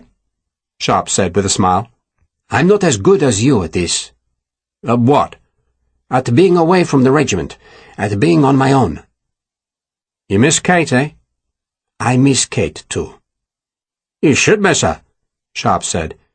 And you are good at this, Jorge. You're as good a damn soldier as any in the army, and if you give the army Ferreira, then they'll think you're a hero. Then in 2 years you'll be a colonel, and I'll still be a captain, and you'll wish we'd never had this conversation. Time to make some tea, Jorge. The French left. It took most of the day for the guns, wagons, horses and men to cross the Santa Clara Bridge, twist through the narrow streets beyond, and so out onto the main road that would lead them south towards Lisbon. All day patrols went through the streets, blowing bugles and shouting for men to rejoin their units. And it was late afternoon before the last bugle sounded, and the noise of boots, hooves and wheels faded from Coimbra. The French were not wholly gone. Over 3,000 of their wounded were left in the big St. Clara convent south of the river, and such men needed protection. The French had raped, murdered and plundered their way through the city, and wounded soldiers made for easy vengeance. And so the injured were guarded by 150 French Marines, reinforced by 300 convalescents, who were not fit enough to march with the army, but could still use their muskets. The small garrison was commanded by a major, who was given the grandiose title of Governor of Coimbra. But the tiny number of men under his command gave him no control of the city. He posted most of his force at the convent, for that was where the vulnerable men lay, and put pickets on the main roads out of the city. But everything in between was unguarded. And so the surviving inhabitants emerged into a ravaged city. Their churches, schools and streets were filled with bodies and litter. There were hundreds of dead, and the wailing of the mourners echoed up and down the alleys. Folk sought revenge, and the convent's whitewashed walls were pitted with musket balls as men and women fired blindly at the building where the French cowered. Some foolhardy folk even tried to attack the convent, and were cut down by volleys from windows and doors. After a while the madness ended. The dead lay in the streets outside the convent, and the French were barricaded inside. The small pickets on the outlying streets, none larger than 30 men, fortified themselves in houses, and waited for Marshal Massena to trounce the enemy and send reinforcements back to Coimbra. Sharpe and his companions left their house soon after dawn. They wore their own uniforms again, but twice in the first 5 minutes they were cursed by angry women, and Sharpe realized that the people of the city did not recognize the green and brown jackets. And so, before someone tried a shot from an alleyway, they stripped off their coats, tied their shakos to their belts, and walked in shirt-sleeves. They passed a priest who knelt in the street to offer the last rites to 3 dead men. A crying child clung to one of the dead hands, but the priest eased her grip from the stiff fingers, and with a reproachful glance at the gun on Sharpe's shoulder, hurried the girl away. Sharpe stopped before the corner that opened onto the small plaza in front of Ferragus's house. He did not know whether the man was in Coimbra or not, but he would take no chances, and peered cautiously around the wall. He could see the front door was off its hinges, every piece of window glass was missing, and the shutters had been torn away or broken. "He's not there," he said. "How can you tell?" Vicente asked. "Because he'd have at least blocked the door," Sharpe said. "Maybe they killed him," Harper suggested. "Well, let's find out." Sharpe took the rifle from his shoulder, cocked it, told the others to wait, then ran across the patch of sunlight, took the house steps 3 at a time, and then was inside the hallway where he crouched at the foot of the stairs, listening. Silence. He beckoned the others over. The 2 girls came through the door first, and Sarah's eyes widened in shock as she saw the destruction. Harper gazed up the stairwell. "They kicked the living shit out of this place," he said. "Sorry, miss." "It's all right, Sergeant," Sarah said. "I don't seem to mind any longer." "It's like sewers, miss," Harper said. "Stay in them long enough, and you get used to them. Jesus, they did a proper job here." Everything that could be broken had been smashed. Pieces of crystal from a chandelier crunched under Sharpe's boots as he explored the hallway and looked into the parlour and study. The kitchen was a mess of broken pots and bent pans. Even the stove had been pulled from the wall and taken apart. In the schoolroom, the small chairs, low table and Sarah's desk had been hammered into splinters. They climbed the stairs, looking in every room, finding nothing except destruction and deliberate fouling. There was no sign of Ferragus or his brother. "Bastards have gone," Sharpe said, after opening the cupboards in the big bedroom and finding nothing except a pack of playing cards. "But Major Ferreira was on the side of the French, wasn't he?" Harper asked, puzzled that the French would have destroyed the house of an ally. "He doesn't know what side he's on," Sharpe said. "He just wants to be on the winning side." "But he sold them the food, didn't he?" Harper asked. "We think he did," Sharpe said. "And then you burned it," Vicente put in. "And what will the French conclude? That the brothers cheated them." "So the odds are," Sharpe said, "that the French shot the pair of them. That would be a good day's work for a bloody frog." He slung his rifle and climbed the last stairs to the attic. He expected to find nothing there, but at least the high windows offered a vantage point from which he could look down at the lower town and see what kind of presence the French were maintaining. He knew they were still in the city, for he could hear distant sporadic shots that seemed to come from close to the river. But when he stared through a broken window, he could see no enemy, nor even any musket smoke. Sarah had followed him upstairs, while the others stayed on the floor below. She leaned on the window-sill and gazed south across the river to the far hills. "So what do we do now?" she asked. "Join the army." "Just like that?" "You have to walk a long way," Sharpe said. "And you're going to need better boots, better clothes. We'll look for them." "How far will we have to walk?" 4 days, 5, maybe a week. I don't know." "And where will you find me clothes?" "By the road, my love, by the road." "The road?" "When the French left," he explained, "they were carrying all their plunder, but a mile or two of marching changes your mind. You start throwing things away. There'll be hundreds of things on the road south." She looked down at her dress, torn, dirty and wrinkled. "I look horrid." "You look wonderful," Sharpe said. Then turned, because 2 smart taps had sounded from the floor below, and he held his finger to his lips, and, moving as softly as he could, edged back to the stairwell. Harper was at the bottom of the flight, and the Irishman held up 3 fingers, then pointed down the next stairs.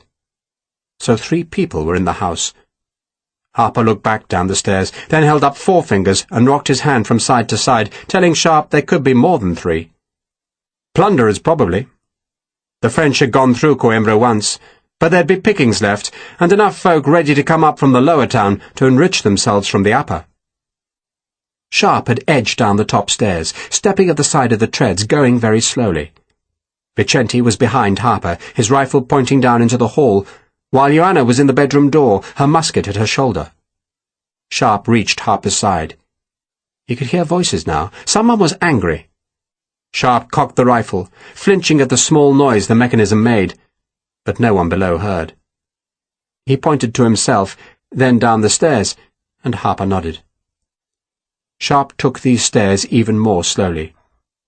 They were strewn with pieces of balustrade and littered with crystal drops, and he had to find a clear space for his foot with every step and transfer his weight gently. He'd got halfway down the flight when he heard the footsteps coming from the passage at the bottom of the stairs, and he crouched, brought the rifle up, and just then a man came into view, saw Sharpe, and gaped at him in astonishment. Sharpe did not fire. If Ferragus had come back, then he did not want to alert him, and instead he gestured at the man to drop onto the floor.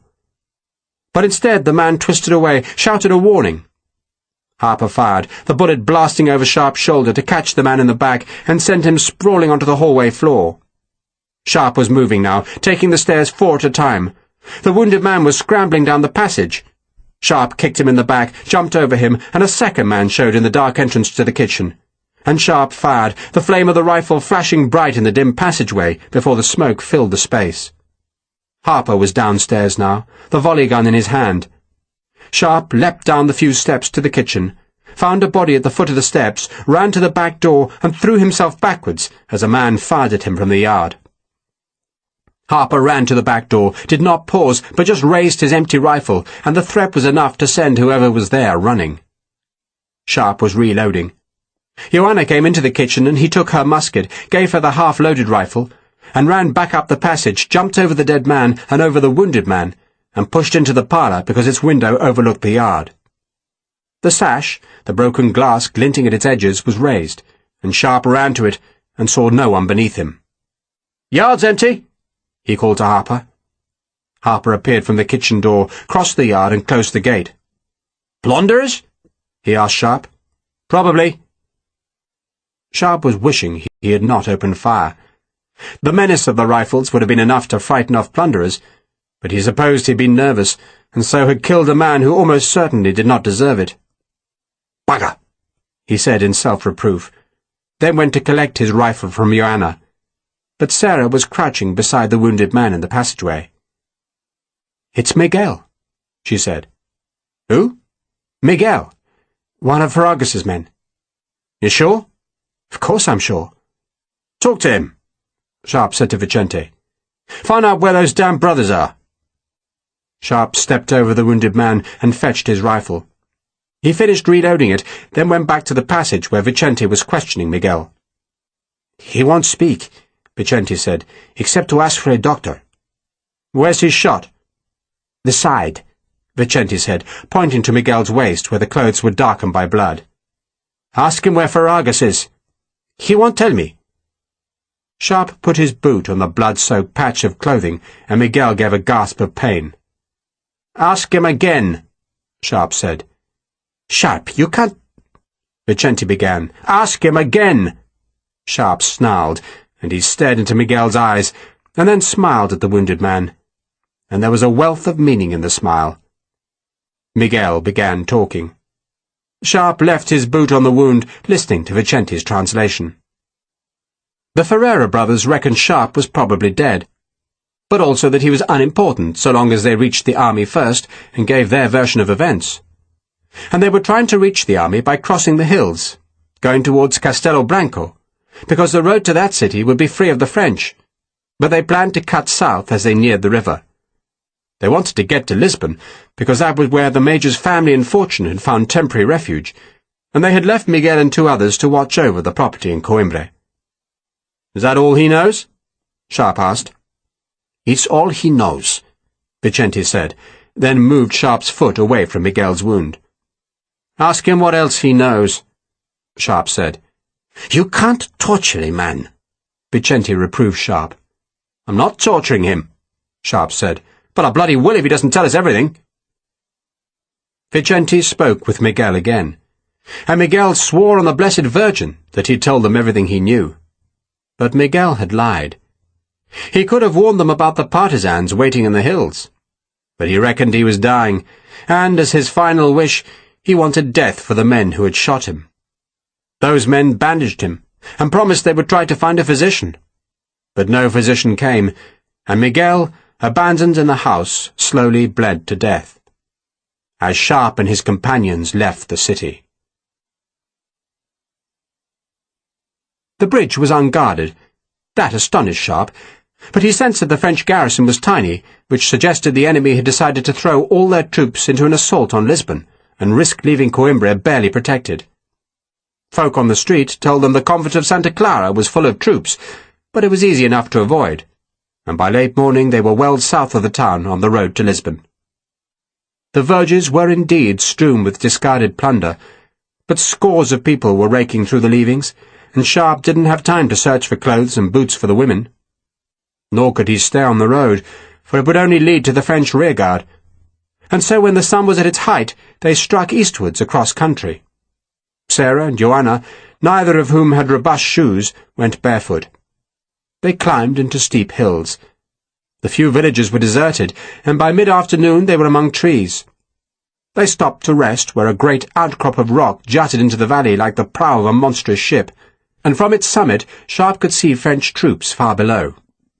He took out his telescope, found it was undamaged after his adventures, and trained it down into the shadows of the valley, where he saw 50 or more dragoons searching a small village for food. Sarah joined him. "May I?" she asked, reaching for the telescope. Sharpe gave it to her, and she stared down. "They're just pouring water onto the ground," she said after a while. "Looking for food, love." "How does that help?" "Peasants can't carry their whole harvest off to safety," Sharpe explained, "so sometimes they bury it. Dig a hole, put the grain in, cover it with soil, and put the turf back. You could walk right across and never see it. But pour water on the soil, and it drains faster where it's been dug." "They're not finding anything," she said. "Good," Sharpe said, and watched her, thinking what a fine face she had, and thinking too that she was a spirited creature. Like Teresa, he reflected, and wondered what the Spanish girl did, or whether she even lived. "They're going," Sarah reported, and collapsed the telescope, noticing the small brass plate attached to the biggest barrel. "In gratitude," she read aloud, A.W. Who's A.W.? "Wellington." "Why was he grateful to you?" "It was a fight in India," Sharpe said, "and I helped him." "Just that?" "He'd come off his horse," Sharpe said. "He was in a bit of trouble, really. Still, he got out safe enough." Sarah handed him the glass. "Sergeant Harper says you're the best soldier in the army." "Pat's full of Irish wind," Sharpe said. "Mind you, he's a terror himself. No one better in a fight." "And Captain Vicente says you taught him everything he knows." "Full of Portuguese wind." "Yet you think your captaincy is at risk." "The army doesn't care if you're good, love." "I don't believe you." "I wish I didn't believe me," Sharpe said, then grinned. "I'll get by, love." Sarah was about to speak, but whatever she wanted to say went unspoken, because there was a crackle of gunfire from across the valley. Sharpe turned, saw nothing. The dragoons in the village were remounting their horses and were gazing southwards, but they could evidently see nothing either, for they did not move in that direction. The musketry went on, a distant splintering sound, then slowly died away. "There," Sharpe said, and he pointed across the wide valley to where more French horsemen were spilling out of a high saddle in the hills. Sarah gazed and could see nothing, until Sharpe gave her back the glass and told her where to look. "They've been ambushed, probably," he said. "I thought no one was supposed to be here. Weren't they ordered to Lisbon?" "Folk had a choice," Sharpe explained. "They could either go to Lisbon or climb into high ground. My guess is these hills are full of people. We just have to hope they're friendly." "Why shouldn't they be?" "How would you feel about an army that says you must leave home? Which tears down your mills, destroys your harvest, and breaks your ovens. They hate the French, but they've not much love for us either." They slept under the trees. Sharpe did not light a fire, for he had no idea who was in these hills, or how they regarded soldiers.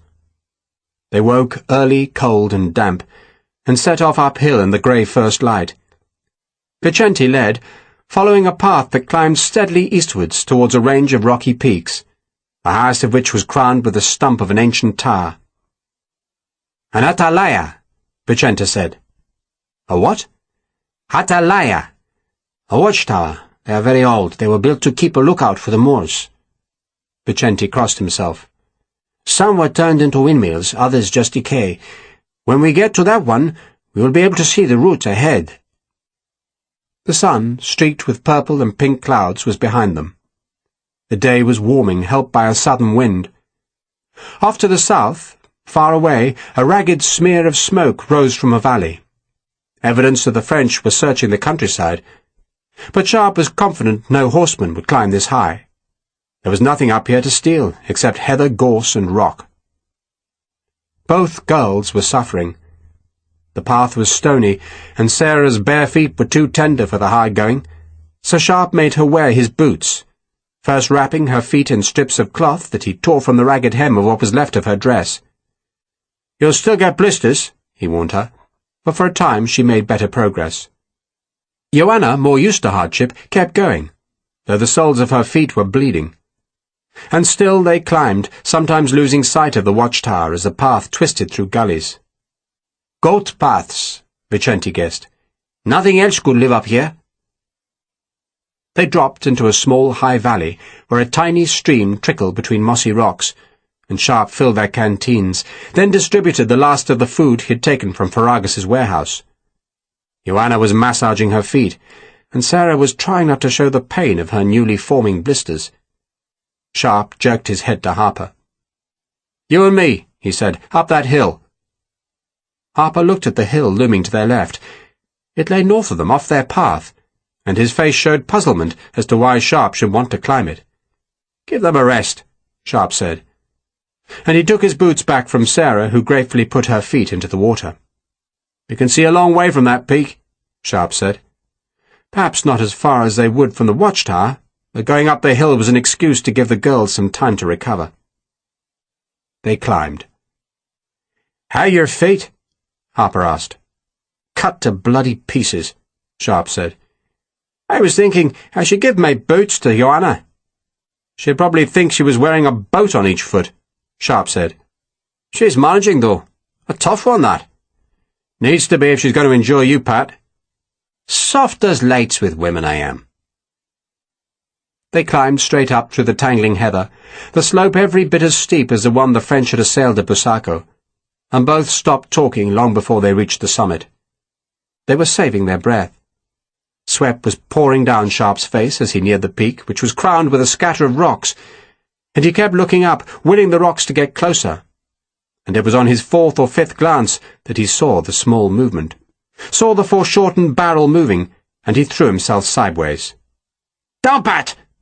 Sharpe was pushing the rifle forward when the musket fired. The puff of smoke blossomed among the rocks, and the bullet ripped through the heather between him and Harper. And Sharpe immediately stood, and, his tiredness forgotten, ran diagonally up the hill, daring anyone else on the summit to take a shot at him. But no shot sounded. Instead, he could hear the clatter of a ramrod on a barrel, and he knew whoever had fired was reloading, and he swerved uphill, always watching the rocks for the sight of another barrel. And then he saw the man, a young man just rising from behind a boulder, and Sharpe stopped and brought the rifle up. The young man saw him then, saw the soldier 50 paces from where he'd expected him to be, and he began to move the musket, and then understood that one more inch of movement would mean that the green-jacketed soldier would pull the trigger, and he went very still. "Put the gun down," Sharpe said. The young man did not understand him. He looked from Sharpe to Harper, who was now climbing towards his other side. "Put the bloody gun down!" Sharpe snarled, and walked forward, keeping the rifle at his shoulder. "Down! Arma!" Harper called. "Por terra!" The young man looked as if he would twist and run away. "Go on, son," Sharpe said. "Give me an excuse." And then the boy put the musket down and looked terrified as the two green men came up either side of him.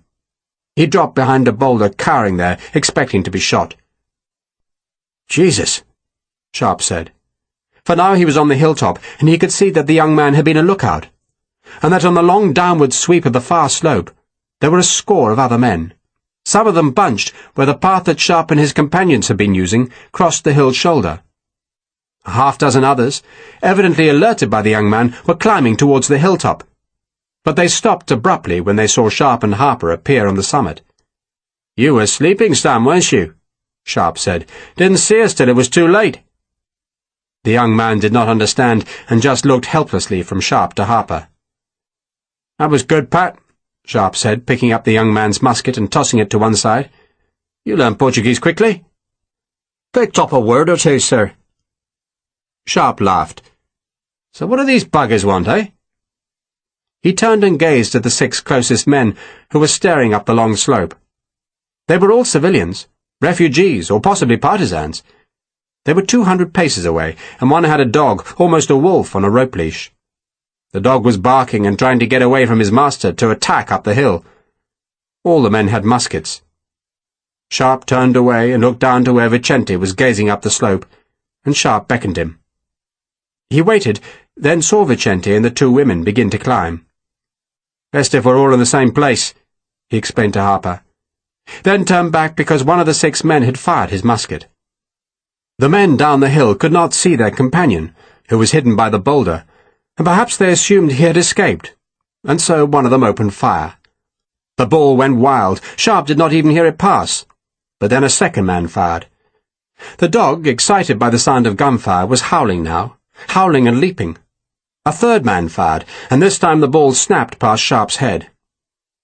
"They need a bloody lesson," Sharpe said. He strode to the young man, pulled him to his feet and put the rifle to his head. The musket stopped firing.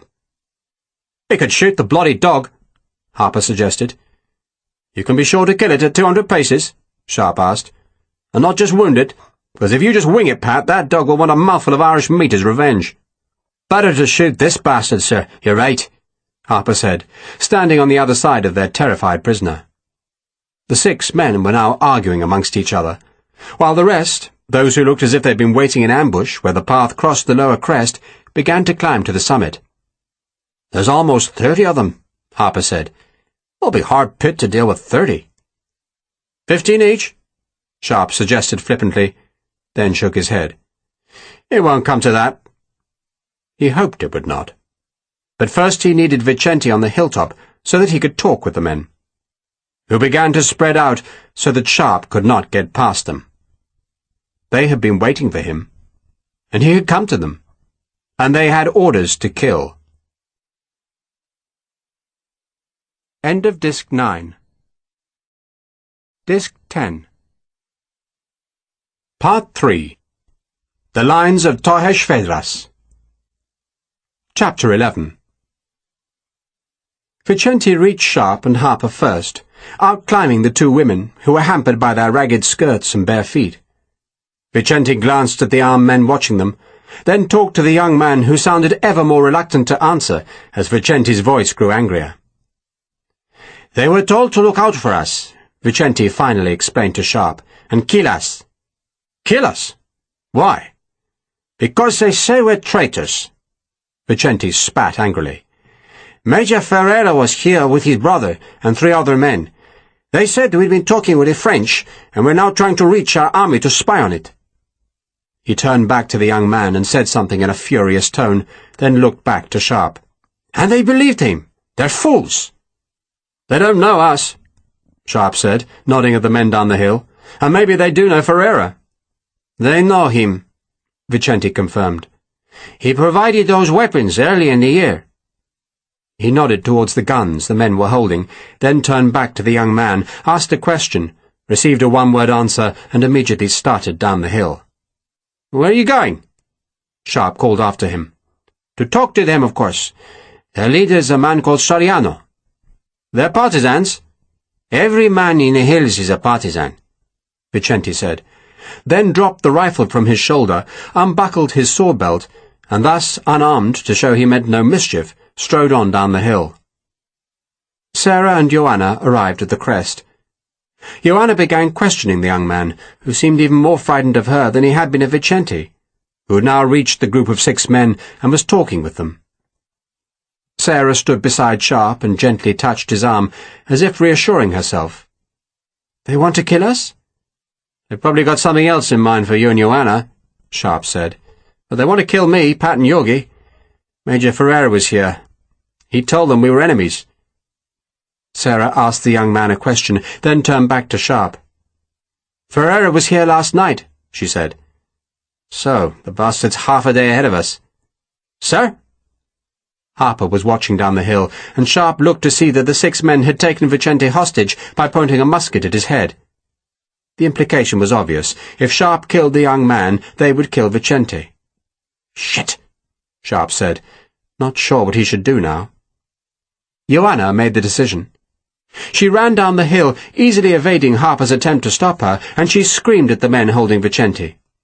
She stood 20 yards from them and told them what had happened in Coimbra, how the French had raped and stolen and killed, and said how she had been dragged to her room by 3 Frenchmen, and how the British soldiers had saved her.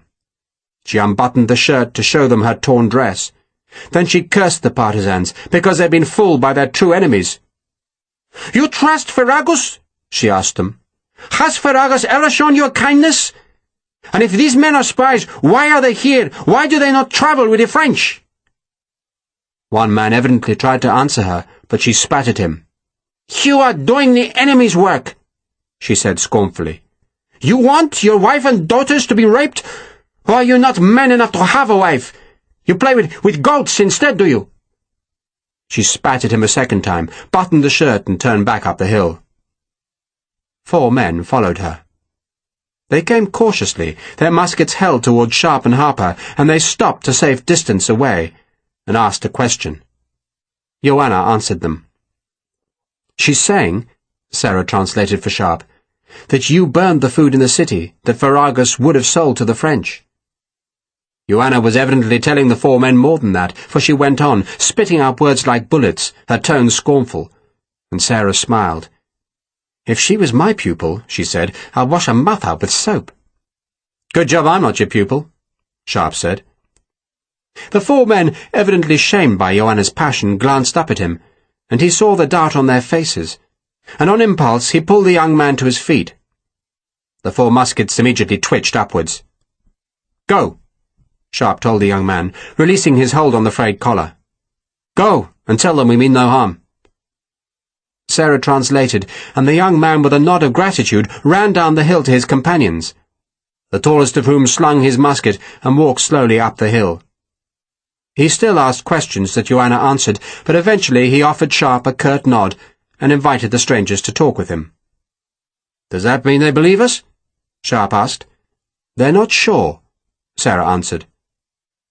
It took the best part of an hour's talking to persuade the men that they had been deceived by Major Ferreira, and it was only when Vicente put his right hand on a crucifix and swore on his life, on his wife's soul, and on the life of his baby child, that the men accepted that Sharpe and his companions were not traitors. And then they took the fugitives to a small high village that was little more than a sprawl of hovels where goatherds stayed in the summer. The place was now crammed with refugees who were waiting for the war to pass.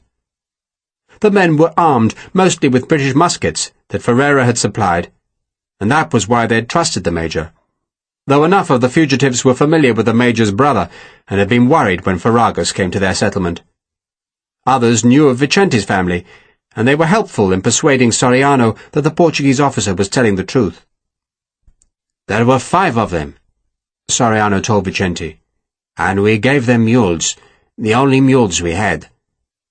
"Did they say where they were going?" "Eastwards, senor." "To Castelo Branco?" "Then to the river," Soriano confirmed. He'd been a miller, though his mill had been dismantled and its precious wooden mechanism burned, and he didn't know how he was to make a living now that he was behind the French lines. "What you do," Vicente told him, "is take your men southwards and attack the French. You'll find foraging parties in the foothills. Kill them, keep killing them. And in the meantime, you give us shoes and clothes for the women and guides to take us after Major Ferreira." A woman in the settlement looked at the wound in Vicente's shoulder and said it was healing well, then rewrapped it in moss and a new bandage. Shoes and footcloths were found for Sarah and Joanna, but the only dresses were heavy and black, not garments suitable for travelling miles across rough country, and Sarah persuaded the women to give up some boys' breeches, shirts and jackets instead. There was little food in the village, but some hard bread and goat's cheese were wrapped in cloth and given to them, and then, near midday, they set off. They had, so far as Vicente could gauge, some 60 miles to travel before they reached the river Tagus, where he hoped they could find a boat that would carry them downstream towards Lisbon and the British and Portuguese armies. 3 days walking, Sharpe said. Maybe less. 20 miles a day? Sarah sounded dubious. We should do better than that, Sharpe insisted. The army reckoned to march 15 miles a day, but the army was encumbered with guns, baggage, and walking wounded. General Crawford, vainly trying to reach Talavera in time for the battle, had marched the light brigade over 40 miles in a day. But that had been on half-decent roads, and Sharpe knew his route would be across country, uphill and down dale, following the paths where no French patrol would dare to ride. He'd be lucky, he thought, if they reached the river in 4 days, and that meant he would fail, because the Ferreira brothers had mules and would probably complete the journey in 2. He thought about that as they walked eastwards. It was high, bare country, barren and empty, though they could see settlements far below in the valleys. It would be a long, unrewarding walk, he thought, because by the time they reached the river and found a boat, the brothers would be a long way ahead, probably in Lisbon. And Sharpe knew the army would never give him permission to pursue the feud into the city. "Is Castelo Branco," he asked Vicente, "the only route to the river?" Vicente shook his head. "It's the safe route," he said. "No French. And this road leads there." "Call this a road?" It was a track, fit for men and mules, but hardly deserving the name of road. Sharpe turned and saw that the watchtower close to where they had encountered Soriano was still visible. "I'll never catch the bastards," he grumbled. Vicente stopped and scratched a rough map in the earth with his foot. It showed the Tagus curling east out of Spain, then turning south towards the sea, and so narrowing the peninsula on which Lisbon was built. "What they are doing," he said, "is going directly east. But if you want to take a risk, we can go south across the Serra da Loja. Those hills are not so high as these, but the French could be there." Sharpe looked at the crude map. "But would reach the river further south." "We'll reach the Zezere." Vicente scratched another river, this one a tributary of the Tagus. "And if we follow the Zezere, then it will come to the Tagus well south of where they're going." "Save a day?" "If there are no French—" Vicente sounded dubious. "The further south we go, the more likely we are to meet them." "But it will save a day." "Maybe more." "Then let's do it." So they turned south and saw no dragoons, no Frenchmen, and few Portuguese. On the second day after their encounter with Soriano's men, it began to rain. A grey Atlantic drizzle that soaked them all to the bone and left them chilled and sore. But it was downhill now, going from the bare hilltops into pastureland and vineyards and small walled fields. The three escorts left them, not wanting to go into the Zezere Valley, where the French might be. But Sharpe, throwing caution to the wind, followed a road down to the river. It was dusk when they came to the fast-flowing Zezere, which was dappled by rain, and they spent the night in a small shrine beneath the outstretched hand of a plaster saint whose shoulders were thick with bird dung. Next morning they crossed the river at a place where the water foamed white across gaunt and slippery boulders. Harper made a short rope by joining the rifle and musket slings. Then they helped each other from stone to stone, wading where they had to, and it took much longer than Sharpe had hoped. But once on the far bank, he felt more secure. The French army was on the road to Lisbon, and that was now over 20 miles to the west, on the river's opposite bank, and he reckoned any French foraging parties would stay on that side of the Zezere, and so he walked openly on the eastern bank. It was still hard going, for the river flowed fast through high hills, twisting between great rocky shoulders. But it became easier the further south they went, and by the afternoon they were following tracks which led from village to village. A few inhabitants were still in their cottages, and they reported seeing no enemy. They were poor folk, but they offered the strangers cheese and bread and fish. They reached the Tagus that evening. The weather was worse now. The rain was coming out of the west in great grey swathes that lashed the trees and turned small rivulets into streams. The Tagus was wide, a great flood of water being beaten by the seething rain, and Sharpe crouched at its edge and looked for any sign that there were boats, and saw none. The Portuguese government had scoured the river, taking away any craft to prevent the French from using boats to circumvent the new defences at Torres Vedras. But without a boat, Sharpe was trapped, and by crossing the Zezere, he had put that river between himself and Lisbon, and to recross it, in order to follow the Tagus's right bank down towards the army, he would have to go back upstream to find a place where the smaller river could be forded. "There'll be a boat," he said. "There was at Oporto, remember?" "We were lucky there," Vicente said. "It isn't luck, Yogi," Sharpe said. At Oporto, the British and Portuguese had destroyed the vessels on the Douro, yet Sharpe and Vicente had found some boats, enough indeed to let the army cross. "It isn't luck," Sharpe said again, "but peasants. They can't afford new boats, so they'll have given the government their old wreck boats and hidden the good ones. So we just have to find one." Ferreira and his brother, Sharpe thought sourly, would find it easier to secure a boat. They carried money, and he stared upriver, praying that he had got ahead of them. They spent the night in a shed that leaked like a sieve, and next morning, cold and damp and tired, they walked upstream, coming to a village where a group of men, all armed, some of them with ancient matchlocks, met them at the end of the street. Vicente talked with them, but it was plain the men were in no mood to be friendly. These river settlements had been harrowed by the Portuguese army to make certain no boats were left for the enemy, and Vicente was unable to persuade them to reveal any that might be hidden. And the men's guns, old as most of them were, convinced Sharpe that they were wasting their time. "They're telling us to go to Abrantes," Vicente said. "They say there will be boats hidden there." "There are boats hidden here," Sharpe grumbled. "How far is Abrantes?" "We could be there by midday." Vicente sounded dubious, and the Ferreira brothers Sharpe thought would surely be on the river already and floating south. He was fairly confident that by following the Zezere he had managed to get ahead of them, but at any moment he half expected to see them float past and so escape him. "I can talk to them," Vicente suggested, gesturing at the men. "If I promise to come back and pay for the boat, perhaps they'll sell us one." "They won't believe a promise like that," Sharpe said. "No, we keep walking." They left the village, followed by 7 men who were cheerful in their victory. Sharpe ignored them. He was going north now, the wrong direction entirely. But he said nothing until the villagers, sure they had seen the threat off, abandoned them with a shouted injunction to stay away. Sharpe waited till they were out of sight. "Time to get nasty," he said. "Those bastards have got a boat and I want it." He led his companions off the road into the higher ground, then back towards the village, staying hidden in trees or behind the rows of vines that straggled on chestnut stakes. The rain kept coming down. His plan was simple enough: to find something that the villagers valued more than their boats, and threaten that thing. But as they crept back towards the houses, there was nothing obvious to take. There was no livestock, nothing except some chickens scratching in a fenced garden. But the men who had marched the strangers out of the village were celebrating in the tavern.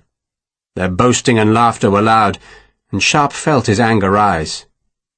"Fast in," he told Harper, "and scare the hell out of them." Harper took the 7-barrel gun from his shoulder. "Ready when you are, sir." "The 2 of us go in," Sharpe said to Vicente and the women, "and you 3 stand at the door and look as if you're ready to use your guns." He and Harper jumped a fence, ran across some rows of beans and threw open the tavern's back door. A dozen men were gathered in the room, clustered about a barrel of wine, and most still had guns on their shoulders. But Sharpe was across the floor before any could unsling a musket, and Harper was bellowing at them from the empty hearth, his volley gun aimed at the group. Sharpe began by snatching muskets off shoulders, and when one man resisted, he slapped him round the face with his rifle's barrel. Then he kicked the wine barrel off its small stand, so that it crashed onto the stone floor with a noise like a cannon firing. Then, when the men were cowed by the noise, he backed to the front door and pointed the rifle at them. "I need a bloody boat," he snarled. Vicente took over. He slung his rifle, walked slowly forward, and spoke softly. He spoke of the war, of the horrors that had been visited on Coimbra, and he promised the men that the same would happen in their village if the French were not defeated. "Your wives will be violated," he said. "Your houses burned, your children murdered. I have seen it. But the enemy can be beaten, will be beaten. And you can help. You must help." He was an advocate suddenly, the tavern his courtroom, and the disarmed men his jury, and the speech he gave was impassioned. He had never spoken in a courtroom. His law had been practiced in an office, where he enforced the regulations of the port trade. But he dreamed of being an advocate, and now he spoke with eloquence and honesty. He appealed to the villagers' patriotism, but then, knowing what kind of men they were, he promised that the boat would be paid for. "In full," he said. "But not now. We have no money. But on my honor, I shall return here, and I shall pay you the price we agree. And when the French are gone," he ended, "you will have the satisfaction of knowing that you helped defeat them." He stopped, turned away and made the sign of the cross, and Sharpe saw that the men had been moved by Vicente's speech. It was still a near thing, for a promise of money in the future was the stuff of dreams, and patriotism struggled with cupidity. But finally a man agreed. He would trust the young officer and sell them his boat. It wasn't much of a boat, merely an old skiff that had been used to ferry folk across the mouth of the Zazeri. It was 18 feet long, big-bellied, with 2 thwarts for oarsmen and 4 sets of tholes for oars. It had a high curving prow and a wide flat stern. The ferryman had hidden the boat by sinking it in the Zazeri, but the men of the village emptied it of stones, floated it, provided the oars, and then demanded that Vicente repeat the promise to pay for the craft. Only then did they let Sharpe and his companions board the vessel. "How long to Lisbon?" Vicente asked them. "It will drift there in a day and a night," the ferryman said. Then watched as his boat was unhandily rowed out into the stream. Sharpe and Harper were at the oars, and neither was used to such things, and at first they were clumsy. But the current was doing the real work by swirling them downstream, while they learned to control the long oars. And at last they rowed steadily down the centre of the Tagus. Vicente was in the bows, watching the river ahead, and Joanna and Sarah were in the wide stern. If it had not been raining, if the brisk wind had not been kicking up the river to splash cold water into a boat that was perceptibly leaking, it might have been a jaunt, but instead they shivered beneath a dark sky as their small boat was swept southwards between the rain-darkened flanks of great hills. The river flowed fast, carrying its water from far across Spain to hurry them towards the sea. And then the French saw them. The fort was simply known as Work Number 119, and it was not much of a fort, merely a bastion built on the summit of a low hill, then given a stone-roofed magazine and 6 gun emplacements. The guns were 12-pounders, taken from a flotilla of Russian warships that had taken shelter in Lisbon from an Atlantic storm, and there being captured by the Royal Navy, while the gunners were a mix of Portuguese and British artillerymen who had ranged their unfamiliar weapons, determining that the shots would reach across the wide valley that was spread east and west beneath Work Number 119. To the east were 10 more forts, reaching to the Tagus, while to the west, stretching more than 20 miles to the Atlantic, were over 100 more forts and bastions that snaked in 2 lines across the hilltops. They were the lines of Torres Vedras. 3 major roads pierced the lines. The principal road, halfway between the Tagus and the sea, was the main road to Lisbon. But there was another road running beside the river, and thus not far from Work Number 119. And that eastern road offered another route to the Portuguese capital. Massena, of course, did not have to use either route, nor the third road which pierced the lines at Torres Vedras, and was protected by the river Sesandre. He might choose to outflank the 3 roads and attempt to march overland, attacking through the wilder and lonelier country that lay between the roads. But he would only find more forts and bastions. He would find more than the newly constructed forts. The northward-facing slopes of the hills had been scarped by thousands of labourers, who had hacked at the soil to steepen the slopes, so that no infantry could possibly attack uphill, and where the slopes were made of rock, the engineers had drilled and blasted the stone to create new cliff faces. If the infantry ignored the scarp slopes, and endured the artillery bombardment from the crests, they could march into the valleys between the steepened hills. But there they would find huge barriers of thorn bushes filling the low ground like monstrous dams. The thorn bush barricades were strengthened by felled trees, protected where possible by dams that flooded the valleys, and were flanked by smaller bastions, so that any attacking column would find itself funneled into a place of death, and under the flail of cannon and musket fire. 40,000 troops, most of them Portuguese, manned the forts, while the rest of the 2 armies were deployed behind the lines, ready to march wherever an attack might threaten. Some British troops were stationed in the lines, and the South Essex had been given a sector between Work Number 114 and Work Number 119, where Lieutenant Colonel Lawford had summoned his senior officers to show them the extent of their responsibilities. Captain Slingsby was the last to arrive, and the other men watched as he negotiated the steep, muddy steps that climbed up to the masonry fire-step. "A guinea says he won't make it," Leroy muttered to Forrest. "I can't conceive that he's drunk," Forrest said, though without much certainty. Everyone else believed Slingsby was drunk. He was mounting the steps very slowly, taking exaggerated care to place his feet in the exact centre of each tread. He did not look up until he reached the top, when, with evident satisfaction, He announced to the assembled officers that there were 43 steps. This news took Colonel Lawford aback. He alone had not watched Slingsby's precarious ascent, but now turned with a look of polite surprise. 43. Important thing to know, sir, Slingsby said. He meant that it was important in case the steps had to be climbed in darkness, but that explanation vanished from his head before he had time to say it. Very important, sir, he added earnestly. I'm sure we shall all remember it, Lawford said with a touch of asperity. Then he gestured towards the rain-soaked northern landscape. If the French do come, gentlemen, he said, then this is where we stop them. Hear, hear, Slingsby said. Everyone ignored him. We let them come, Lawford went on, and permit them to break themselves against our positions. Break themselves, Slingsby said, but quietly.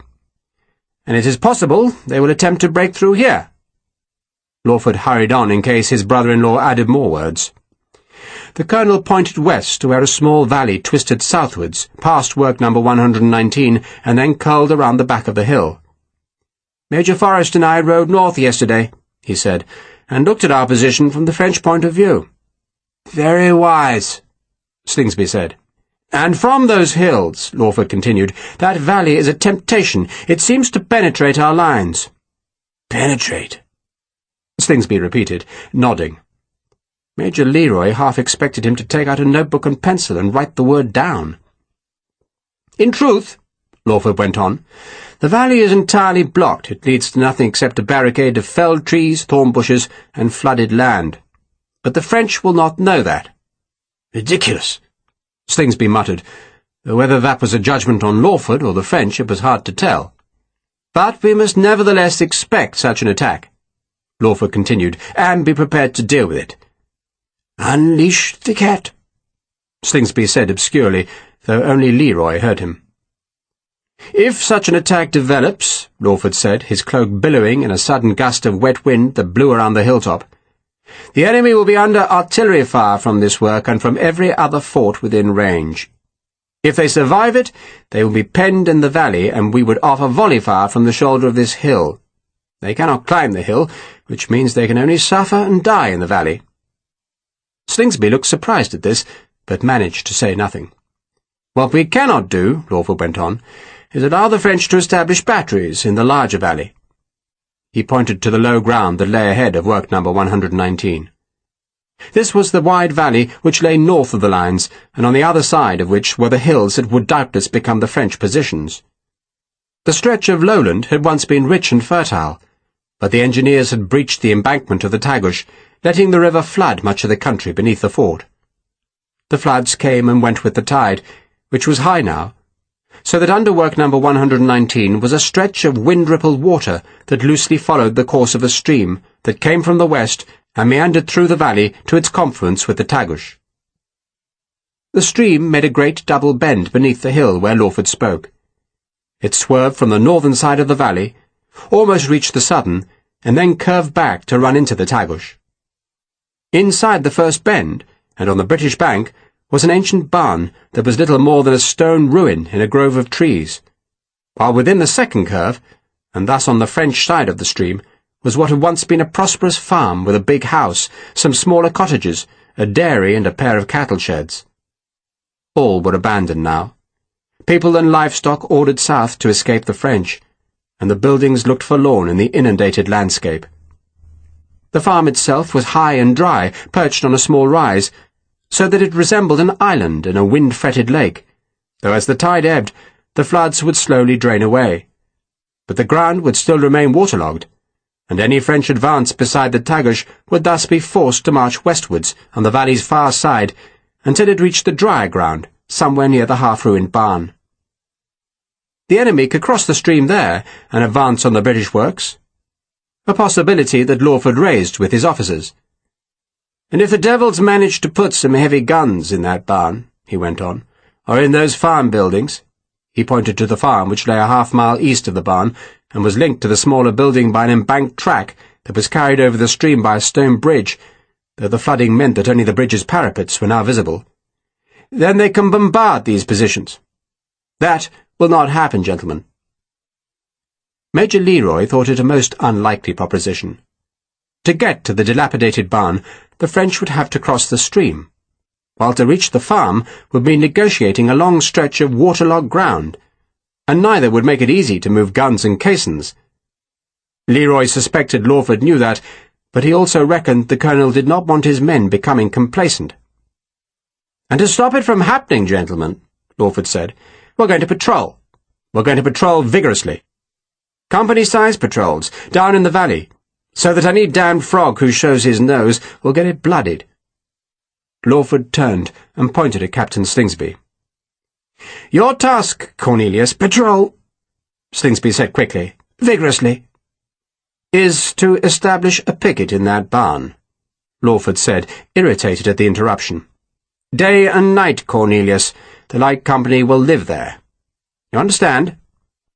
Slingsby stared down at the old barn beside the stream. The roof had partially fallen in, and the place looked nothing like as comfortable as the billets that the Light Company had been given in the village behind work number 119, and for a moment Slingsby did not seem to entirely understand his orders. "We're taking up residence there, sir?"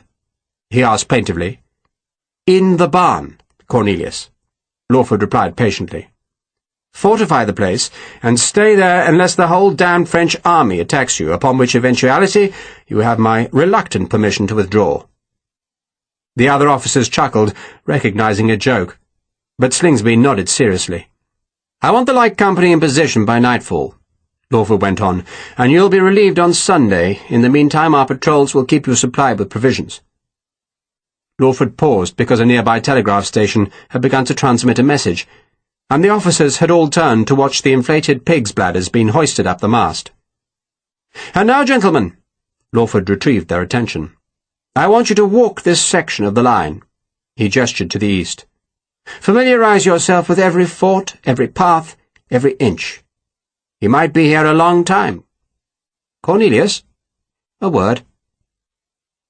The other officers walked away, going to explore the line between work number 119 and work number 114. Lawford, when he was alone with Slingsby, frowned at the smaller man. "It pains me to ask this," he said, "but are you drunk?" Slingsby did not answer at once. Instead he looked indignant, and it seemed as though he would return a sharp answer. But then words failed him, and he just turned away and gazed across the valley.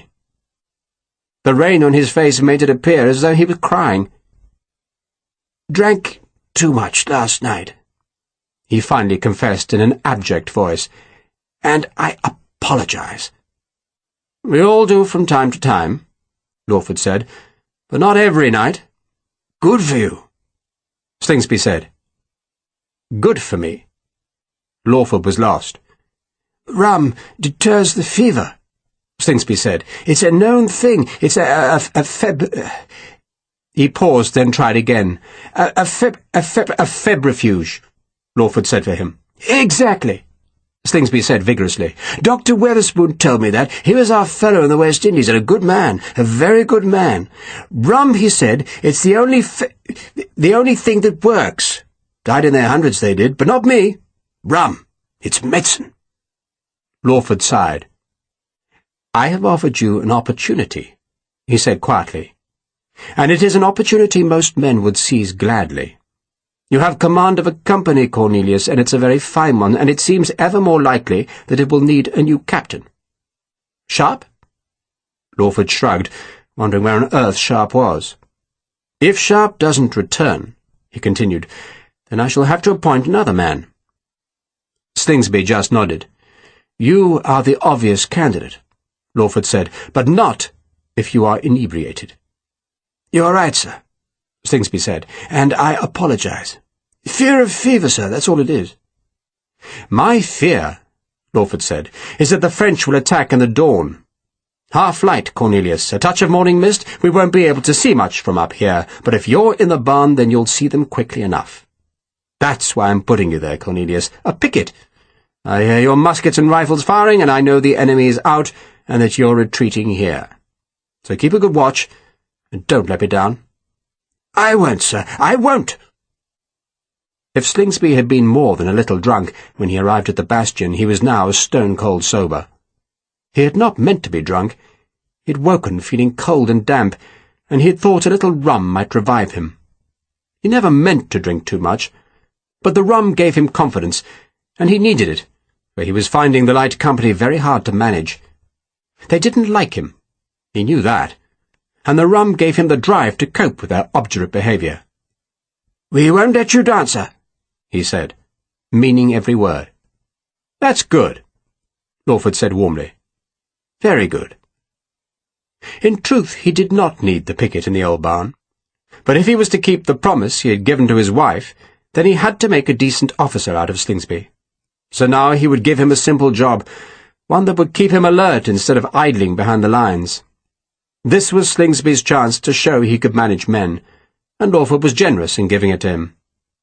"And I insist on one last thing," Lawford said.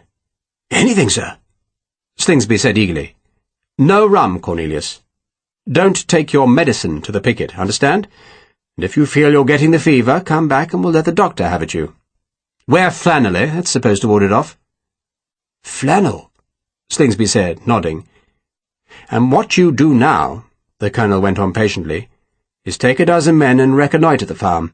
There's a path down the hill behind work number 118, he pointed. And meanwhile the rest of your company can get ready. Clean muskets, sharp bayonets, fresh flints, and full cartridge boxes. Tell Mr. Knowles you're drawing rations for 3 days, and be ready to deploy this afternoon." "Very good, sir," Slingsby said. "And thank you, sir." Lawford watched Slingsby go down the steps. Then he sighed and took out his telescope, which he mounted on a tripod already placed on the bastion. He stooped to the eyepiece and gazed at the northern landscape. The hills across the valley were crowned with 3 broken windmills, nothing left of them but their white stone stumps. Those, he supposed, would become French watchtowers. He swung the glass to the right, coming at last to a glimpse of the Tagus which swept wide towards the sea. A Royal Navy gunboat was anchored in the river, its ensign hanging limp in the rain. "If they come," a voice spoke behind Lawford, "then they can't use the road, because it's flooded, so they'll be forced to make a detour and come straight up here." Lawford straightened from the glass and saw it was Major Hogan, who was swathed in an oilskin cape and had a black oilskin cover over his cocked hat. "You're well?" Lawford greeted the Irishman. "I can feel a cold coming on," Hogan said. "A damned cold, first of the winter, eh?" "Not winter yet, Hogan." "Feels like it. May I?" Hogan gestured at the telescope. "Be my guest," Lawford said, and courteously wiped the rain from the outer lens. "How's the pier?" "His lordship thrives," Hogan said, stooping to the glass, "and sends his regards. He's angry, of course." "Angry?" "All those damned croakers, Lawford, who say the war's lost. Men who write home and get their blockheaded opinions in the newspapers. He'd like to shoot the whole damned lot of them." Hogan was silent for a few seconds as he gazed at the British gunboat in the river. Then he turned a mischievous look on Lawford. "You're not writing home with a bad opinion of his lordship's strategy, are you, Lawford?" "Good Lord, no," Lawford said honestly. Hogan bent to the glass again. "The flooding isn't all we hoped for," he said, "or what Colonel Fletcher hoped for, but it should suffice. They can't use the road anyway, so what the bastards will do, Lawford, is march inland, follow the base of those hills." Hogan was tracking the possible French route with the telescope. "And somewhere near that abandoned barn, they'll cross over and come straight at you." "Exactly what I'd surmised," Lawford said. "And then they'll advance into that valley." He nodded to the low ground that curled about the hill. "Where they'll die," Hogan said with an indecent satisfaction. He stood up straight and winced at a twinge in his back. "In truth, Lawford, I don't expect them to try, but they might get desperate." "Any news of Sharpe?" Lawford hesitated, surprised by the question, then realized that it was probably the reason Hogan had sought him out. "None." "Bloody lost, is he?" "I fear it's time to write him out of the books," Lawford said, meaning that he could officially declare Sharpe missing and so create a vacant captainship. "A bit premature, don't you think?" Hogan suggested vaguely. "Your affair, of course, Lawford, your affair entirely, and no damn business of mine, whether you write him out or not." He stooped to the glass again and stared at one of the broken mills that crowned a hilltop across the wide valley. "What was he doing when he went missing?" "Looking for turpentine, I think. That and escorting an Englishwoman." "Ah," Hogan said, still vaguely, then straightened from the glass again. "A woman, eh? That sounds like Mr. Sharpe, doesn't it? Good for him. That was in Coimbra, yes?" "In Coimbra, yes," Lawford confirmed, then added indignantly, "He never turned up." "Another fellow disappeared there," Hogan said, standing at the bastion's edge and staring through the rain at the northern hills. "A major. Quite important. He does for the Portuguese what I do for the pier. Be a bad thing if he fell into French hands." Lawford was no fool, and knew that Hogan did not just make vague conversation. "You think they're connected?" "I know they're connected," Hogan said. "Sharpe and this fellow had what you might call a disagreement." "Sharpe never told me." Lawford was piqued. "Flower? On a hilltop?" "Ah, he did tell me. No details, though." "Richard never wastes details on senior officers," Hogan said, then paused to take a pinch of snuff. He sneezed. "He doesn't tell us," he went on, "in case we get confused. But he coped, in a way, and got himself thoroughly beaten up as a result." "Beaten up?" "The night before the battle." "He said he'd tripped." "Well, he would, wouldn't he?" Hogan was not surprised. "So, yes, the two were connected, but whether they still are is very dubious, but not impossible. I have great faith in Sharpe." "As do I," Lawford said. "Indeed you do," Hogan said, who knew more about the South Essex than Lawford would ever have guessed. "So if Sharpe does turn up, Lawford, send him on to the Pier's headquarters, will you? Tell him we need his information about Major Ferreira." Hogan very much doubted that Wellington would want to waste a second on Sharpe, but Hogan did, and it did no harm for Lawford to think that the General shared that wish. "Of course I will," Lawford promised. "We're at Perro Negro," Hogan said. "Couple of hours' ride westwards, and of course we'll send him back as soon as we can. I'm sure you're eager for Sharpe to resume his proper duties." There was a faint stress on the word proper that did not escape Lawford, who sensed the mildest of reproofs, and the Colonel was wondering whether he should explain just what had happened between Sharpe and Slingsby, when Hogan suddenly gave an exclamation and put his eye to the glass. "Our friends are here," he said. For a moment Lawford thought Hogan meant that Sharpe had turned up, but then he saw horses on the far hill, and he knew it was the French. The first patrols had come to the lines, and that meant Massena's army could not be far behind. The lines of Torres Vedras, built without the knowledge of the British government, had cost £200,000. They were the greatest, most expensive defensive works ever made in Europe. And now they would be tested. They were dragoons, the inevitable green-coated dragoons, who rode along the river beneath the looming hills of the Tagish's western bank. There were at least 30 of them, and they had plainly been foraging, for they had 2 small cows tied to one man's horse. But now, in the wet afternoon, they saw the small boat with its 3 men and 2 women, and the chance for sport was too good for the dragoons to pass up. They began by shouting that the boat was to be brought to their bank, but they had no expectation that their words would be understood, let alone obeyed, and a few seconds afterwards the first man fired. The carbine shot splashed into the water 5 paces short of the boat. Sharpe and Harper began rowing harder, steering the boat obliquely away from the horsemen towards the eastern bank. And the dragoons spurred on ahead, a dozen or more of the horsemen dismounting where a wooded spur projected into the river. "They're getting ready to fire at us," Vicente warned. The river made a bend around the wooded headland, and on its eastern bank 100 paces from the dragoons a vast tree had fallen into the water, where it lay half in and half out, its gaunt, sun-whitened branches jutting into the drizzle. Sharpe, twisting on the thwart, saw the tree, and tugged hard on his left oar to steer for it. The other dragoons had dismounted now, and hurried to the river's edge, where they knelt, aimed, and fired. The balls skipped across the river, and one drove a splinter out of the small boat's gunwale. You see the tree, Pat? Sharpe asked, and Harper turned on the thwart and grunted confirmation, and the two pulled at the heavy oars as another ragged volley crackled from the far bank. Then the high, tarred prow of the boat smashed into the dead branches that tangled the backwater formed by the huge pale trunk. A carbine bullet smacked into the dead wood, and another whip-cracked overhead as Vicente pulled the boat further into the sanctuary made by the fallen tree. Now, so long as they kept their heads down, the dragoons could not see them, and could not hit them.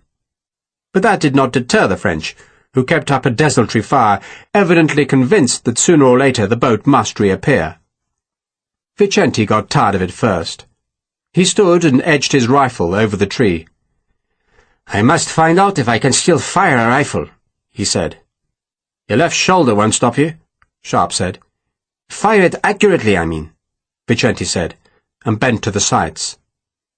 The dragoons were using smooth-bore carbines that were even less accurate than a musket, but at this range Vicente's rifle was deadly, and he aimed at a mounted man he presumed was an officer. The dragoons had seen him, though whether they saw his gun was doubtful, and a flurry of shots banged from the far bank.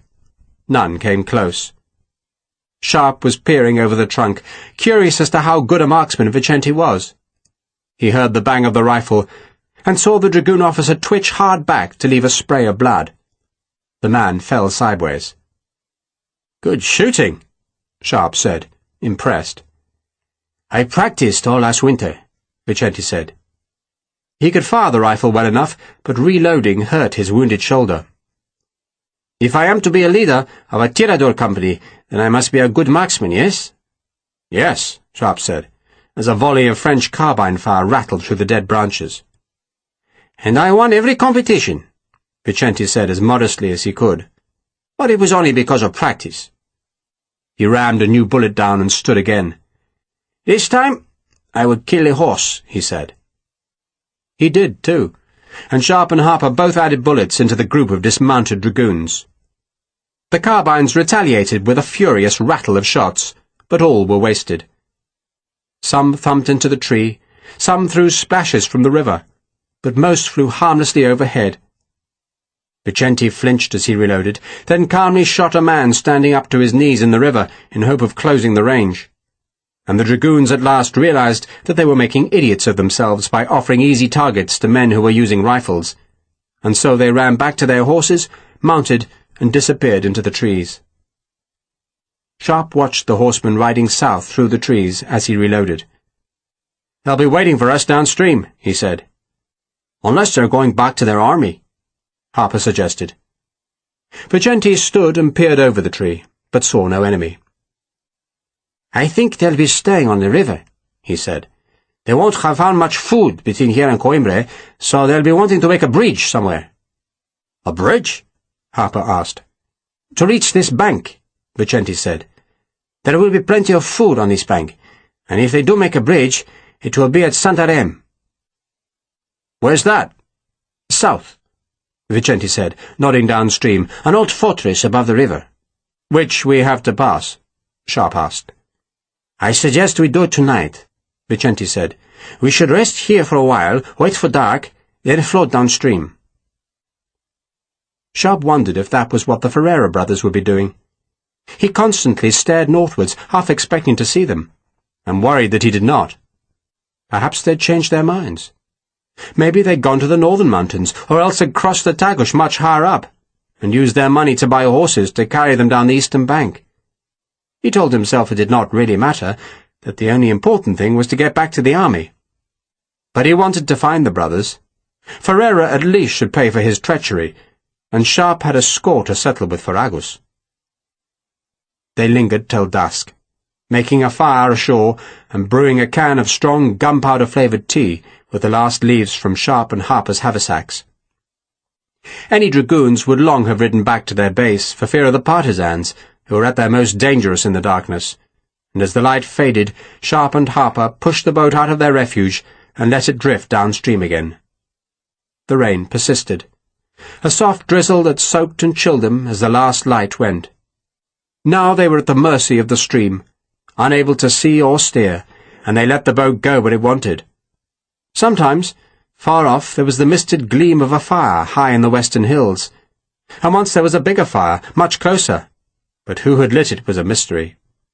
Once or twice they bumped into solid pieces of driftwood, and then they brushed past a fallen tree, and an hour or so later, after it seemed to Sharpe that they had drifted for hours, they saw a cluster of rain-hazed lights high up on the western bank. "Santarem," Vicente said softly. There were sentries on the high wall, lit up there by fires behind the parapet, and Sharpe assumed they were French. He could hear men singing in the town, and he imagined the soldiers in the taverns, and wondered if the rape and horror that had raged through Coimbra was being visited on Santarem's townsfolk. He crouched low in the boat, even though he knew that any sentry on that high wall could see nothing against the river's inky blackness. It seemed to take forever to pass beneath the ancient ramparts, but at last the lights faded, and there was only the wet darkness. Sharpe fell asleep. Sarah bailed the boat with a tin cup. Harper snored, while beside him Joanna shivered. The river was wider now, wider and faster, and Sharpe woke in the wolf-light before dawn to see misted trees on the western bank and fog everywhere else. The rain had stopped. He unshipped his oars and gave a few tugs, to warm himself more than anything else. Sarah smiled at him from the stern. "I've been dreaming," she said, "of a cup of tea." "None left," Sharpe said. "That's why I was dreaming of it," she said. Harper had woken and started rowing now, but it seemed to Sharpe they were making no progress at all. The fog had thickened, and the boat seemed suspended in a pearly whiteness into which the water faded. He tugged harder at the oars and finally saw the vague shape of a twisted tree on the eastern bank, and he kept his eyes on the tree, kept rowing as strongly as he could, and slowly became convinced that the tree was staying in the same place however hard he pulled. "Tide," Vicente said. "Tide?" "It comes up the river," Vicente said, "and it's carrying us backwards, or trying to. But it will turn." Sharpe thought about going to the eastern bank and mooring the boat, but then decided that the Ferreira brothers, who could not be so very far behind, might slip past in the fog. So he and Harper pulled at the oars until their hands were blistered with the effort of fighting the flooding tide. The fog grew brighter. The tide at last slackened, and a gull flew overhead. They were still miles from the sea, but there was a smell of salt, and the water was brackish. The day was growing warmer, and that seemed to thicken the fog, which drifted in patches like gunsmoke above the swirling grey water. They had to go nearer the western bank to avoid the bedraggled remains of a fish trap made of nets, withies and poles that jutted far out from the eastern shore. There was no movement on the western bank, so that they seemed to be alone on a pale river beneath a pearly sky. But then, from ahead, came the unmistakable bang of a cannon. Birds shot up from the trees on the bank and flew in circles as a sound echoed from some unseen hills, rumbled up the river's valley, and faded. "I can't see anything," Vicente reported from the bow. Sharpe and Harper had rested on their oars, and both twisted to see ahead, but there was only the fog over the river. Another cannon sounded, and Sharpe thought he saw a patch of the mist thicken. Then he rowed 2 more strokes, and there, appearing like a ghost ship in the vapour, was a gunboat firing at the western shore. There were dragoons there, half seen in the mist, scattering from the gunfire. Another cannon blasted from the boat that was anchored in midstream, and a barrel-load of grape shot threw down 2 horses, and Sharpe saw a sudden spray of blood, almost instantly gone, discolour the fog. And then the gunboat's forward cannon fired, and a round shot skipped across the water a score of yards ahead of the skiff. It had been a warning shot, and a man was standing in the gunboat's forepeak, shouting at them to come alongside. "They're English," Vicente said. He stood in the skiff's bow and waved both arms, while Sharpe and Harper pulled towards the gunboat that had 1 high mast, a low waist, and 6 gun ports visible on its port side, which faced upstream. A white ensign hung at the stern, while a Union flag drooped at the topmast. "Here!" the man shouted. "Bring that bloody boat here!" The 2 aft cannon fired at the retreating dragoons, who were now galloping into the fog, leaving dead horses behind. 3 seamen with muskets were waiting for the skiff, pointing their guns down into the boat. "Any of you speak English?" another man called. "My name's Captain Sharpe." "Who?" "Captain Sharpe, South Essex Regiment, and point those bloody muskets somewhere else." "You're English?" The astonishment might have come from Sharpe's appearance, for he was not wearing his jacket, and his beard had grown to a thick stubble. "No, I'm bloody Chinese," Sharpe snapped. The skiff bumped against the tarred side of the gunboat, and Sharpe looked up at a very young naval lieutenant. "Who are you?" "Lieutenant Davis, commanding here." "I'm Captain Sharpe. That's Captain Vicente of the Portuguese Army, and the big fellow is Sergeant Harper, and I'll introduce the ladies later. What we need, Lieutenant, if you'd be so kind, is some proper tea." They scrambled aboard by using the chain plates which secured the ratlines for the big mast, and Sharpe saluted Davis, who, though he only looked about 19 years old and was a lieutenant, nevertheless outranked Sharpe, because, as an officer commanding one of His Majesty's vessels, he had the equivalent rank of major in the army. The seamen gave a small cheer as Joanna and Sarah climbed over the side in their rain-shrunken breeches. "Quiet on deck!" Davis snarled, and the seamen went instantly silent. "Secure the guns!" Davis ordered. "Make fast that boat! Lively! Lively!" He gestured that Sharpe and his companions should go to the boat's stern. "Welcome to the Squirrel," he said, "and I think we can supply tea. Might I ask why you're here?" "We've come from Coimbra," Sharpe said. "And you, Lieutenant?"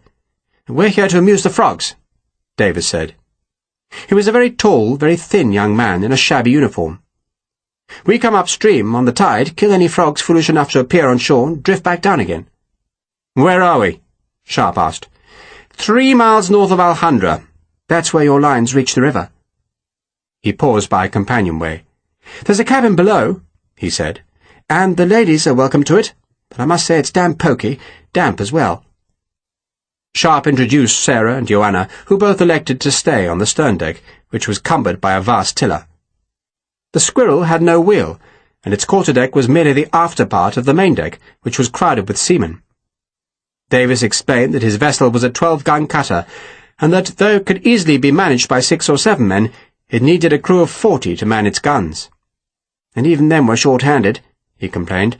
"Can only fire one side of guns. Still, one side's usually enough. Tea, yes?" "And the loan of a razor?" Sharpe asked. "And something to eat," Harper said under his breath, staring innocently up at the huge mainsail that was brailed onto a massive boom which jutted out over the diminutive white ensign. "Tea, shave, breakfast," Davis said. "Stop gawking, Mr. Braithwaite." This was to a midshipman who was staring at Joanna and Sarah and evidently trying to decide whether he preferred his women dark or fair-haired. "Stop gawking and tell Pa we need breakfast for 5 guests." "5 guests, sir. Aye, aye, sir." "And might I beg you to keep an eye out for another boat?" Sharpe asked Davis. "I have a suspicion that 5 fellows are following us, and I want them stopped." "That's my job," Davis said. "Stop anything that tries to float downriver. Miss Fry, might I bring you a chair, you and your companion?" A breakfast was served on deck. There were thick white china plates heaped with bacon, bread, and greasy eggs, and afterwards Sharpe blunted Davis's razor by scraping at the stubble on his chin. Davis's servant had brushed his green jacket, cleaned and polished his boots, and burnished his sword's metal scabbard. He leaned on the gunwale, feeling a sudden relief that the journey was over. In a matter of hours, he thought, he could be back with the battalion, and that spoiled his good mood, for he supposed he'd be doomed to Lawford's continuing displeasure. The fog had thinned into a mist, and the tide was dropping, swirling past the Squirrel, which was anchored at bow and stern so that her small broadside pointed upriver. Sharpe could see a chain of islands off the western bank, low-lying streaks of grassy sand that sheltered a smaller inshore channel, while downriver, beyond a wide bend and just visible above the skeins of mist, Sharpe could see the masts of other ships. It was a whole squadron of gunboats, Davis said, posted to guard the flank of the defensive lines. Somewhere in the distance a cannon fired, its sound flat in the warming air. "It's going to be a nice day for a change." Davis leaned on the gunwale beside Sharpe. "If this damn mist clears." "I'm glad to be rid of the rain," Sharpe said. "Rather rain than fog," Davis said. "Can't fire guns if you can't see the bloody target." He glanced up at the dim glow of the sun through the mist, judging the time. "We'll stay here for another hour," he said, "then drop down to Alhandra. We'll put you ashore there." He looked up at the Union flag that stirred listlessly at the masthead. "Bloody south wind," he said, meaning that he could not sail downriver, but would have to let the current take him. "Sir!" There was a man at the crosstrees where the topmast met the mainmast. "Boat, sir!" "Where away?" The man pointed, and Sharpe took out his glass and searched westwards, and then, through a shimmer of mist, saw a small boat running down the inshore channel. He could only see the heads of the men in the boat. Davis was running down the deck. "Let go the afterspring," he shouted. "Man numbers 1 and 2." The Squirrel swung on its bow anchor, the current hurrying her round until the guns bore, and then the tension was taken up on the stern anchor line to steady the ship at a new angle. "Fire a warning shot when you can," Davis ordered. There was a pause as the Squirrel steadied. Then the gun captain, who'd been squinting down the barrel, leapt back and jerked his lanyard. The small cannon recoiled onto its breeching ropes, and thick smoke clouded the gunwales. The second gun fired almost immediately, its round shot hissing above the low island to splash into the channel ahead of the fleeing boat. "They ain't stopping, sir," the man at the crosstrees called. "Fire at them, Mr. Coombs, directly at them." "Aye, aye, sir." The next shot struck the island and bounced high over the fleeing boat, which was travelling fast on the river's current and was helped by the ebbing tide. Sharpe doubted the gunfire would stop the boat.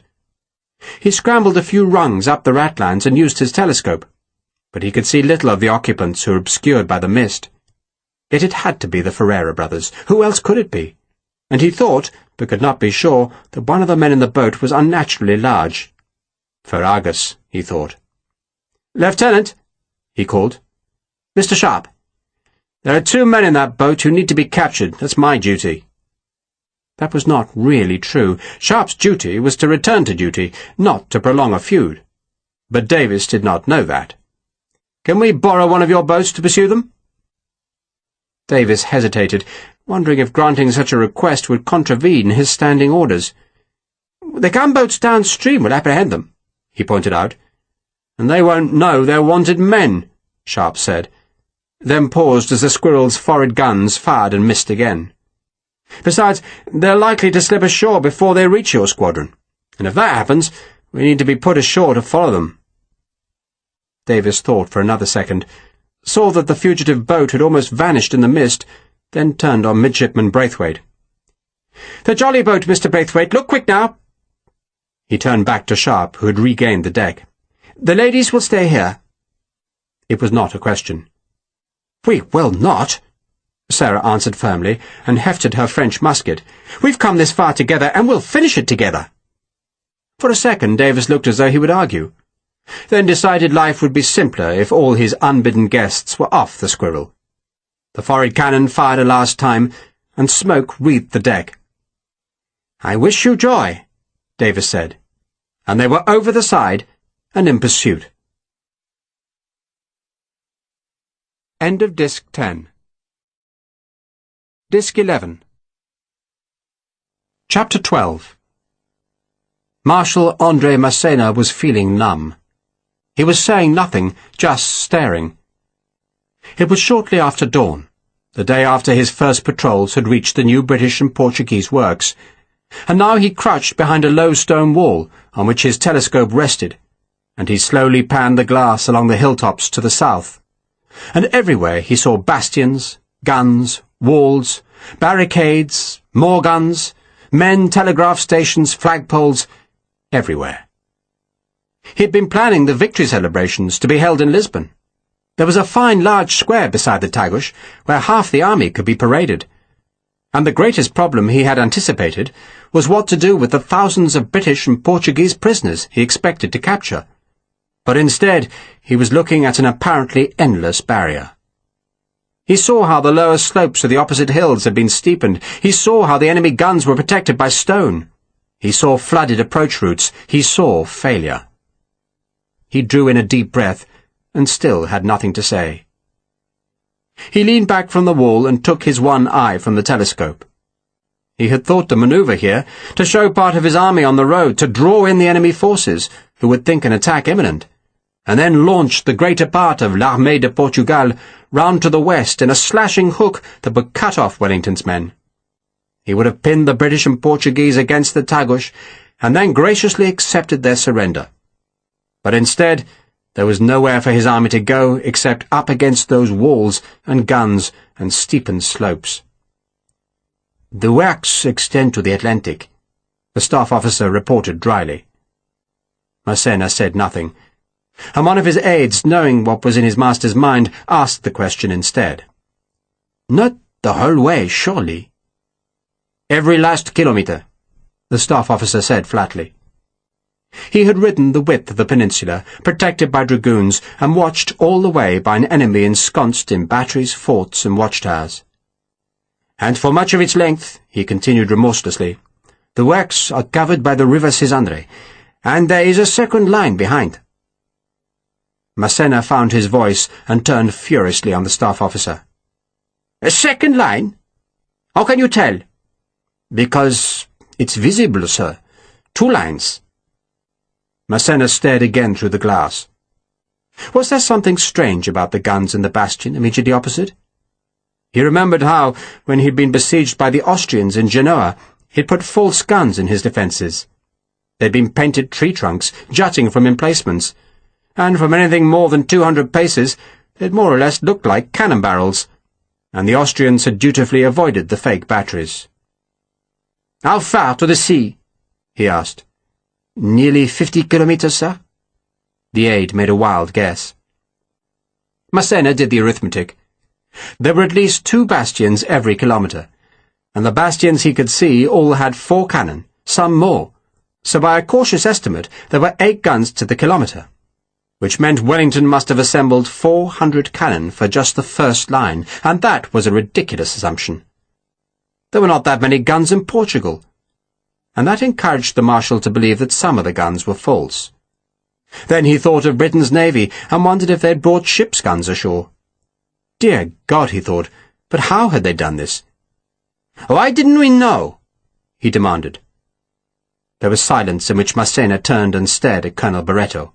"Why didn't we know?" he demanded again. "You told me they were building a pair of forts to protect the road. Does that look like a pair of lousy forts?" "We weren't told," Barreto said bitterly. Massena stooped to the glass. He was angry, but he curbed his feelings, trying to find a weakness in his enemy's careful defences. Opposite him, beside the bastion which had the strangely dark guns, there was a valley that curled behind the hill. He could see no defences there, but that meant little, for all of the low ground was obscured by mist. The hilltops, with their forts and windmills, were in the bright sun, but the valleys were shrouded. Yet he fancied that small valley, which twisted behind the nearest hill, was bereft of defences. Any attack up the valley would be harassed by the high guns, of course, if they were real guns. But once through the gap and behind the hill, what was to stop the eagles? Perhaps Wellington was deceiving him. Perhaps these defences were more show than real. Perhaps the stone bastions were not properly mortared, the guns fake, and the whole elaborate defence a charade to dissuade any attack. Yet Massena knew he must attack. In front of him was Lisbon and its supplies, behind him was a wasteland, and if his army were not to starve, then he must go forward. The anger bloomed in him again, but he thrust it away. Anger was a luxury. For the moment, he knew he must show sublime confidence, or else the very existence of these defences would grind the heart from his army. "C'est une coquille d'œuf," he said. What?" An aide thought he had misheard. "Une coquille d'œuf," Massena repeated, still gazing through the glass. He meant it was an eggshell. "One tap," he went on, "and it will crack." There was silence except for the intermittent sound of cannon fire from a British gunboat on the river Tagus that lay a mile or so to the east. The aides and generals, staring over Massena's head, thought the defensive line a most impressive eggshell. "They've fortified the hilltops," Massena explained, "but forgotten the valleys between, and that, gentleman, means we shall prize them open like a virgin." He preferred that simile to the eggshell, for he repeated it. "Like a virgin," he said enthusiastically. then collapsed the glass and stood. "General Renier!" "Sir?" "You see that valley?" Massena pointed across the misted low ground to where the small valley twisted behind one of the fortified hills. "Send your light troops into it. Go fast. Go before the mist vanishes. See what's there." He would lose some men, but it would be worth it to discover that the valleys were the weak point in Wellington's defence. And then Massena could pick his valley and time and break this virgin wide open. Massena chuckled at the thought. His spirits restored, and he held his telescope out to an aid. And just then one of the dark guns on the opposite hill fired, and the ball seared across the valley, struck the slope 20 paces below the wall, and bounced up over Massena's head. The British had been watching him, and must have decided that he had spent too long in one place. Massena took off his cocked hat, bowed to the enemy in acknowledgment of their message, and walked back to where the horses waited. He would attack. Major Ferreira had not foreseen this. He had thought the boat, which they had bought for too much money south of Castelo Branco, would take them all the way to the wharves of Lisbon.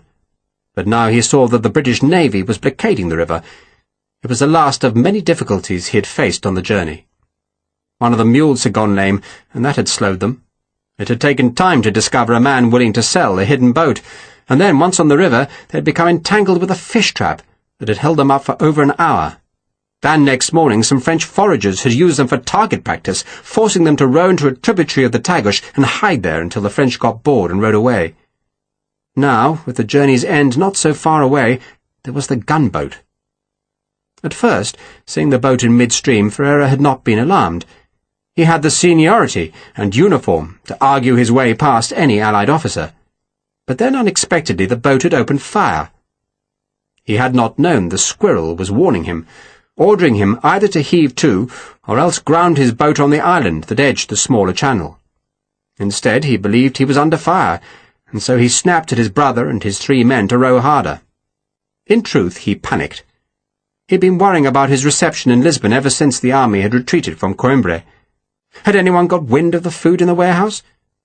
He had a guilty conscience, and that conscience made him try to outrun the gunfire, and he believed he had done it, until he saw, dim through the mist layer that hung above the swathe of land encircled by the river's bend, the thicket of masts denoting a whole squadron of gunboats barring the river. He was standing in the stern sheets now, staring about him, and he saw with a great pang of relief the forts that guarded the main road north from Lisbon. A swirl of parting mist showed the forts on the hills, and Ferreira saw the Portuguese flag flying above the nearest, and so he impulsively pulled on the tiller ropes to carry the boat to shore. Better to deal with Portuguese soldiers, he thought, than British sailors. "We're being followed," his brother warned him. Ferreira turned and saw the jolly boat racing down the river's centre. "We're going ashore," he said. "They won't follow us there." "They won't?" "They're sailors. Hate being on dry land." Ferreira smiled. "We'll go to the fort," he said, jerking his chin towards the new bastions dominating the road. "We'll get horses, and we'll be in Lisbon by this afternoon." The boat ran ashore, and the 5 men carried their weapons and French coin up the bank. Ferreira glanced once at the jolly boat, and saw it had turned and was making heavy going as it tried to cross the current. He assumed the sailors wanted to take his boat, and they were welcome to it, for now he was safe. But when the 5 men broke through the bushes at the top of the bank, they came across a further difficulty. The river was embanked here, but further south the big earth wall must have been breached to let the water flood the road, and Ferreira saw there would be no easy walk to the closest fort, because the land was inundated, and that meant they would have to go inland to skirt the floods. That was no great matter, but then he felt alarm, because somewhere in the mist ahead of him a gun sounded. The echo rolled between the hills, but no shot came anywhere near them, and no second shot sounded, which suggested that there was no need to worry. Probably a gunner ranging his piece, or testing a reboard touch-hole. They walked westwards, following the line of the swamp-edged flood, and after a while, vague in the mist, Ferreira saw a farm standing on higher ground. There was a wide stretch of boggy land between them and the farm, but he reckoned if he could just reach those buildings, then he would not be too far from the forts on the southern heights. That thought gave Ferreira a conviction that all would be well, that the tribulations of the last days would be crowned with unmerited but welcome success. He began to laugh. "What is it?" his brother asked. "God is good to us, Luis. God is good." "Is?" "We sold that food to the French, took their money, and the food was destroyed. I shall say we tricked the French, and that means we shall be heroes." Ferragus smiled and patted the leather satchel hanging from his shoulder. "We're rich heroes." "I'd probably be made lieutenant colonel for this," Ferreira said. He would explain that he had heard of the hoarded food and stayed behind to ensure its destruction, and such a feat would surely merit a promotion. "There were a bad few days," he admitted to his brother, "but we made it through." "Good God!" "What?" "The forts," Ferreira said in astonishment. "Look at all those bastions." The mist obscured the valley, but it was a low mist, and as they breasted a gentle rise, Ferreira could see the hilltops, and he could see that every height had its small fort, and for the first time he realized the extent of the new works. He had thought that only the roads were being guarded, but it was plain that the line stretched far inland. Could it cross the peninsula, go all the way to the sea? And if it did, then surely the French would never reach Lisbon. He felt a sudden surge of relief that he had been forced out of Coimbra. Or if he had stayed, if the warehouse had not been burned, then he would inevitably have found himself recruited by Colonel Barreto. "That damned fire did us a favor," he told his brother, "because we're going to win. Portugal will survive." All he had to do was reach a fort flying the Portuguese flag, and it would all be over. The uncertainty, the danger, the fear. It was over, and he had won. He turned, looking for the Portuguese flag he had seen flying above the mist, and when he turned, he saw the pursuers coming from the river. He saw the green jackets. So it was not over. Not quite. And clumsily, weighed down by their money, the 5 men began to run. General Saru assembled 4 battalions of light infantry. Some were chasseurs and some voltigeurs, but whether they were called hunters or volters, they were all skirmishers, and there was no real distinction between them except that the chasseurs had red epaulets on their blue coats, and the voltigeurs had either green or red. Both considered themselves elite troops, trained to fight against enemy skirmishers in the space between the battle lines. The 4 battalions were all from the 2nd Regiment that had left France with 89 officers and 2,600 men. But now the 4 battalions were down to 71 officers and just over 2,000 men.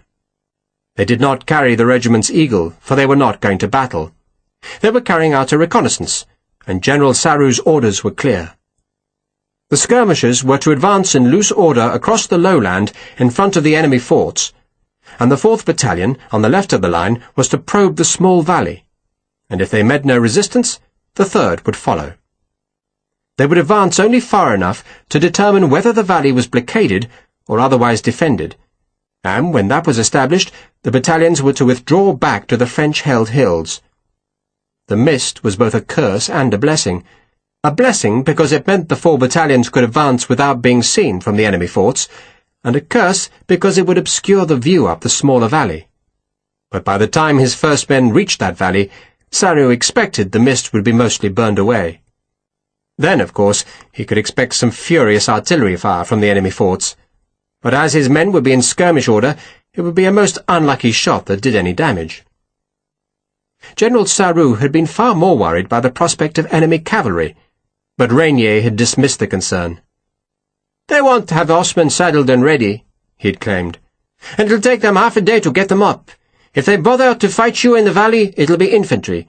So I'll have Soul's brigade ready to deal with the bastards."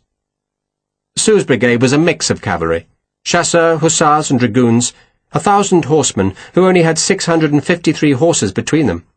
But that should be enough to deal with any British or Portuguese skirmishers who tried to stop Saru's reconnaissance. It was mid-morning by the time Saru's men were ready to advance, and the general was about to order the 1st Battalion out into the mist-shrouded valley when one of General Rainier's aides came galloping down the hill. Saru watched the officer negotiate the slope. "It'll be a change of orders," he predicted sourly to one of his own aides. "Now they'll want us to attack Lisbon." Rainier's aide curbed his horse in a flurry of earth, then leaned forward to pat the beast's neck. "There's a British picket, sir," he said. "We've just seen it from the hilltop. They are in a ruined barn by the stream." "No matter," Saru said. No mere picket could stop 4 battalions of prime light infantry.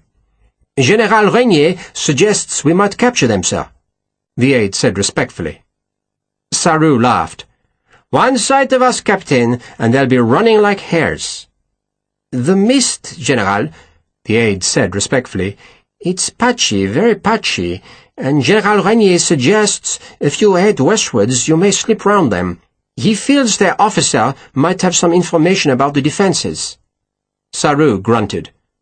A suggestion from Rainier was tantamount to an order, but it seemed a pointless order.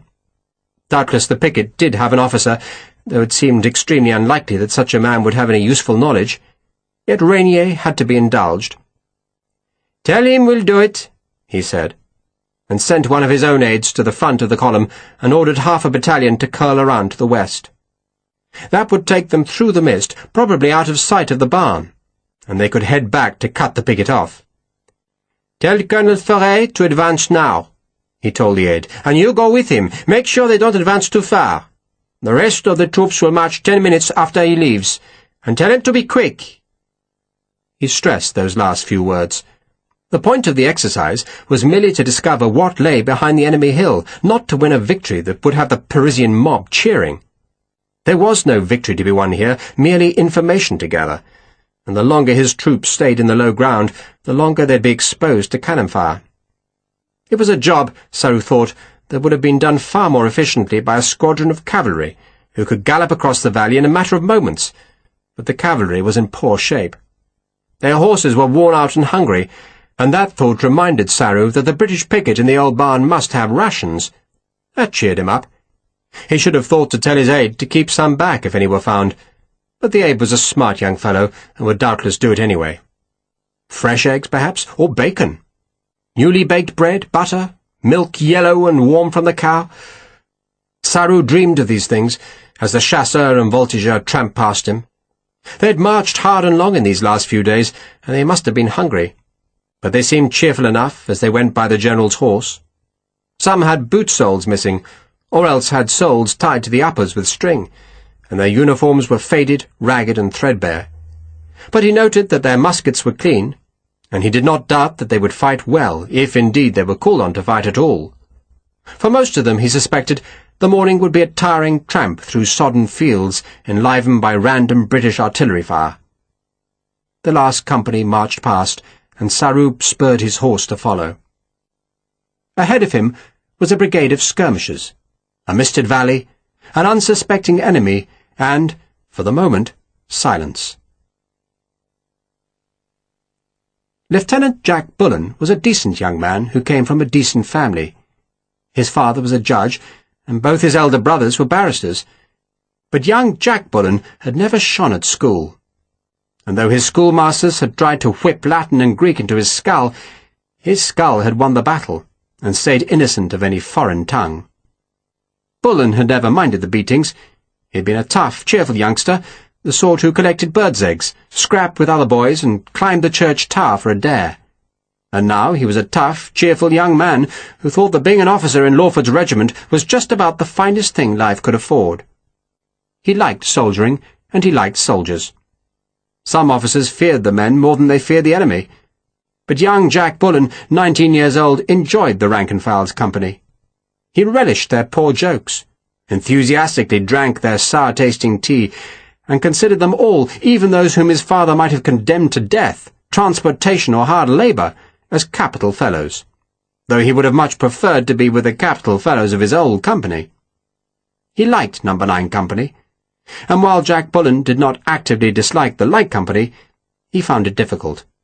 Not the men.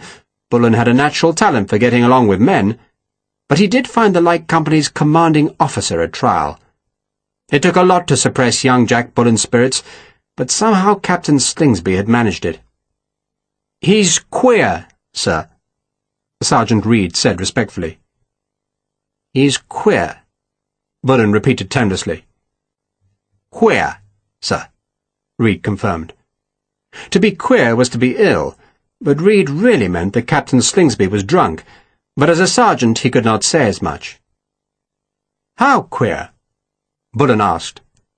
He could have walked the 20 paces to discover for himself, but he was in charge of the sentries who lined the stream just outside the crumbling barn, and he did not really want to face Slingsby. Very queer, sir, Reed said gravely. He's talking about his wife, sir. He's saying bad things about her. Bullen wanted to know what things were being said, but he knew the Methodist sergeant would never tell him, so he just grunted in acknowledgement. It's upsetting the men, sir, Reed said. Such things shouldn't be said about women, not about wives. Bullen suspected Slingsby's outburst was amusing the men rather than upsetting them, and that was bad. An officer, however friendly, had to keep a certain dignity. Can he walk?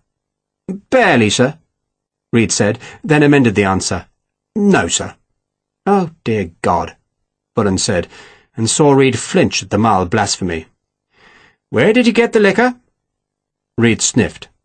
His servant, sir. Got a pack filled with canteens, and the captain's been drinking all night, sir. Bullen wondered what he should do. He could hardly send Slingsby back to battalion, for Bullen did not see it as his job to destroy his commanding officer's reputation. That would be a disloyal act. Keep an eye on him, Sergeant, Bullen said helplessly. Maybe he'll recover.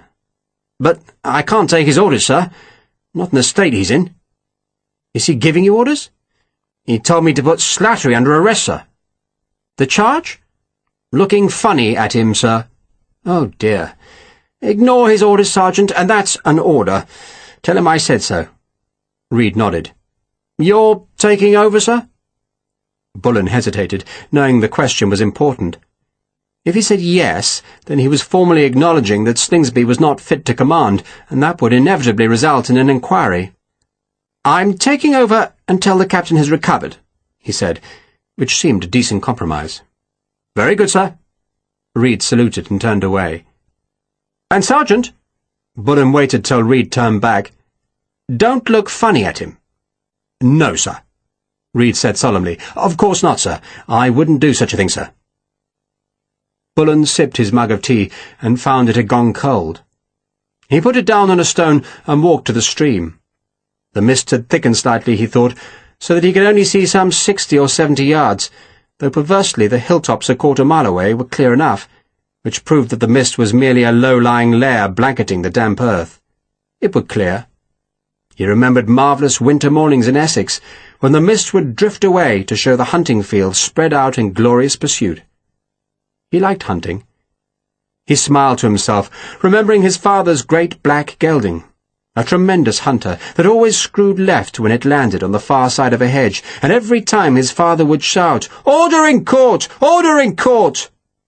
It was a family joke, one of the many that made the Bullen house a happy one. "Mr. Bullen, sir?" It was Daniel Hagman, the oldest man in the company, who called from a dozen paces upstream. Bullen, who had been thinking how they would be readying the horses for the cubbing season at home, walked to the rifleman. "Hagman? Thought I saw something, sir." Hagman pointed through the mist. "Nothing there now." Bullen peered and saw nothing. "This mist will burn off soon enough." "Be clear as a bell in an hour, sir. It'll be nice to have some sunshine." "Won't it just?" Then the shooting started.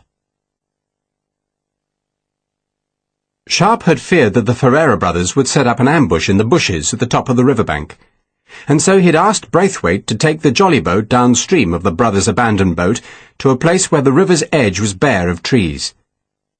He had told Sarah and Joanna to stay in the boat, but they had ignored him, scrambling ashore behind the three men. Vicente was worried by their presence. "They shouldn't be here." "We shouldn't be here, Jorge," Sharpe said. He was gazing across the marshland, then saw the Ferreira brothers and their three companions in the mist. The 5 men were walking inland, looking as though they didn't have a care in the world. "We shouldn't be here," Sharpe went on, "but we are, and so are they. So let's finish this." He unslung the rifle and made sure the priming was still in the pan. "Should have fired and reloaded on board the Squirrel," he told Harper. "You think the powder's damp?" "Could be." He feared the mist might have moistened the charge, but there was nothing he could do about it now. They began walking. But by landing further south, Sharpe had unwittingly put them deeper in the marshes, and the going was hard. The ground at best was squelchy, at worst it was a glutinous mess, and because the tide was ebbing, the land was newly waterlogged. Sharpe cut north, reckoning that the land there was firmer, but the 5 fugitives were increasing their lead with every step. "Take your boots off," Harper recommended. "I grew up in Donegal," he went on, "and there's nothing we don't know about bogland." Sharpe kept his boots on. His came up to his knees and were not such an impediment, but the others pulled off their shoes, and they made faster progress. "All we need to do," Sharpe said, "is get close enough to shoot the bastards." "Why don't they look round?" Sarah wondered. "Because they're dozy," Sharpe said. "Because they reckon they're safe." They had reached the firmer ground, a very slight rise between the marsh and the northern hills, and they hurried now, closing the gap on the 5 men who still looked as carefree as if they were out for a day's rough shooting. They were strolling, guns slung, chatting. Ferragus towered over his companions, and Sharpe had an urge to kneel, aim, and shoot the bastard in the back. But he did not trust the rifle's charge, and so he kept going. Way off to his left, he could see some buildings in the mist. A couple of cottages, a barn, some sheds, and a larger house, and he supposed it had been a prosperous farmstead before the engineers flooded the valley. He suspected the marshy ground extended almost to those half-seen buildings, which seemed to be on higher land, and he reckoned Ferreira would try to reach the farm and then head south. Or else, if the brothers realized they were being followed, they would hole up in the buildings, and it would be hell to get them out. And Sharpe began to hurry.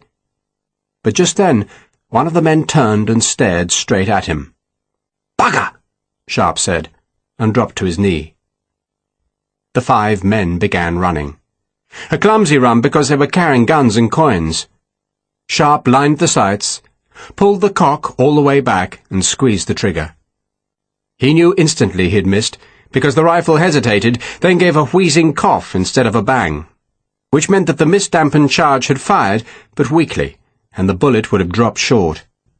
He began reloading as Harper and Vicente fired, and one of their bullets must have struck a man in the leg because he fell. Sharpe was ramming a new charge down. There was no time to wrap the bullet in leather. He wondered why the hell the army did not issue ready-wrap bullets. Then he pushed the ramrod down onto the ball, primed, knelt, and fired again. Joanna and Sarah, even though their muskets were futile at this range, both fired. The man who had fallen was on his feet again, showing no sign of being wounded because he was running hard to catch up with his companions. Harper fired, and one of the men swerved violently, as if the ball had gone frighteningly close to him. And then all 5 were on the higher ground and running for the buildings. Vicente fired his second shot, just as the men vanished among the stone walls. "Damn!" Sharpe said, ramming a new bullet down. "They won't stay there," Vicente said quietly. "They'll run south." "We'll go through the marsh, then," Sharpe said, and he set off, splashing into mud and waterlogged grass. He was aiming to get south of the farmstead, and so cut off the fugitives, but almost at once he realized the attempt was probably futile. The ground was a morass. There were floods ahead, and when he was up to his knees in water, he stopped. He swore because he could see the 5 men leaving the farm and heading south, but they were also balked by floodwater, and turned west again. Sharpe put the rifle to his shoulder, led Ferragus with the sights, and pulled the trigger. Harper and Vicente also fired, but they were shooting at moving targets, and all 3 bullets missed. Then the 5 men were gone in the persistent mist. Sharpe fished out a new cartridge. "We tried," he said to Vicente. "They'll be in Lisbon by this evening," Vicente said. He helped Sharpe struggle free of a patch of mud. "I will report Major Ferreira, of course." "He'll be long gone, Jorge. Either that or it'll be his word against yours, and he's a major and you're a captain. So you know what that means." He stared into the western mist. "It's a pity," he said. "I owed that big bastard a beating." "Is that why you followed him?" Sarah asked. "As much as anything else." He rammed a new bullet down the rifle, primed the lock, closed the frizzen, and slung the rifle. "Let's find dry land," he said. and go home." "They're not gone," Harper said suddenly, and Sharpe turned to see miraculously that the 5 men were coming back to the farm. They were hurrying, looking into the mist behind them, and Sharpe, unslinging the rifle, wondered what in hell was happening. Then he saw the skirmish line. For a moment he was sure it had to be a British or a Portuguese company, but then he saw the blue coats and white cross-belts, saw the epaulettes, and saw that some of the men wore short sabres, and he knew they were the French. And there was more than one company, for out of the mist a whole horde of skirmishers was appearing. Then, from the west came a splintering crackle of muskets. The skirmishers turned towards the sound, paused. The Ferreiras were in the farm buildings now. Harper cocked his rifle. "What in God's name is happening?" "It's called a battle, Pat." "God save Ireland." "He can start by saving us," Sharpe said.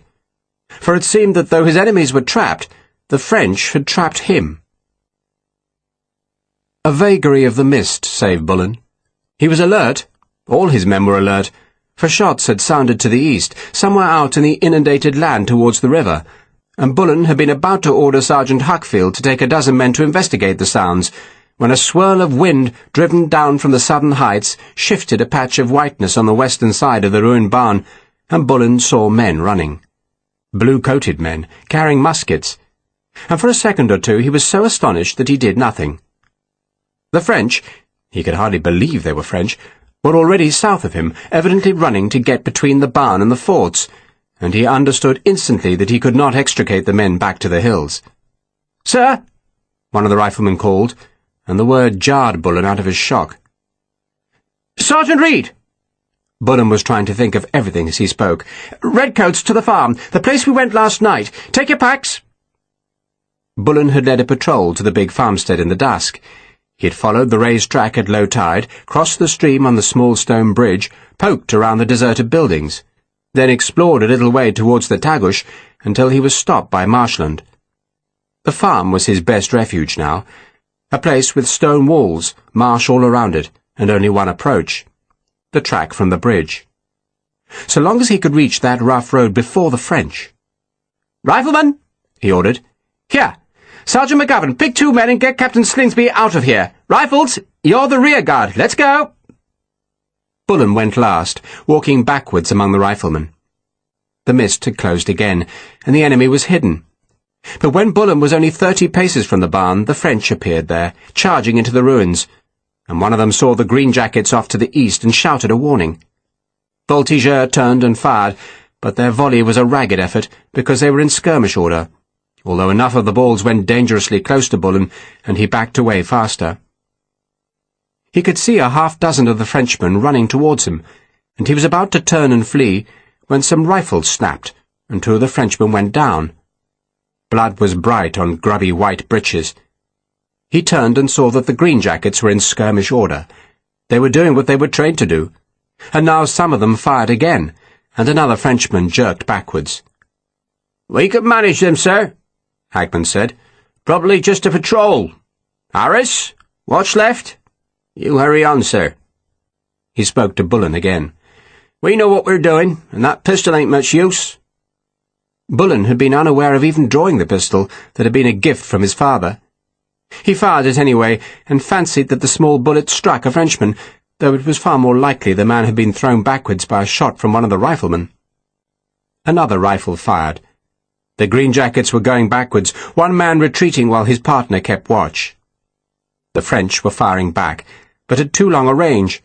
Their musket smoke made thicker patches of mist. By a miracle, the Voltigeurs were not following hard on Bullen's footsteps.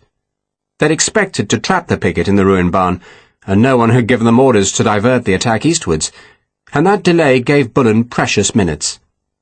He realized that Hagman was right, and that the riflemen did not need his orders, so he ran past them to the bridge where Sergeant Reed was waiting with the redcoats. Captain Slingsby was drinking from a canteen, but at least he was causing no trouble.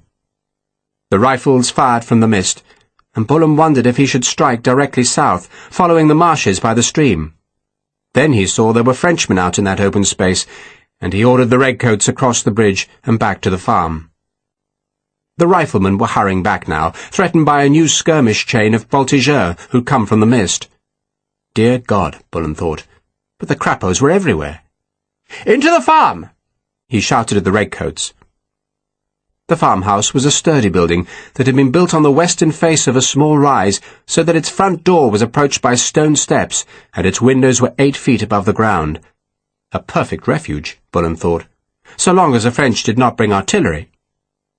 2 redcoats hauled Captain Slingsby up the steps, and Bullen followed into a long room, parlour and kitchen united in one, with the door and the 2 high windows facing down the track leading to the bridge. Bullen could not see the bridge in the mist, but he could see the riflemen retreating fast down the track, and he knew the French could not be far behind. "In here!" he shouted at the greenjackets, then explored the rest of his makeshift fort. A second door and a single window faced the back, where a yard was edged with other low-tiled buildings, while at one end of the room a ladder led to an attic, where there were 3 bedrooms. Bullen split the men into 6 squads, 1 for each window facing the track, 1 for the door, and 1 each for the small rooms upstairs. He posted a single sentry at the back door, hoping the French would not reach the yard. "Break through the roof," he told the men he posted upstairs. The first voltigeurs were on the track now, and their musket balls rattled on the farm's stone walls. "There are men in the yard, sir," the sentry at the back door said. Bullen thought he meant Frenchmen, and snatched open the back door, but saw that one of the strangers was in the uniform of a Portuguese major, and the others were all civilians, one of whom was the biggest man Bullen had ever seen.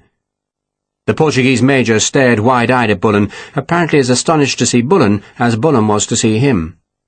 Then the major recovered. "Who are you?" he demanded. "Lieutenant Bullen, sir." "There are enemy over there," the major said, pointing east, and Bullen cursed, for he'd been thinking that perhaps his men could wade towards the river and so put themselves under the protection of the British gunboat that he'd heard firing in the dawn. Now it seemed he was surrounded, so he had no choice but to make the best defence he could. "We will join you," the major announced, and the 5 men came into the farmhouse, where Bullen, on the major's advice, put a handful of men in the eastern window to keep a lookout for the enemy the major had seen in the direction of the river. There was a clatter as shattered tiles cascaded from the roof where men broke through from the attic. Then a bellow of gunfire as the Portuguese civilians fired at men coming from the east. Bullen turned to see what they were shooting at, and just then a volley crackled from the west, and glass shattered in the windows, and a redcoat spun back, a bullet in his lung. He began coughing up frothy blood. "Fire!" Bullen shouted. Another man was hit, this time in the farm's doorway. Bullen went to a window, peered over the shoulder of a redcoat, and saw Frenchmen running to the left, more going right, and still more coming up the track. Muskets and rifles fired from the roof, but he did not see a single Frenchman fall. The long, low room echoed with the bangs of the guns, filled with smoke, and then the British and Portuguese cannon on the ridge added their own noise. The men in the back windows were firing as hard as the men in the front. "They're working their way round the side, sir," Reed said, meaning that the French were going to the flanks of the farmhouse where no windows pointed. "Kill them, boys!" Slingsby suddenly shouted. "And God save King George!" "Bugger King George," a redcoat muttered, then cursed because he'd been struck by a splinter of wood driven from the window frame by a musket ball. "Well left! Well left!" a man shouted, and 3 muskets banged together. Bullen dashed to the back door, peered through, and saw powder smoke at the far end of the farmyard, where cottages and cattle sheds huddled together. What the hell was happening? He had somehow hoped the French would stay on the track, attacking only from the west, but he realized now that had been a stupid hope. The voltigeurs were surrounding the farm and hammering it with musket fire. Bullen could sense panic in himself. He was 20 years old, and over 50 men were looking to him for leadership, and so far he had given it, but he was being assailed by the sound of enemy musketry, the unending rattle of balls against the stone walls, and by Captain Slingsby, who was now on his feet and shouting at the men to look for the whites of the enemy's eyes. Then the Portuguese major solved some of his problems. "I'll look after this side," he told Bullen, pointing east. Bullen suspected there were fewer enemy out there, but he was grateful that he could forget them now. He looked back to the west, which was taking the brunt of the fire, though most of it was being wasted on the stone walls. The problem, Bullen saw, lay north and south. For once the French realized that he had no guns covering the flanks of the building, they were bound to concentrate there. "Loopholes in the gable ends, sir," Hagman suggested, intuitively understanding Bullen's problem, and he did not wait for the lieutenant's answer, but went up the ladder to try and prise out the masonry at the gable ends of the roof. Bullen could hear the French shouting to each other now, and for want of anything better to do, fired his pistol through the open door. And then another gust of wind swirled Morwist away, and he saw to his astonishment that the whole valley beyond the bridge was filled with Frenchmen. Most were going away from him, advancing in a huge skirmish line towards the forts, and the gunners were firing at them from the hilltops, and their shells exploded above the grassland, thickening the mist with their smoke and adding to the noise. A redcoat fell back from a window, his skull spurting blood. Another was hit in the arm and dropped his musket, which fired, and the bullet hit a rifleman in the ankle. The noise outside was unceasing, the sound of the balls hitting the stone walls a devil's drumbeat, and Bullen could see the fear on the men's faces. And it was not helped by the fact that Slingsby had now drawn his sword and was shouting at the men to fire faster. The front of Slingsby's red coat was spattered with dribble, and he was staggering slightly. "Fire!" he bellowed. "Fire! Give them hell!" He had an open canteen in his left hand, and Bullen, suddenly angry, pushed the captain aside, so that Slingsby staggered and sat down.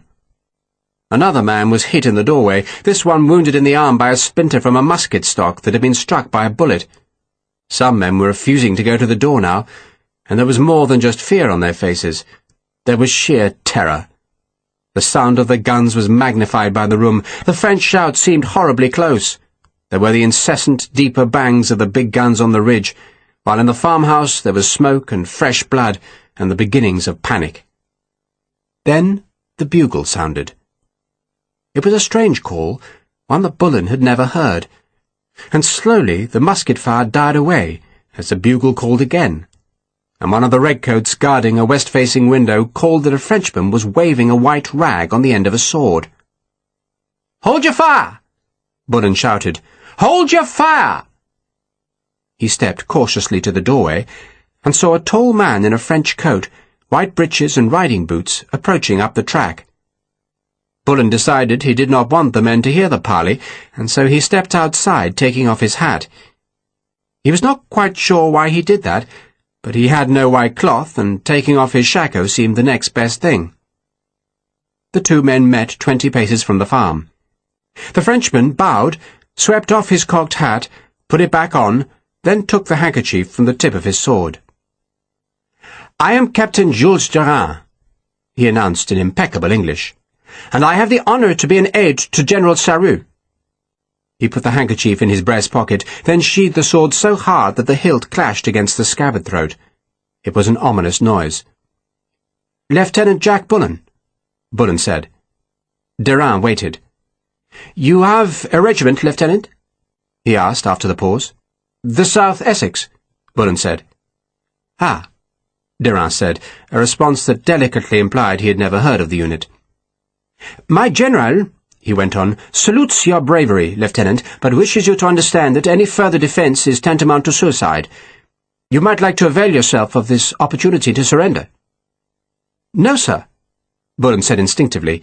He had not been brought up to give in so easily. "I congratulate you on a fine sentiment, Lieutenant," Durand said, then drew a watch from his pocket.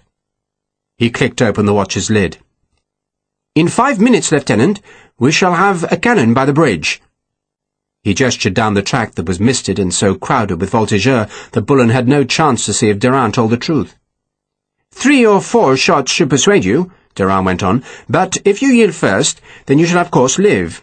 If you force me to use the cannon, then I shall not offer you another chance to surrender, nor will I be responsible for my men's behaviour." "In my army," Bullen said, "officers are held responsible." "I daily thank my God that I'm not in your army," Durand said smoothly, then took off his hat and bowed again. 5 minutes, Lieutenant. I wish you good day." He turned and walked away. A mass of voltigeurs and chasseurs were on the track. But worse, Bullen could see more on either side of the farmhouse. If the farm was a virtual island in the marshes, then it already belonged more to the French than to him. He pulled on his shako and walked back to the farmhouse, watched by the French soldiers. "What do they want, Lieutenant?" It was the Portuguese officer who asked the question. "Our surrender, sir."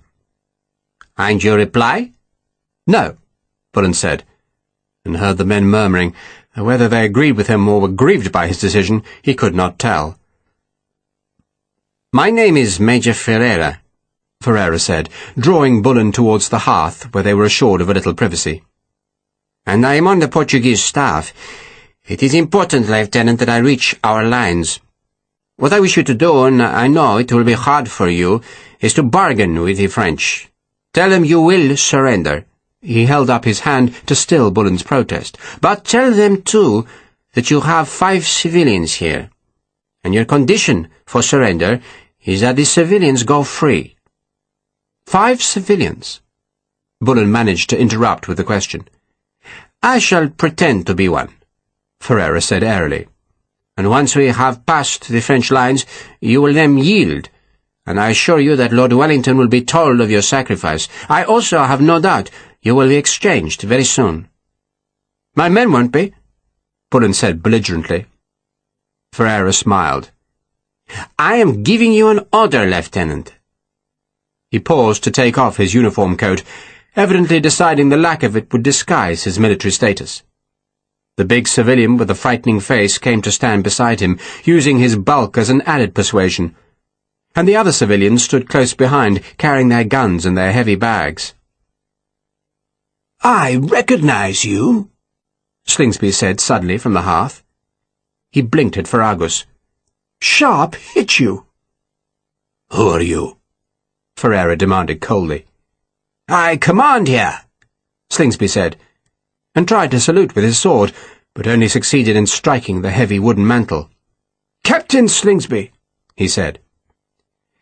"Until Captain Slingsby recovers," Bullen said, ashamed to be admitting to a foreigner that his commanding officer was drunk, "I command." "Then go, Lieutenant."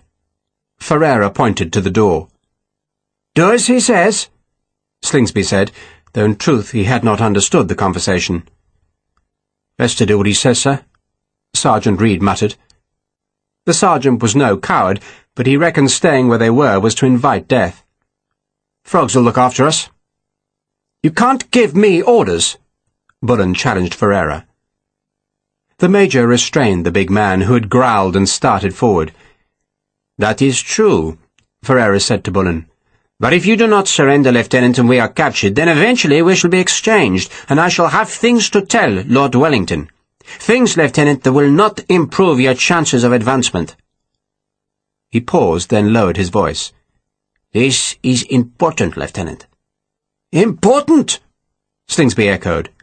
"On my honor," Ferreira said solemnly.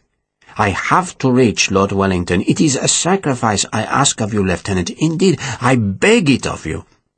But by making it, you will serve your country well." "God save the gracious king," Slingsby said. "On your honor?" Bullen asked Ferreira. "Upon my most sacred honor," the major replied. So Bullen turned to the door. The light company would surrender. Colonel Lawford stared into the valley. The mist was fast disappearing now, showing the whole area covered in French skirmishers. Hundreds of skirmishers. They were spread out so that the British and Portuguese guns were having little or no effect. The shells exploded, shrapnel burst in the air with black puffs of smoke, but Lawford could see no French casualties. Nor could he see his light company. "Damn," he said quietly, then stooped to the telescope on its tripod and stared at the ruined barn that was half shrouded in the remaining mist.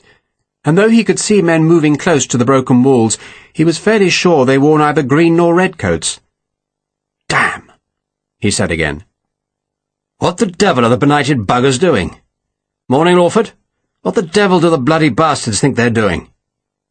It was General Picton, dressed in a shabby black coat, who bounded up the steps and scowled down at the enemy. He was wearing the same tasselled nightcap he had worn during the battle on Busaco's Ridge. Bloody silly manoeuvre, he said, whatever it is. His aides, out of breath, followed him onto the bastion, where a 12-pounder fired, deafening everyone and shrouding the air with smoke. "Stop your damn firing!" Picton bellowed. "So, Lawford, what the devil are they doing?"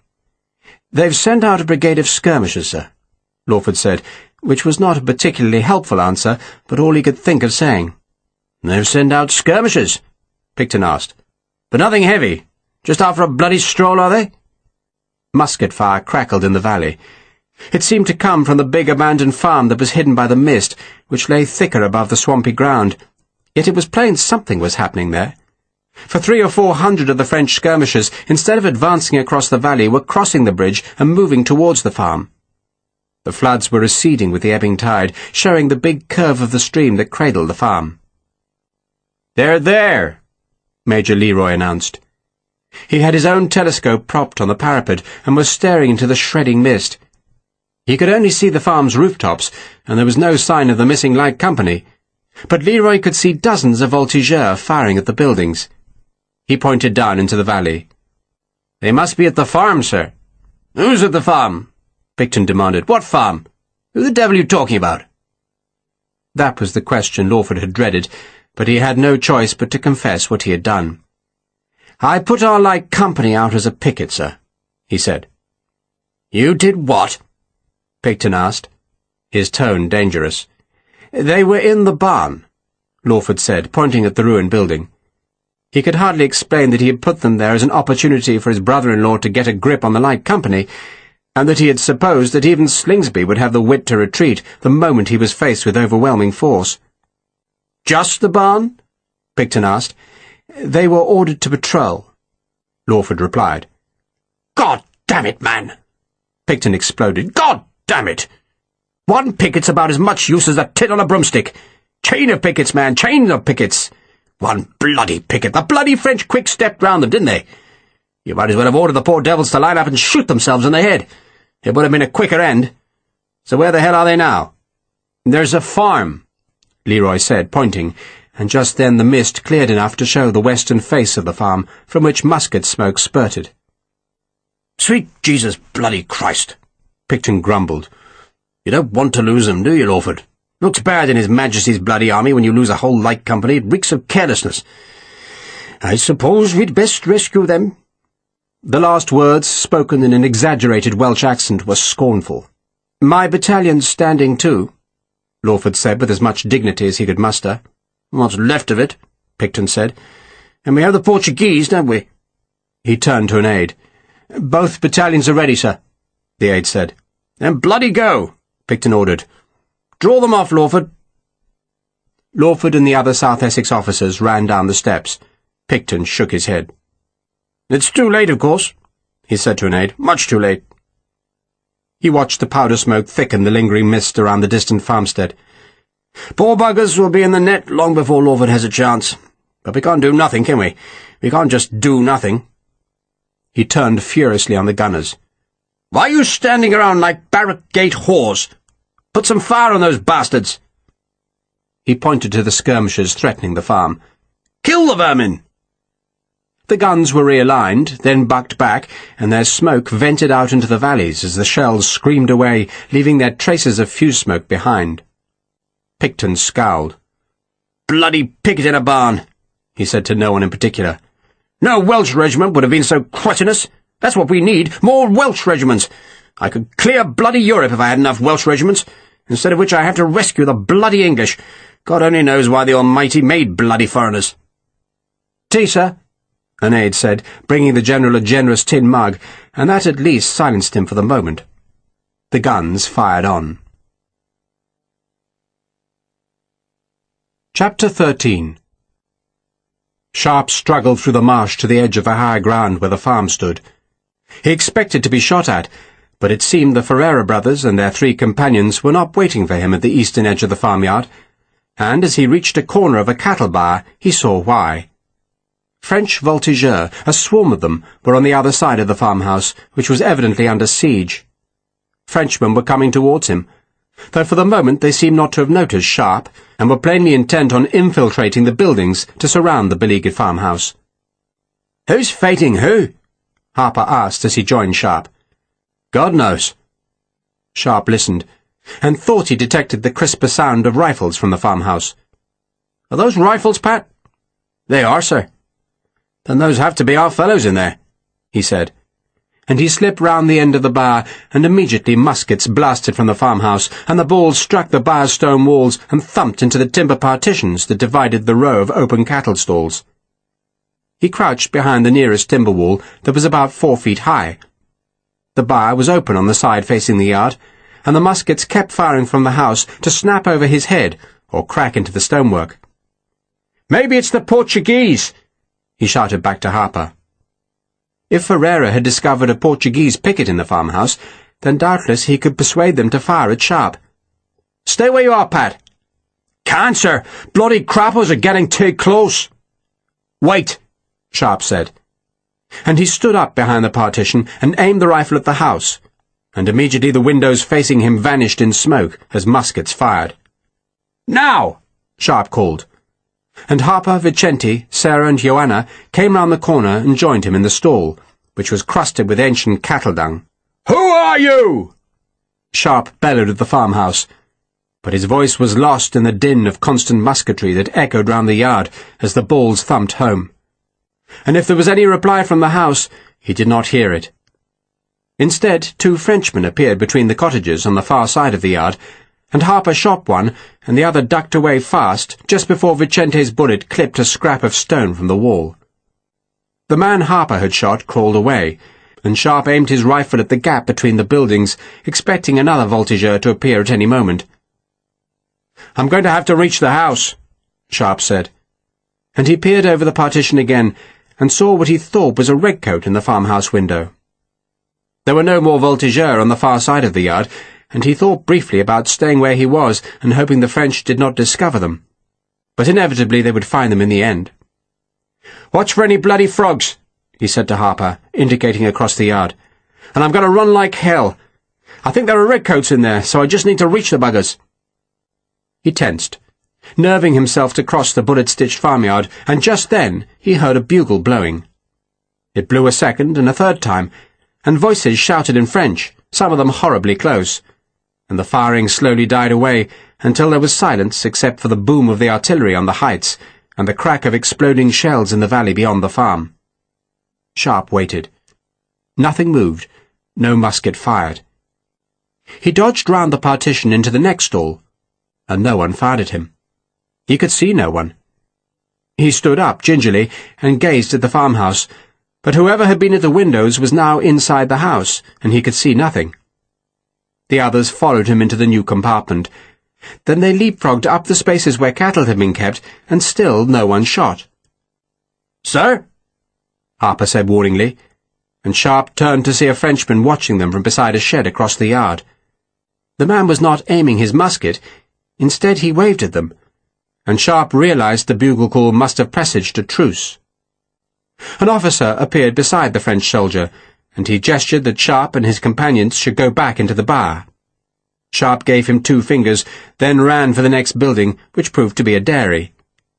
He banged open the door and saw 2 French soldiers inside, who turned, half raising their muskets, then saw the rifle aimed at them. "Don't even bloody think about it," Sharpe said. He crossed the flagged floor and opened the end door nearest the house. Vicente, Harper, and the 2 women followed him into the dairy, and Sarah talked with the 2 Frenchmen, who were now thoroughly terrified. "They've been told not to fire until the bugle sounds again," she told Sharpe. "Tell them they're bloody well better not fire then," Sharpe said. He peered through the door to see how many voltigeurs were between the dairy and the house, and saw none. But when he looked round the corner, there were a score of them just yards away. They were crouching well off to the side. Then one turned and saw Sharpe's face at the dairy door, and must have assumed he was French, for he simply yawned. The voltigeurs were just waiting. A couple of the men were even lying down, and one had his shako over his eyes, as if he was trying to catch a moment's sleep. Sharpe could not see an officer, though he was sure one must be close. Sharpe moved back out of the Frenchman's sight, and he wondered who the hell was in the farmhouse. If they were British, then he was safe. But if they were Portuguese, then Ferreira would have him killed. If he stayed where he was, he would either be killed or captured by the French when the truce ended. "We're going to the house," he told his companions. "And there are a bunch of frogs round the corner. Just ignore them. Hold your weapons low, don't look at them, and walk as though you own the bloody place." He took a last look, saw no one in the farm window, saw the voltigeur chatting or resting, and decided to risk it. Just cross the yard.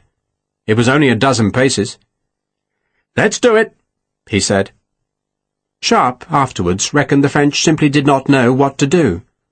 The senior officers, those who might have made an instant decision what to do about enemy soldiers patently breaking a truce, were at the front of the farm, and those who saw the 3 men and 2 women emerge from the dairy and cross the angle of the yard to the back door of the house were too surprised to react at once, and by the time any Frenchman had made up his mind, Sharpe was already at the farmhouse. One man did open his mouth to protest, but Sharpe smiled at him. "Nice day, eh?" he said. "Should dry out our wet clothes." Sharpe ushered the others through the door, and then going in last, he saw the redcoats. "Who the hell's been trying to kill us?" he demanded loudly, and for answer an astonished rifleman Perkins pointed wordlessly at Major Ferreira. And Sharpe, without breaking stride, crossed the room and smacked Ferreira across the side of the head with his rifle butt. The Major dropped like a poleaxed ox. Ferragus started forward, but Harper put his rifle muzzle to the big man's head. "Do it," the Irishman said softly. "Please." End of Disc 11. Disc 12. Redcoats and greenjackets were staring at Sharpe. Lieutenant Bullen in the front doorway had stopped and turned, and now gazed at Sharpe as if he saw a ghost. "You bloody lot," Sharpe said. "Of all people, you bloody lot! You were trying to kill me out there! Lousy bloody shots, all of you. Not one bullet came near me. Mr. Bullen, isn't it?" "Yes, sir." "Where are you going, Mr. Bullen?" Sharpe did not wait for an answer, but turned away. "Sergeant Hackfield, you'll disarm those civilians, and if that big bastard gives you any trouble, shoot him." "Shoot him, sir?" Hackfield asked, astonished. "Are you bloody deaf? Shoot him! If he so much as bloody twitches, shoot him!" Sharpe turned back to Bullen. "Well, Lieutenant?" Bullen looked embarrassed. "We were going to surrender, sir. Major Ferreira said we should." He gestured at Ferreira, who lay motionless. "I know he isn't in charge here, sir, but that's what he said, and, His voice trailed away. He'd been about to add that Slingsby had recommended surrender, but that would have been a disavowal of responsibility, and so dishonourable. "I'm sorry, sir," he said miserably. "It was my decision. The Frenchmen said they're fetching a cannon." "The miserable bastard lied to you," Sharpe said. "They haven't got cannon. On ground as wet as this, it would take 20 horses to get a cannon over here. No, he just wanted to scare you, because he knows as well as anyone that we could all die of old age in here. Harvey, Kirby, Batten, Peters, shut this door." He pointed to the front door. "And pile all the packs behind it. Block it up." "Back doorway too, sir?" Rifleman Slattery asked. "No, Slats, leave it open. We're going to need it." Sharpe took a quick glance through one of the front windows and saw that it was so high from the ground that no Frenchman could hope to escalade the sill. "Mr. Bullen, you'll command this side." He meant the 2 windows and the door at the front of the house. "But you only need 4 men. They can't get through those windows. Are there any redcoats upstairs?" "Yes, sir." "Get 'em down here. Rifles only up there. Carter, Pendleton, Slattery, Sims, get up that ladder and try to look as if you're enjoying yourselves. Mr. Vicenti, can you climb upstairs with your shoulder?" "I can," Vicenti said. "Take your rifle up. Look after the boys up there." Sharpe turned back to Bullen. "Keep your 4 men firing at the bastards. Don't aim, just fire. I want every other redcoat on this side of the room. Miss Fry?" "Mr. Sharpe?" "Is that musket loaded?" "Good. Point it at Ferragus. If he moves, shoot him. If he breathes, shoot him. Perkins, stay with the ladies. Those men are prisoners, and you treat them as such. Sarah, tell them to sit down and put their hands on their heads, and if any one of them moves his hands, kill him." Sharpe crossed to the 4 men and kicked their bags to the side of the room and heard the chink of coins. "Sounds like your diary, Miss Fry." "The 5 minutes are up, sir," Bullen reported. "At least I think so." He had no watch and could only guess. "Is that what they gave you? So watch the front, Mr. Bullen, watch the front. That side of the house is your responsibility." "I will command there." Slingsby, who had watched Sharpe in silence, suddenly pushed himself away from the hearth. "I am in command here." He amended his statement. "Do you have a pistol?" Sharpe demanded of Slingsby, who looked surprised at the question, but then nodded. "Give it here," Sharpe said. He took the pistol, lifted the frizzen, and blew out the priming powder so the weapon would not fire. The last thing he needed was a drunk with a loaded weapon. He put the gun back into Slingsby's hand, then sat him back down in the hearth. "What you're going to do, Mr. Slingsby," he said, "is watch up the chimney. Make sure the French don't climb down." "Yes, sir," Slingsby said. Sharpe went to the back window. It was not large, but it would not be difficult for a man to climb through, and so he put 5 men to guard it. "You shoot any bugger trying to get through, and use your bayonets if you run out of bullets." The French, he knew, would have used the last few minutes to reorganize, but he was certain they had no artillery, so in the end they could only rush the house, and he reckoned now that the main attack would come from the rear, and would converge on the window and on the door he had deliberately left open. He had 18 men facing that door in 3 ranks, the front rank kneeling, the others standing. The only last worry was Ferragus and his companions, and Sharpe pointed his rifle at the big man. "You caused me trouble, and I'll give you to my men for bayonet practice. Just sit there." He went to the ladder. "Mr. Vicenti, your men can fire whenever you've got targets. Wake the bastards up. You men down here," he turned back to the large room, "wait." Ferreira stirred and pushed up to all 4s, and Sharpe hit him with the rifle butt again. Then Harris called from upstairs that the French were moving. The rifles cracked in the roof space, and there was a cheer outside and a huge French volley that hammered against the outside wall and came through the open windows to thump into the ceiling beams. The cheer had come from the back of the house, and Sharpe, standing beside the one window facing east, saw men come running from behind the bars on the one side and the cottages on the other. "Wait!" he called. "Wait!" The French still cheered, encouraged perhaps by the lack of fire. And then the charge came up the steps to the open back door, and Sharpe shouted at the kneeling men. "Front rank! Fire!" The noise was deafening inside the room, and the 6 bullets aimed at 3 paces could not miss. The front rank men scuttled aside to load their muskets, and the second rank, who had been standing, knelt down. "Second rank! Fire!" Another 6 bullets. "Third rank! Fire!"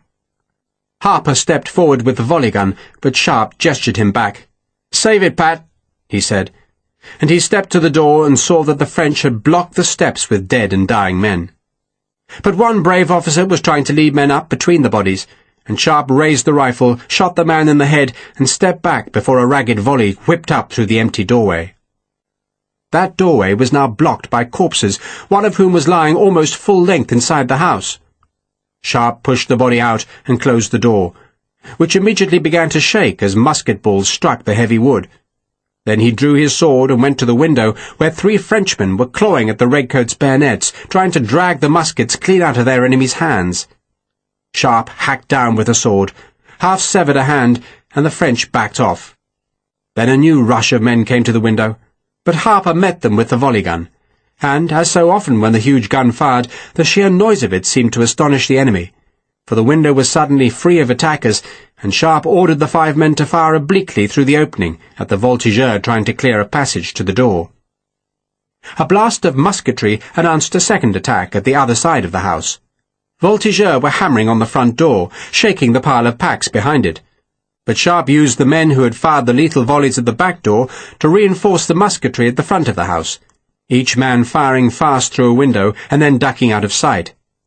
And the French suddenly realized the strength of the farmhouse, and their attack ended abruptly as they pulled back round the sides of the house. That left the front empty of enemy, but the back of the house faced the farmyard with its buildings that offered cover, and the fire there was unending. Sharpe reloaded the rifle, knelt by the back window, and saw a voltigeur at the yard's end twitch back as he was struck by a bullet fired from the attic. Sharpe fired at another man, and the voltigeur scuttled into cover rather than face more rifle fire. "Cease fire!" Sharpe shouted. "And well done, saw the buggers off! Reload, check flints!" There was a moment's comparative silence, though the cannon from the heights were loud, and Sharpe realized that the artillery in the forts was shooting at the men attacking the farm because he could hear the shrapnel rattling on the roof. The riflemen in the attic were still firing. Their rate was slow, and that was good, signifying that Vicente was making sure they aimed true before pulling the triggers. He looked across at the prisoners, reckoning he could use Perkins' rifle and the muskets that Joanna and Sarah carried. "Sergeant Harper?" "Sir." "Tie those bastards up, hands and feet. Use musket slings." A half-dozen men helped Harper. As Ferragus was trussed, he stared up at Sharpe, but he made no resistance. Sharpe tied the major's hands as well. Slingsby was on his hands and knees, rooting at the packs piled behind the front door, and when he had found his bag with its supply of rum, he went back to the hearth and uncorked the canteen. "Poor bloody bastard," Sharpe said, amazed that he could feel any pity for Slingsby. "How long has he been lashed?" "Since Coimbra," Bullen said, "more or less continuously." "I only saw him drunk once," Sharpe said. "He was probably scared of you, sir," Bullen said. "Of me?" Sharpe sounded surprised. He crossed to the hearth and went on one knee and looked into Slingsby's face. "I'm sorry, Lieutenant," he said, "for being rude to you." Slingsby blinked at Sharpe, confusion and then surprise on his face. "You hear me?" Sharpe asked. "Decent of you, Sharpe," Slingsby said, then drank some more. "There, Mr. Bullen, you heard me. One apology."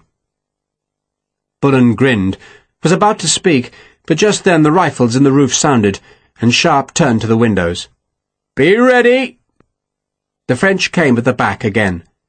But this time they had assembled a large force of voltigeurs, with orders to pour fire through the one window, while a dozen men cleared the steps of bodies to make way for an assault party, who made the mistake of giving a huge cheer as they charged.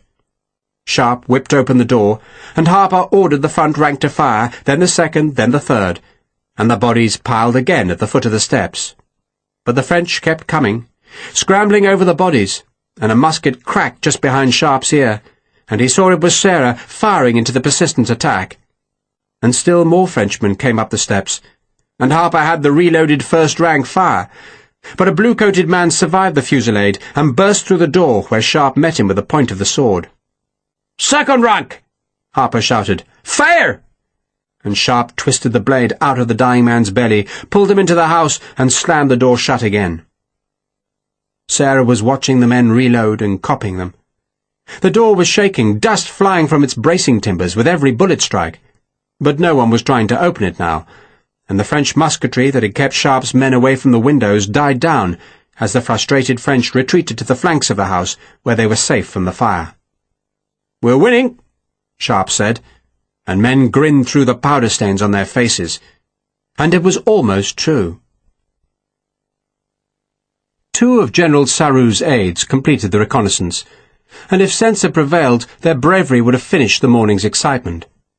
The two men, both mounted on fit horses, had risked the cannon fire to gallop into the mouth of the valley that twisted behind the bastion the British called Work No. 119.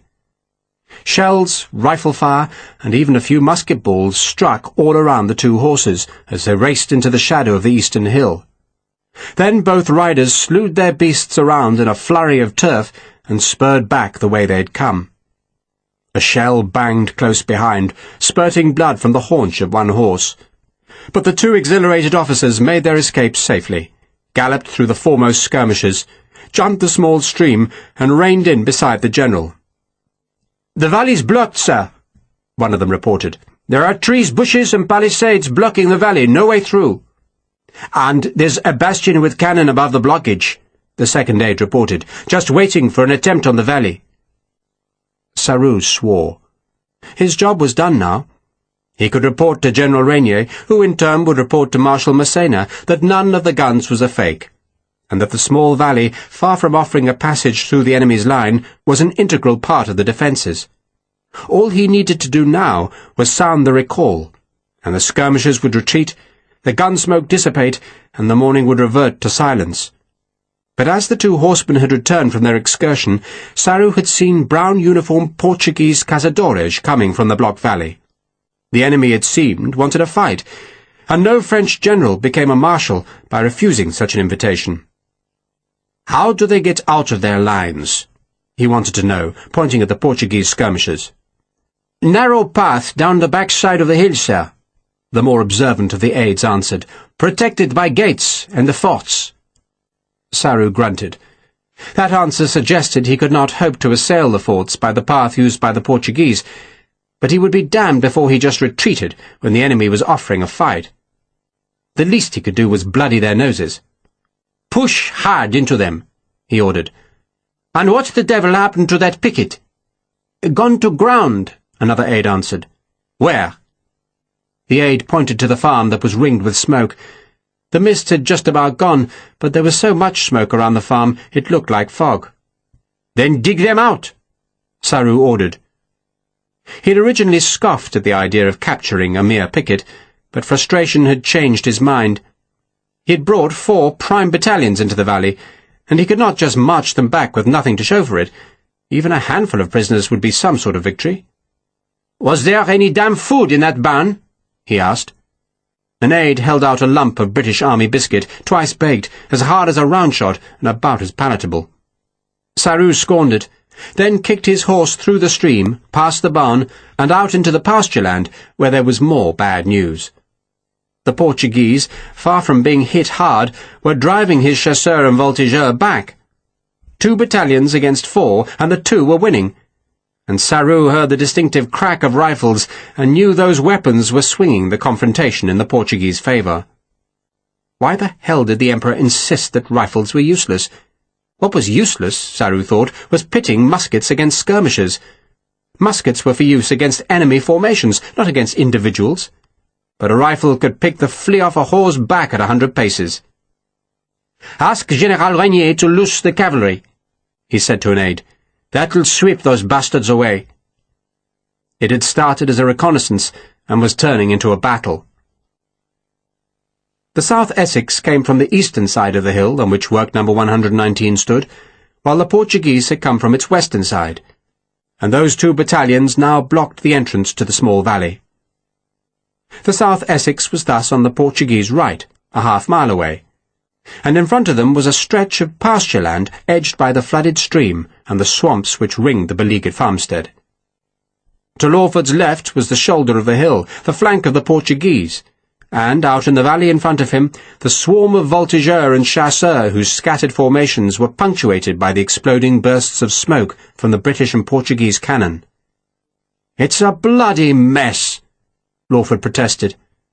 Most of the South Essex's officers had not had time to fetch their horses, but Lawford was up on lightning, and from the saddle's height he could see the track that crossed the bridge and led to the farmstead. That, he decided, was where he would go.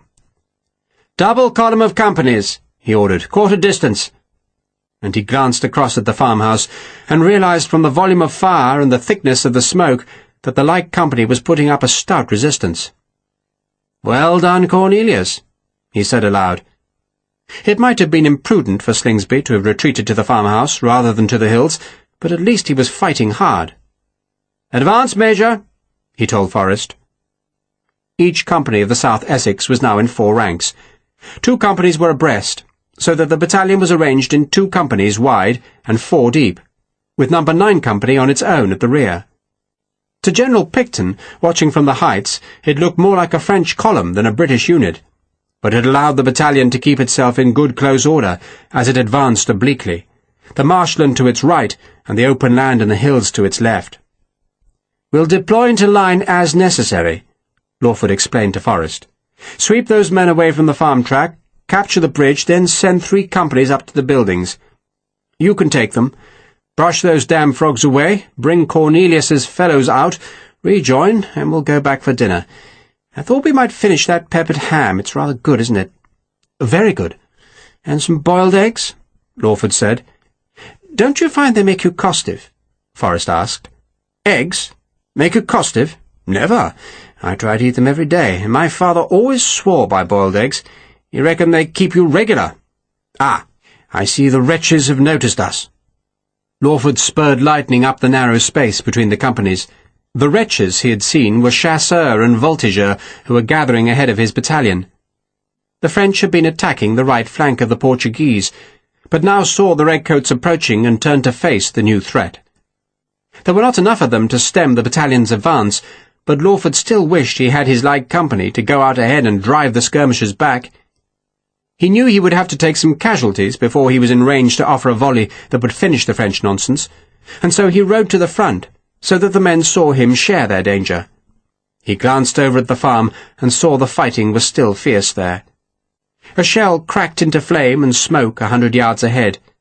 A musket ball, fired at far too long a range, fluttered close above Lawford's head to strike the yellow regimental colour. And then he heard the bugles, and he stood in the stirrups and saw, way across the far side of the valley, columns of horsemen cascading out of the hills. He noted them, but did nothing yet, for they were too far away to pose any danger. "Go right!" Lawford shouted at Forrest, who was by the grenadier company that was on the right flank of the front. "Head up! Head up!"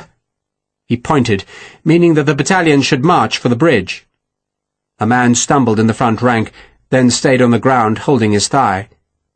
The files behind opened to march past him, then closed again. "2 men to help him, Mr. Collins," Lawford called to the nearest captain. He dared not leave an injured man behind, not with cavalry loose in the valley.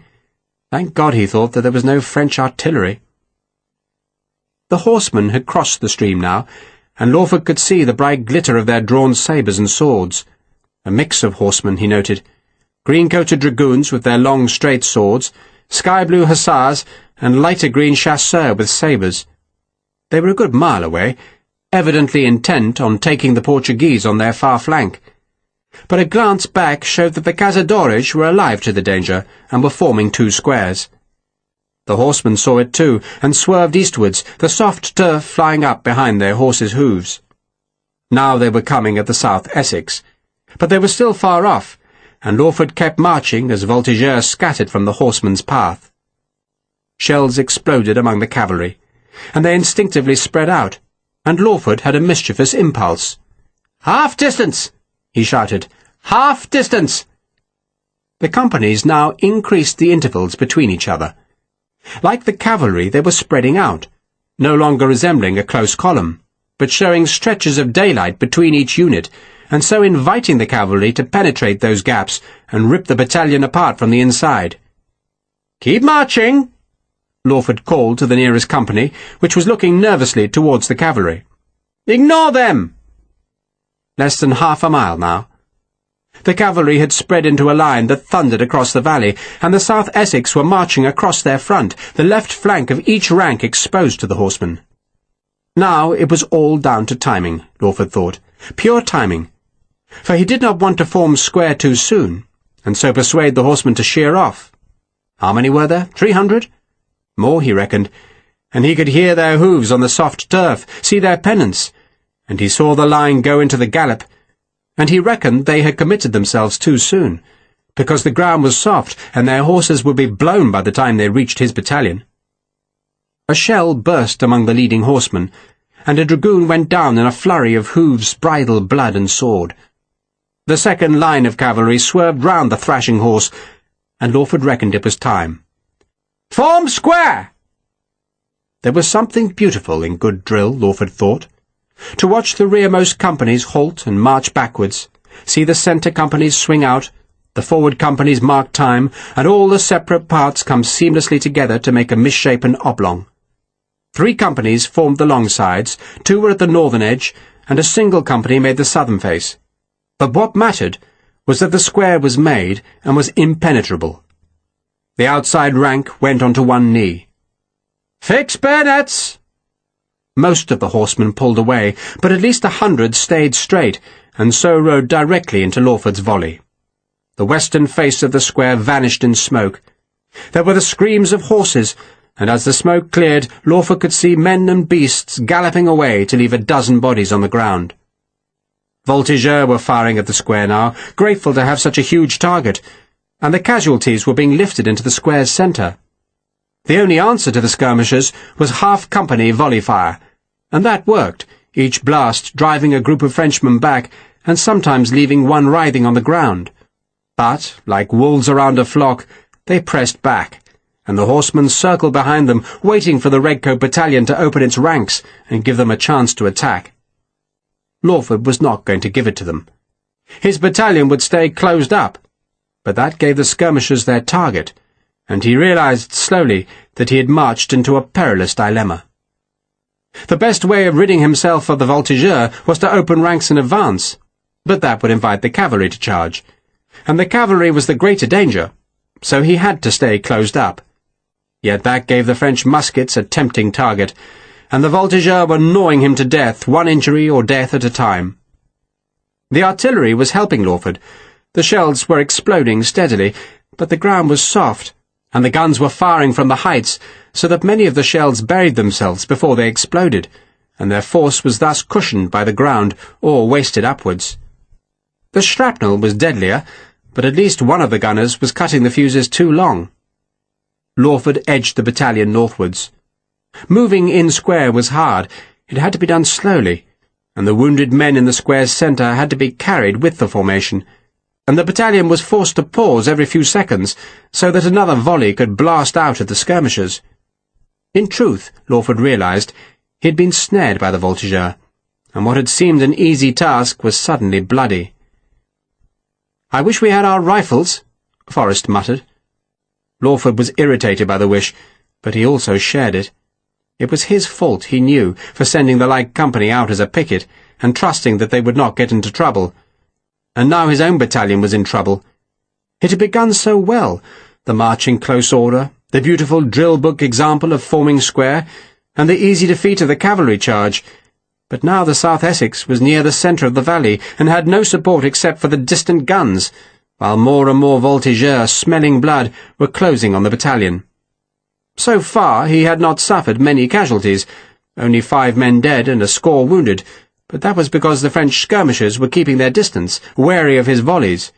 Yet every minute brought another musket strike, and the closer he went to the farm track, the more isolated he became. And Picton was watching, Lawford knew, which meant his battalion was on display.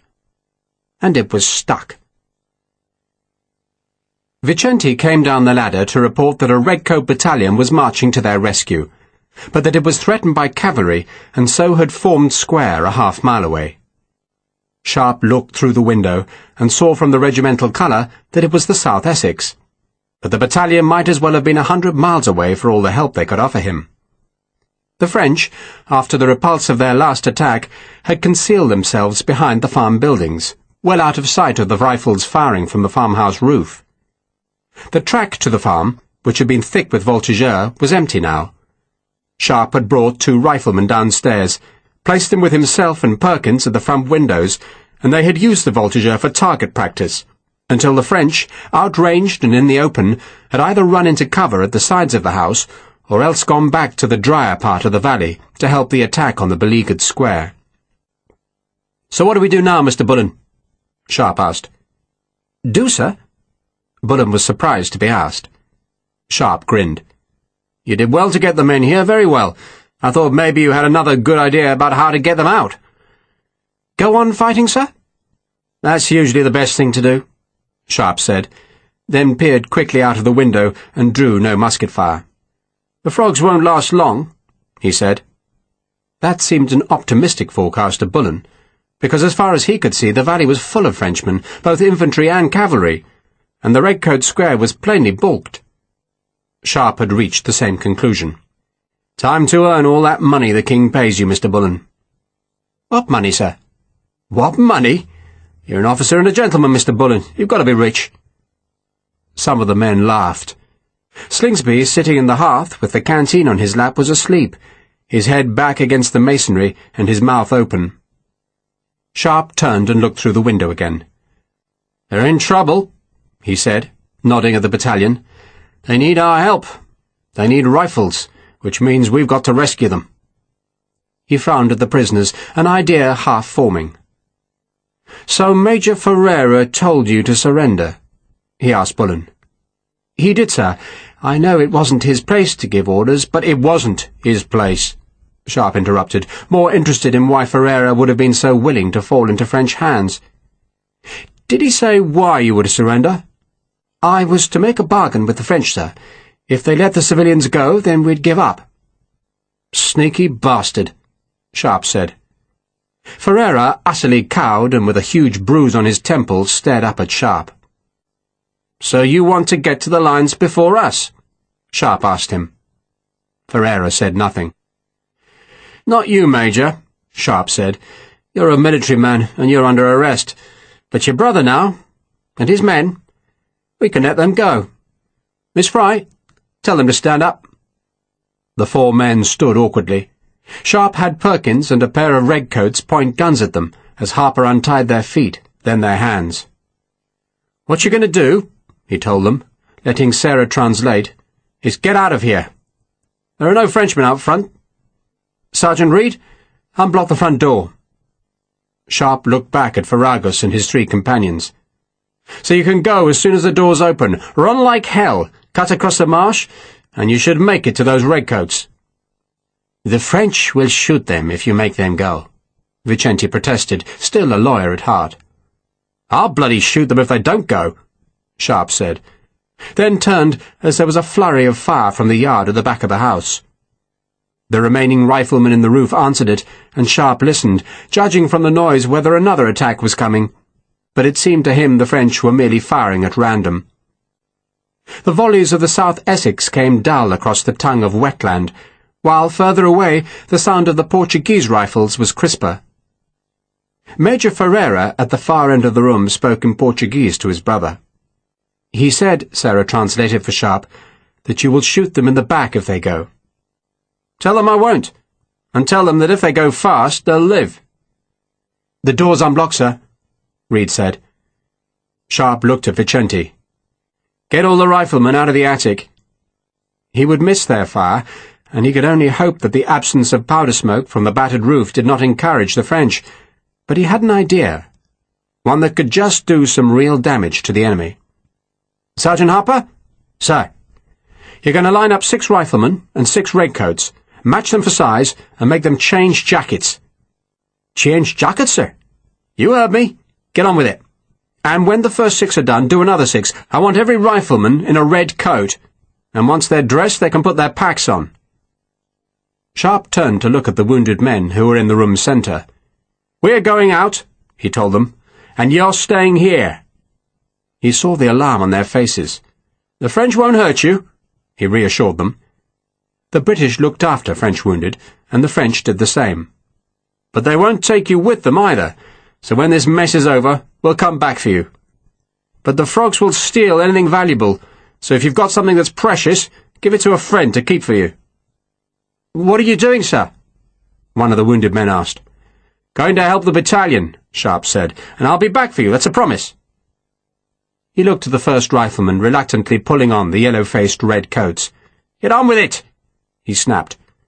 And just then Perkins, who had been helping to guard the civilian prisoners, gave a grunt of pain and surprise. Sharpe half-turned, thinking an errant bullet must have come through the window, and he saw that Ferragus, released from his bonds, had hit Perkins, and that the redcoats dared not fire at the brute for fear of hitting the wrong man in the crowded room, and Ferragus, free, vengeful, and dangerous, was now coming for Sharpe. Colonel Lawford watched the voltigeur thicken to the west and north. There were only a few to the south, and none to the east, where the ground was flooded or waterlogged. The cavalry waited behind the voltigeur, ready for the moment when the musket fire so weakened the South Essex's square that another charge would be possible. For now the French musketry was still at too long a range, but it was hurting, and the centre of the square was slowly filling with wounded men. The gunners on the hilltop were helping a little, for as the voltigeur concentrated on the square, they made a more inviting target for the shells and shrapnel. But the French skirmishers to the north, who were facing one of the square's narrower sides, were receiving less shell fire, because the gunners feared striking the South Essex, and so those skirmishers pressed ever closer and inflicted increasing damage. More voltigeurs ran to that side, understanding that they would receive less volley fire there than from the longer side of the square that faced west. "I'm not sure," Major Forrest came across to Lawford, "that we can reach the farm now, sir." Lawford did not answer. The implication of Forrest's remark was that the attempt to rescue the light company should be abandoned. The way south, back to the fort on the hill, was clear enough, and if the South Essex moved back towards the heights, they would survive. The French would see it as a victory, but at least the battalion would live. The light company would be lost, and that was a pity. Better to lose one company than all 10. "The fire is definitely slacking," Forrest said, and he was not talking of the incessant musketry of the voltigeurs, but of the action at the farm. Lawford twisted in his saddle and saw that the farmhouse was virtually free of powder smoke. He could see a group of Frenchmen crouched behind a shed or barn, which told him the farmhouse itself had not fallen. But Forrest was right. There was less firing there, and that suggested the light company's resistance was being abraded. "Poor fellows," Lawford said. He thought for a second of trying to reach the farm by cutting across the floods and the marshland, but a riderless horse, one of those whose saddles had been emptied by the South Essex square, was floundering in the swamp, and from its struggles it was plain that any attempt to cross the waterlogged ground would be inviting trouble. The horse heaved itself onto a firmer patch and stood there, shivering and frightened. Lawford felt a flicker of fear himself, and knew he must make a decision. "The wounded will have to be carried," he said to Forrest. "Detail men from the rear rank." "We're going back?" Forrest asked. "I fear so, Joseph. I fear so," Lawford said. And just then a voltigeur's bullet struck Lightning in the right eye, and the horse reared screaming, and Lawford kicked his boots from the saddle and threw himself to the left as Lightning twisted in the sky, hooves flailing. Lawford fell heavily, but managed to scramble clear as the big horse collapsed. Lightning tried to get up again, but only succeeded in kicking the ground, and Lawford's servant ran to the beast with the colonel's big horse pistol. Then he hesitated, for Lightning was thrashing. "Do it, man!" the colonel called. "Do it!" The horse's eyes were white, its bloodied head was beating against the ground, and the servant could not aim the pistol. But Major Leroy snatched the gun, rammed his boot onto the horse's head, and then fired into Lightning's forehead. The horse gave a last great spasm, then was still. Lawford swore. Leroy threw the pistol back to the servant, and, his boots glistening with the horse's blood, went back to the western face of the square. "Give the orders, Major," Lawford said to Forrest. He felt close to tears. The horse had been magnificent. He ordered his servant to unbuckle the girth and remove the saddle, and he watched as those wounded who could not crawl or limp were lifted from the ground, and then the South Essex began to retreat. It would be a painfully slow withdrawal. The square had to stay together if the horsemen were not to charge, and it could only edge its way cautiously, shuffling rather than marching. The French, seeing it move south, gave an ironic cheer and pressed closer. They wanted to finish the redcoats and go back to their side of the valley with a fine haul of prisoners, captured weapons, and, best of all, the two precious colours. Lawford looked up at the two flags, both now punctured with bullet strikes, and he wondered if he should strip them from the poles and burn the heavy silk, then dismissed that thought as panic. He would get back to the hills, and Picton would be angry, and doubtless there would be mockery from other battalions, but the South Essex would survive. That was what mattered. The route back to the hills was clear of all enemy now, because the right-hand battalion of Cazadores had moved closer to the South Essex. The French had been repulsed by the Portuguese, defeated by their rifles, and instead had concentrated on the vulnerable redcoats. And now the Portuguese battalion moved to its right, and its rifles were working on the men assailing Lawford. And that cleared the way south.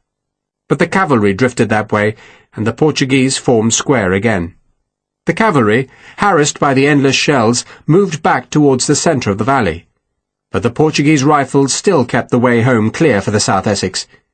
In another 200 or 300 yards, Lawford thought, he would be close to the hill, and the French would give up and retreat, except that they would console themselves by capturing the farm.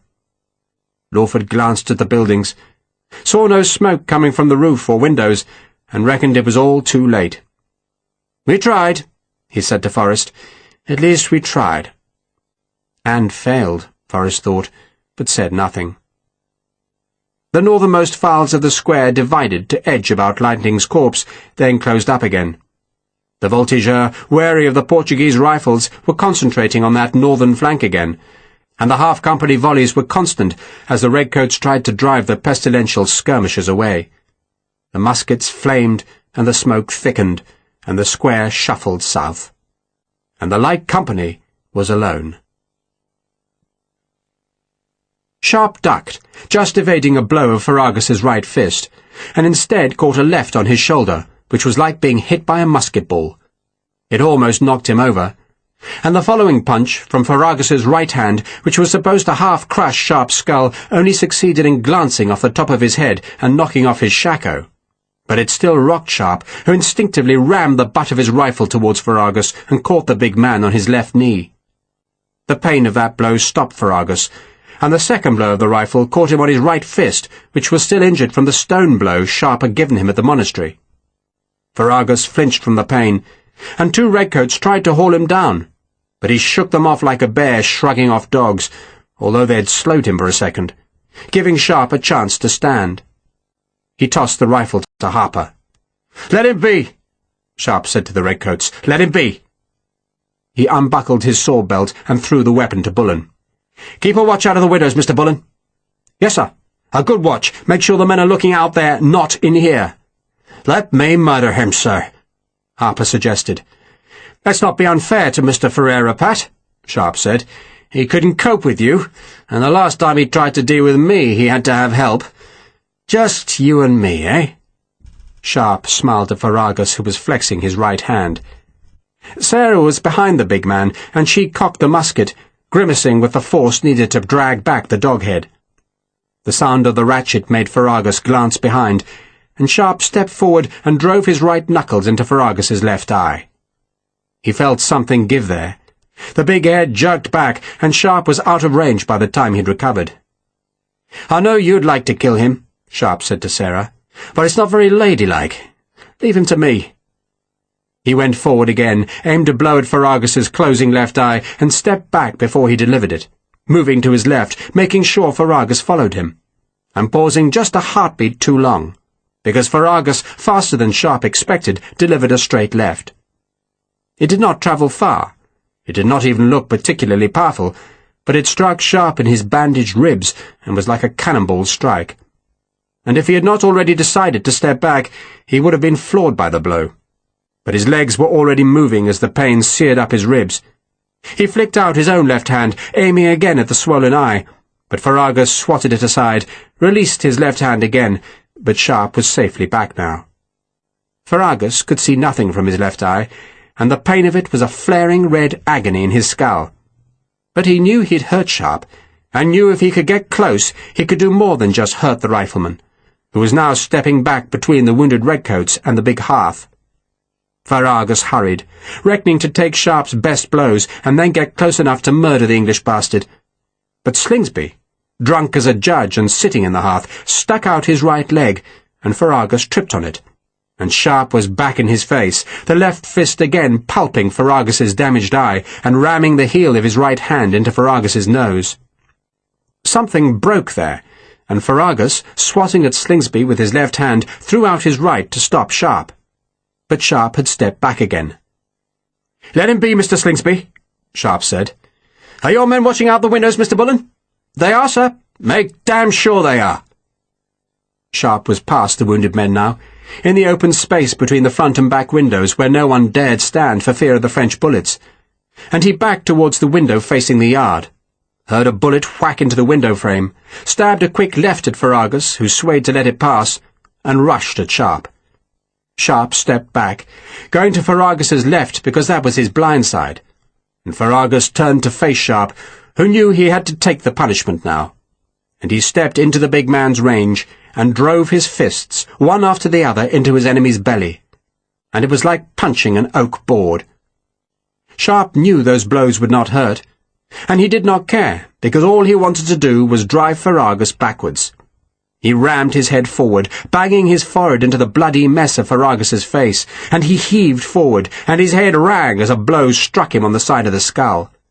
His vision went red and black. He pushed again, and Ferragus's left hand hit him on the other side of the head, and Sharpe knew he could not take more than one other such blow. And he was not even sure he would survive that, for his senses were reeling. And he gave a last heave, and felt Ferragus jar up against the window-sill. Sharpe ducked then, trying to avoid the next blow, which glanced off the top of his head. But even that glancing blow was enough to send a stab of pain down through his skull. But then he felt Ferragus quiver. And quiver again. And now Sharpe staggered back and saw that Ferragus's remaining eye was dull. The big man was looking astonished, and Sharpe, through his half-daze, slashed out his left hand to hit Ferragus in the throat. Ferragus tried to respond, tried to plant two hammer-like blows into Sharpe's vulnerable ribs, but his broad back was filling the window, and it was the first easy target the French had been given since the siege of the farm had begun, and two musket balls struck him, and he shook again, then opened his mouth, and the blood spilled out. "Your men aren't watching outside, Mr. Bullen," Sharpe said. A last bullet hit Ferragus, this one at the nape of his neck, and he pitched forward like a felled tree. Sharpe bent to recover his shako, took a deep breath, and felt the pain in his ribs. "You want some advice, Mr. Bullen?" Sharpe said. "Of course, sir." "Never fight fair." He took his sword back. "Detail 2 men to escort Major Ferreira, and another 2 to help Lieutenant Slingsby, and those 4 men carry those bags." He pointed to the bags that had belonged to Ferragus and his men. "And what's inside, Mr. Bullen, belongs to Miss Fry, so make sure the thieving bastards keep the bags buckled." "I will, sir." "And maybe," Sharpe said to Sarah, "you'll be kind enough to give Jorge some coins. He has to pay for that boat." "Of course I will." "Good," Sharpe said, then turned to Harper. "Is everyone changed?" "Almost, sir." "Get on with it." It took another moment, but finally every rifleman, even Harper, was in a red jacket, though the largest red coat looked ludicrously small on the Irishman. Sharpe changed coats with Lieutenant Bullen, and hoped the French would really mistake the riflemen for men with muskets. He had not made the men change their breeches, because he reckoned that would take too much time, and a sharp-eyed voltigeur might wonder why the redcoats had dark green trousers, but he would risk that. "What we're going to do," he told the company, "is rescue a battalion." "We're going out?" Bullen sounded alarmed. "No, they are." Sharpe pointed to the 3 Portuguese civilians. He took his rifle from Harper and cocked it. "Out!" The 3 men hesitated, but they had seen what the rifleman had done to their master, and they were terrified of him. "Tell them to run to the square," Sharpe said to Vicente. "Tell them they'll be safe there." Vicente looked dubious, suspecting that what Sharpe was doing was against the rules of war, but then he looked into Sharpe's face and decided not to argue. Nor did the 3 men. They were taken to the front door, and when they hesitated, Sharpe levelled his rifle. They ran. Sharpe had not lied to them. They were fairly safe, and the further they went from the farmhouse, the safer they became. None of the French reacted at first, for the last thing they'd expected was for anyone to break from the house, and it was a full 4 or 5 seconds before the first musket fired. But the voltigeur was shooting at running men going away up the farm track, and the bullets went wild. After 50 yards, the 3 men cut across the marshland, and the going was much harder for them. But they were also further away from the French, who, frustrated by their escape, tried to close the distance. They moved out from behind the farm buildings, going to the edge of the marsh, aiming their muskets at the 3 men who were trying to pick a path through the morass. "Rifles," Sharpe said. "Start killing those bastards." The French, by running from cover, had made themselves easy targets for rifles shooting from the farm windows. There were a few seconds of panic among the voltigeurs, then they ran back to the sides of the farm. Sharpe waited as the rifleman reloaded. "I won't do that again," he said, then told them what he planned. The red-jacketed riflemen were to leave the farm first, and, like the three Portuguese, were to run as fast as they could up the track, and then angle across the swamp towards the flooded stream. "Except we're going to stop by the dung heap out front," Sharpe told them, "and give the others some covering fire." Major Ferreira, his escorts, Slingsby, Sarah, and Joanna, would go next, shepherded by Vicente. And finally Lieutenant Bullen would bring the rest of the company out. "You're our rear guard," Sharpe told Bullen. "You hold off the voltigeur. Proper skirmish work, Lieutenant. Fight in pairs, nice and calm. The enemy will see green jackets, so they won't be eager to close, so you should be fine. Just retreat after us, get into the marsh, and go for the battalion. We'll all have to wade the stream, and we'll drown if it's too bloody deep, but if those three make it, then we know it's safe. That's what they're doing, showing us the way." The three Portuguese were halfway across the boggy ground now, splashing into the receding floodwaters, and their flight had proved that once they were away from the farmhouse, they were in no real danger from the voltigeur. Sharpe reckoned he'd be unlucky to lose 2 men in this foray. The French had been shocked by the volume of fire from the farm, and they were sheltering now, most of them just wanting to get back to their encampments. So give them what they wanted. "Rifles? Are you all ready?" He crowded them by the front door, told them they must get out of the farm fast, warned them to be ready to stop by the dunghill, turn there, and fight off any threat from the voltigeur. "Enjoy yourselves, lads," Sharpe said, "and go!" He went first, jumping down the steps, sprinting towards the track, stopping at the dunghill, turning and dropping to one knee, and the red-jacketed rifleman was spreading in the skirmish line either side of him, as he aimed the rifle at the side of the house, looking for an officer, seeing none. But there was a voltigeur taking aim with his musket. Sharpe fired. "Yoge!" he bellowed. "Now!" Rifles fired. The French were huddled on either side of the building, reckoning they were safe, because none of the farm's garrison had succeeded in making a loophole in the gable ends, but they made easy targets now, and the bullets tore into them as Vicente's group ran past Sharpe. "Keep going!" Sharpe called to Vicente, then looked back to the farm as a musket ball whip-cracked past his head. "Mr. Bullen? Now!" Bullen's group, the largest, came out last, and Sharpe bellowed at them to form the skirmish chain and start fighting. "Rifles back! Back!" They were all there, 18 men in red coats, running back up the track, and then following Vicente as he angled into the wetland, behind the 3 Portuguese who were wading the stream close to the square now. So the stream could be crossed. The square had been retreating, edging away, but Sharpe saw it had stopped now, presumably because they had seen the light company break from the farm.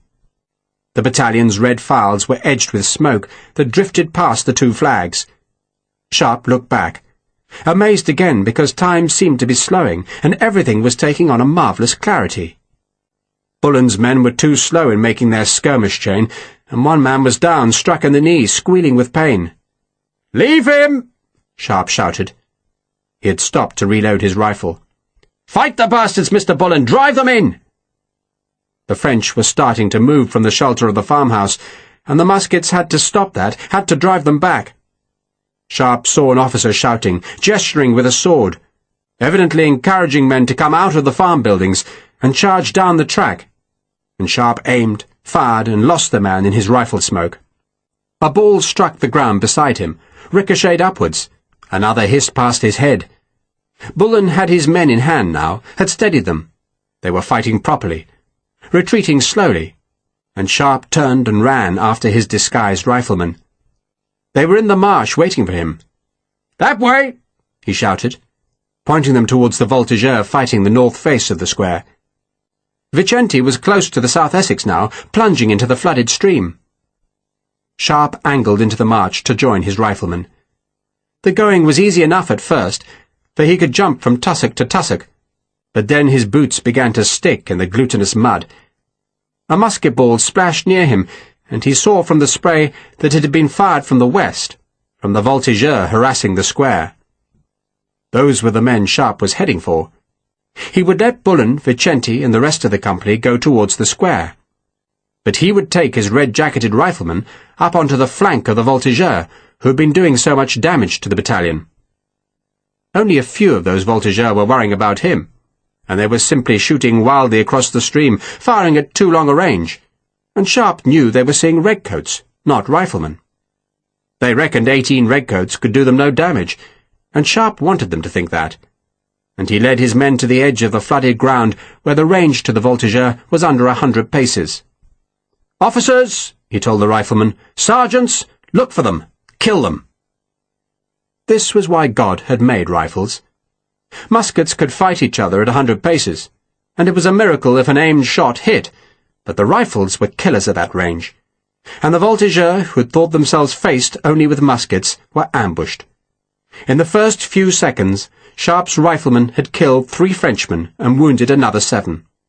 Then they reloaded, and Sharpe edged them to the left, a few paces nearer the square. And they fired again, and the voltigeurs, confused because they only saw red coats, fired back. Sharpe knelt, watched an officer running with a hand holding up his sabre, waited for the man to stop and point out a target, and pulled the trigger. When the smoke cleared, the officer was gone. "Slow and steady," Sharpe called. "Make the bullets count." He turned and saw that Bullen was safe in the marshland now.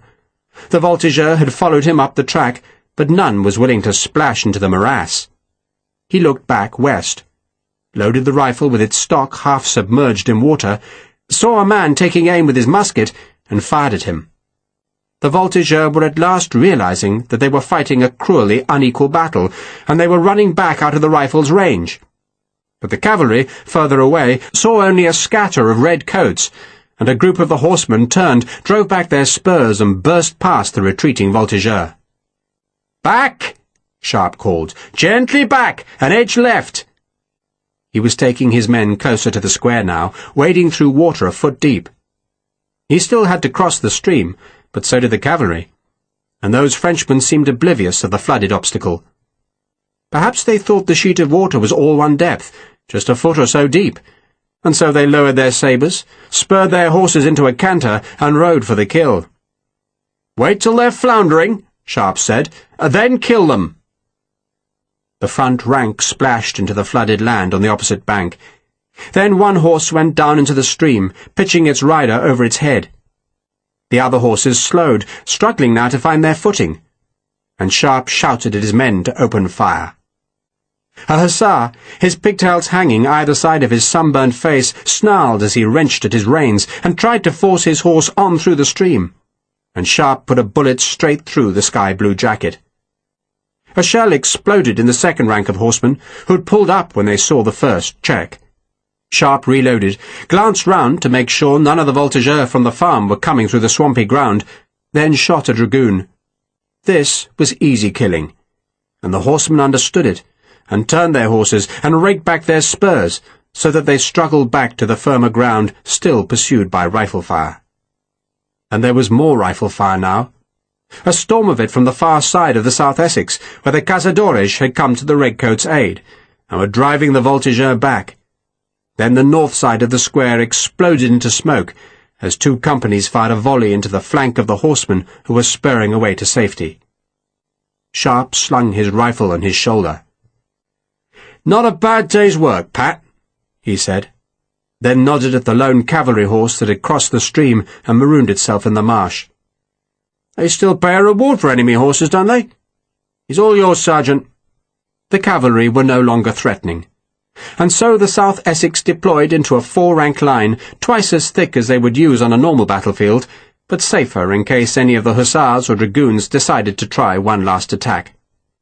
That was unlikely, for there were Portuguese cazadores on the battalion's left flank now, and empty marshland on their right, while the French, harassed by the cannon fire, were retreating across the valley.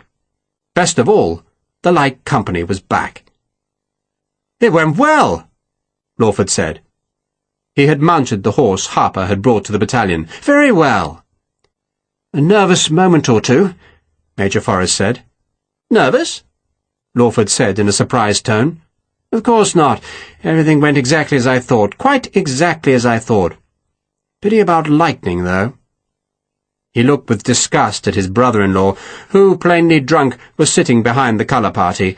Then he took off his hat as Sharpe walked down the line. "Mr. Sharpe, that was very pretty what you did to those voltigeurs, very pretty. Thank you, my dear fellow. Sharpe changed jackets with Bullen, then looked up at Lawford, who was beaming with happiness. "Permission to rescue our wounded from the farm, sir," Sharpe said, "before I return to duty." Lawford looked puzzled. "Rescuing the wounded is part of your duty, isn't it?" "I mean being quartermaster, sir." Lawford leaned from his captured saddle. "Mr. Sharpe," he said softly. "Sir?" "Stop being bloody tedious." "Yes, sir. And I'm supposed to send you to Perro Negro after this," the colonel went on, and seeing Sharpe did not understand, added, "to headquarters. It seems the general wants a word with you." "Send Mr. Vicente, sir," Sharpe said, "and the prisoner. Between them, they can tell the general everything he needs to know." "And you can tell me," Lawford said, watching the French go back into the far hills. "Nothing to tell, sir," Sharpe said. "Nothing to tell? Good God, you've been absent for 2 weeks, and you've nothing to tell?" "Just got lost, sir, looking for the turpentine. Very sorry, sir." "You just got lost," Lawford said flatly. Then he looked at Sarah and Joanna, who were in muddy breeches and had muskets. Lawford looked as if he was about to say something about the women, then shook his head and turned back to Sharpe. "Nothing to tell, eh?" "We got away, sir," Sharpe said. "That's all that matters. We got away." And they had. It had been Sharpe's escape. Historical note. The French invasion of Portugal in the late summer of 1810 was defeated by hunger, and it marked the last time that the French tried to capture the country. Wellington, by now commander of both the Portuguese and the British armies, adopted a scorched earth policy that brought huge hardship to the Portuguese people. Attempts were made to deny the invaders every scrap of food, while the inhabitants of central Portugal were required to leave their homes, either to take to the hills, go north to Oporto, or south to Lisbon, which was to be defended by the extraordinary lines of Torres Vedras. The strategy worked, but at a very high price. One estimate reckons that 40 to 50,000 Portuguese lost their lives in the winter of 1811 to 1812. Most from hunger, some from the French, but an appalling figure amounting to about 2% of the then Portuguese population. It was, by any reckoning, a hard-hearted strategy, throwing the burden of the war onto the civilian population. Was it necessary? Wellington conclusively defeated Massena on the heights of Busaco, and had he guarded the road around the north of the Great Ridge, he could probably have repulsed the French there and then, forcing them back to Ciudad Rodrigo across the Spanish border. But that, of course, would have left Massena's army relatively undamaged. Hunger and disease were much greater enemies than redcoats and riflemen, and by forcing Massena to spend the winter in the wasteland north of the lines, Wellington destroyed his enemy's army. At the beginning of the campaign, in September 1810, Massena commanded 65,000 men. When he got back to Spain, he had fewer than 40,000, and had lost half his horses and virtually all his wheeled transport. Of the 25,000 men he lost, only about 4,000 were killed, wounded, or taken prisoner at Busaco. British losses were about 1,000. The rest were lost because the lines of Torres Vedras condemned Massena to a winter of hunger, disease, and desertion. So why fight at Busaco if the lines of Torres Vedras could do the job better? Wellington fought there for the sake of morale. The Portuguese army did not have a sterling record against the French, but it was now reorganized and under Wellington's command, and by giving it a victory on the ridge, he gave that army a confidence it never lost. Busaco was the place where the Portuguese learned they could beat the French, and rightly it holds a celebrated place in Portuguese history. The ridge is heavily forested now, so that it's difficult to imagine how any battle could have been fought up its eastern face. But photographs taken in 1910 show the ridge as almost entirely bare, and contemporary accounts suggest that was how it was 100 years earlier. Those photographs can be seen in the splendid book Busaco 1810 by René Chartrand, published by Osprey. In most books about the battle, the monastery on the reverse slope is referred to as a convent, a word which properly can be applied to communities of either monks or nuns, but common usage restricts it to nuns, and I have seen the building at Busaco called the Convento dos Carmelitas Descalzos and the Mosteiro dos Carmelitas, so I refer to it as a monastery to avoid giving the impression that nuns were present. It was occupied by the Barefoot Carmelites until 1834, when the Portuguese monasteries were dissolved. It still exists, as do the clay stations of the cross in their brick housings, and all can be visited.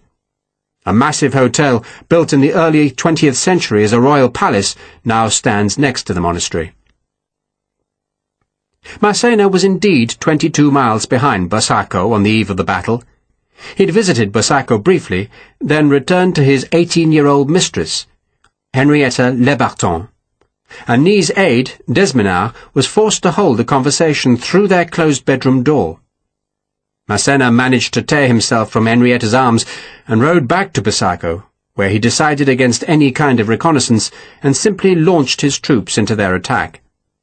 It was a foolhardy decision, for the ridge at Busaco was a formidable position. Some of his generals advised against an attack, but Massena was confident his troops could break the British and Portuguese line. It was an error born of overconfidence, and though the French columns did reach the crest, as described in the novel, they were pinched off and defeated. The French sack of Coimbra was every bit as nasty as its depiction in Sharpe's Escape. The first troops into the city were new conscripts, ill-trained and undisciplined, and they ran wild. The city had 40,000 inhabitants at the beginning of the campaign, and at least half had decided not to retreat towards Lisbon, and of those that remained, about 1,000 were murdered by the occupiers. The university was plundered, the royal tombs in Santa Cruz opened and defiled, and though the hungry French discovered plenty of food in the city, they managed to destroy most of it. Warehouses of supplies were put to the torch, so that when Massena's army marched south, they were as hungry as when they arrived. Massena left his wounded in Coimbra under a totally inadequate guard. Their hold on the city lasted just 4 days, after which Colonel Trant, a British officer leading Portuguese militia, captured Coimbra from the north, and, having endured some difficulties protecting his new prisoners from the vengeance of the city's inhabitants, managed to march or carry them north to Oporto. Massena, meanwhile, had encountered the lines of Torres Vedras, and was astonished by them. Wellington and his chief engineer, Colonel Fletcher, had somehow managed to keep the massive construction project a secret, even from the British and Portuguese governments. And though Massena had heard rumours about a line of forts, he was in no way prepared for the actuality. The lines comprised 152 defensive works, bastions or forts, mounting 534 cannon, and covering 52 miles of ground. The first 2 lines barred the French from approaching Lisbon. The third, far to the south, enclosed an emergency enclave into which Wellington could withdraw his troops if it became necessary to embark his army. A French officer said of the first 2 lines that they were of such an extraordinary nature that I dare say there was no other position in the world that could be compared to them. Another Frenchman, an hussar officer, put it more graphically. Before them was a wall of brass, and behind them a region of famine. Massena stared at the lines through a glass, and was driven off by a cannon shot, to which he responded by taking off his hat, which was polite of him. But in truth he was furious that he had not been warned of the new fortifications. It seems extraordinary that he had not heard of them, but they remained a secret. Thousands of men had worked on constructing the defences, and thousands of others had passed the lines as they used the roads going through the works, yet the French were utterly surprised by them. Massena made no serious attempt to breach them. Indeed, the only fighting at the lines themselves was a scrappy battle between 2 sets of skirmishers, which took place at Sobral on the 12th of October, the day after the first French troops reached the lines. The fight at the end of Sharpe's Escape is loosely based on that fight, but I confess the operative word is loosely, because I moved it the best part of 20 miles to put it nearer the Tagus, and gave it to Sir Thomas Picton, who was nowhere near Sobral. Most of the 152 forts of the lines are still in existence, but many of them are so ruined and overgrown that they're not easily found. If the only chance of seeing them is a very swift visit, then that should probably be to the town of Tohesh Vedras itself, where, just to the north, the fort of St. Vincent has been restored. A longer visit should rely, as should any visit to a peninsular battlefield, on Julian Paget's superb guide, Wellington's Peninsular War. Leo Cooper, London, 1990. Massena stayed in Portugal much longer than Wellington had hoped. The attempt to strip central Portugal of food never really worked, and the French discovered enough supplies to keep them well fed through October. They repaired the windmills and rebuilt the ovens, but by November they were on half rations, and then they were besieged by a winter that was unusually cold and wet.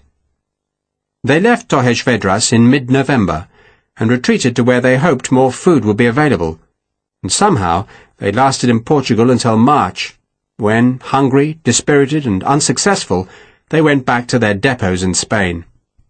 It had been a bitter defeat for Massena.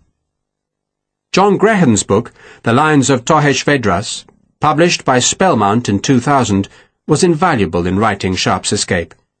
It contains by far the best description of the lines themselves, but much more besides, including a gripping account of the Battle of Busaco, and I am indebted to it, though any mistakes are of course mine. Sharpe and Harper will march again.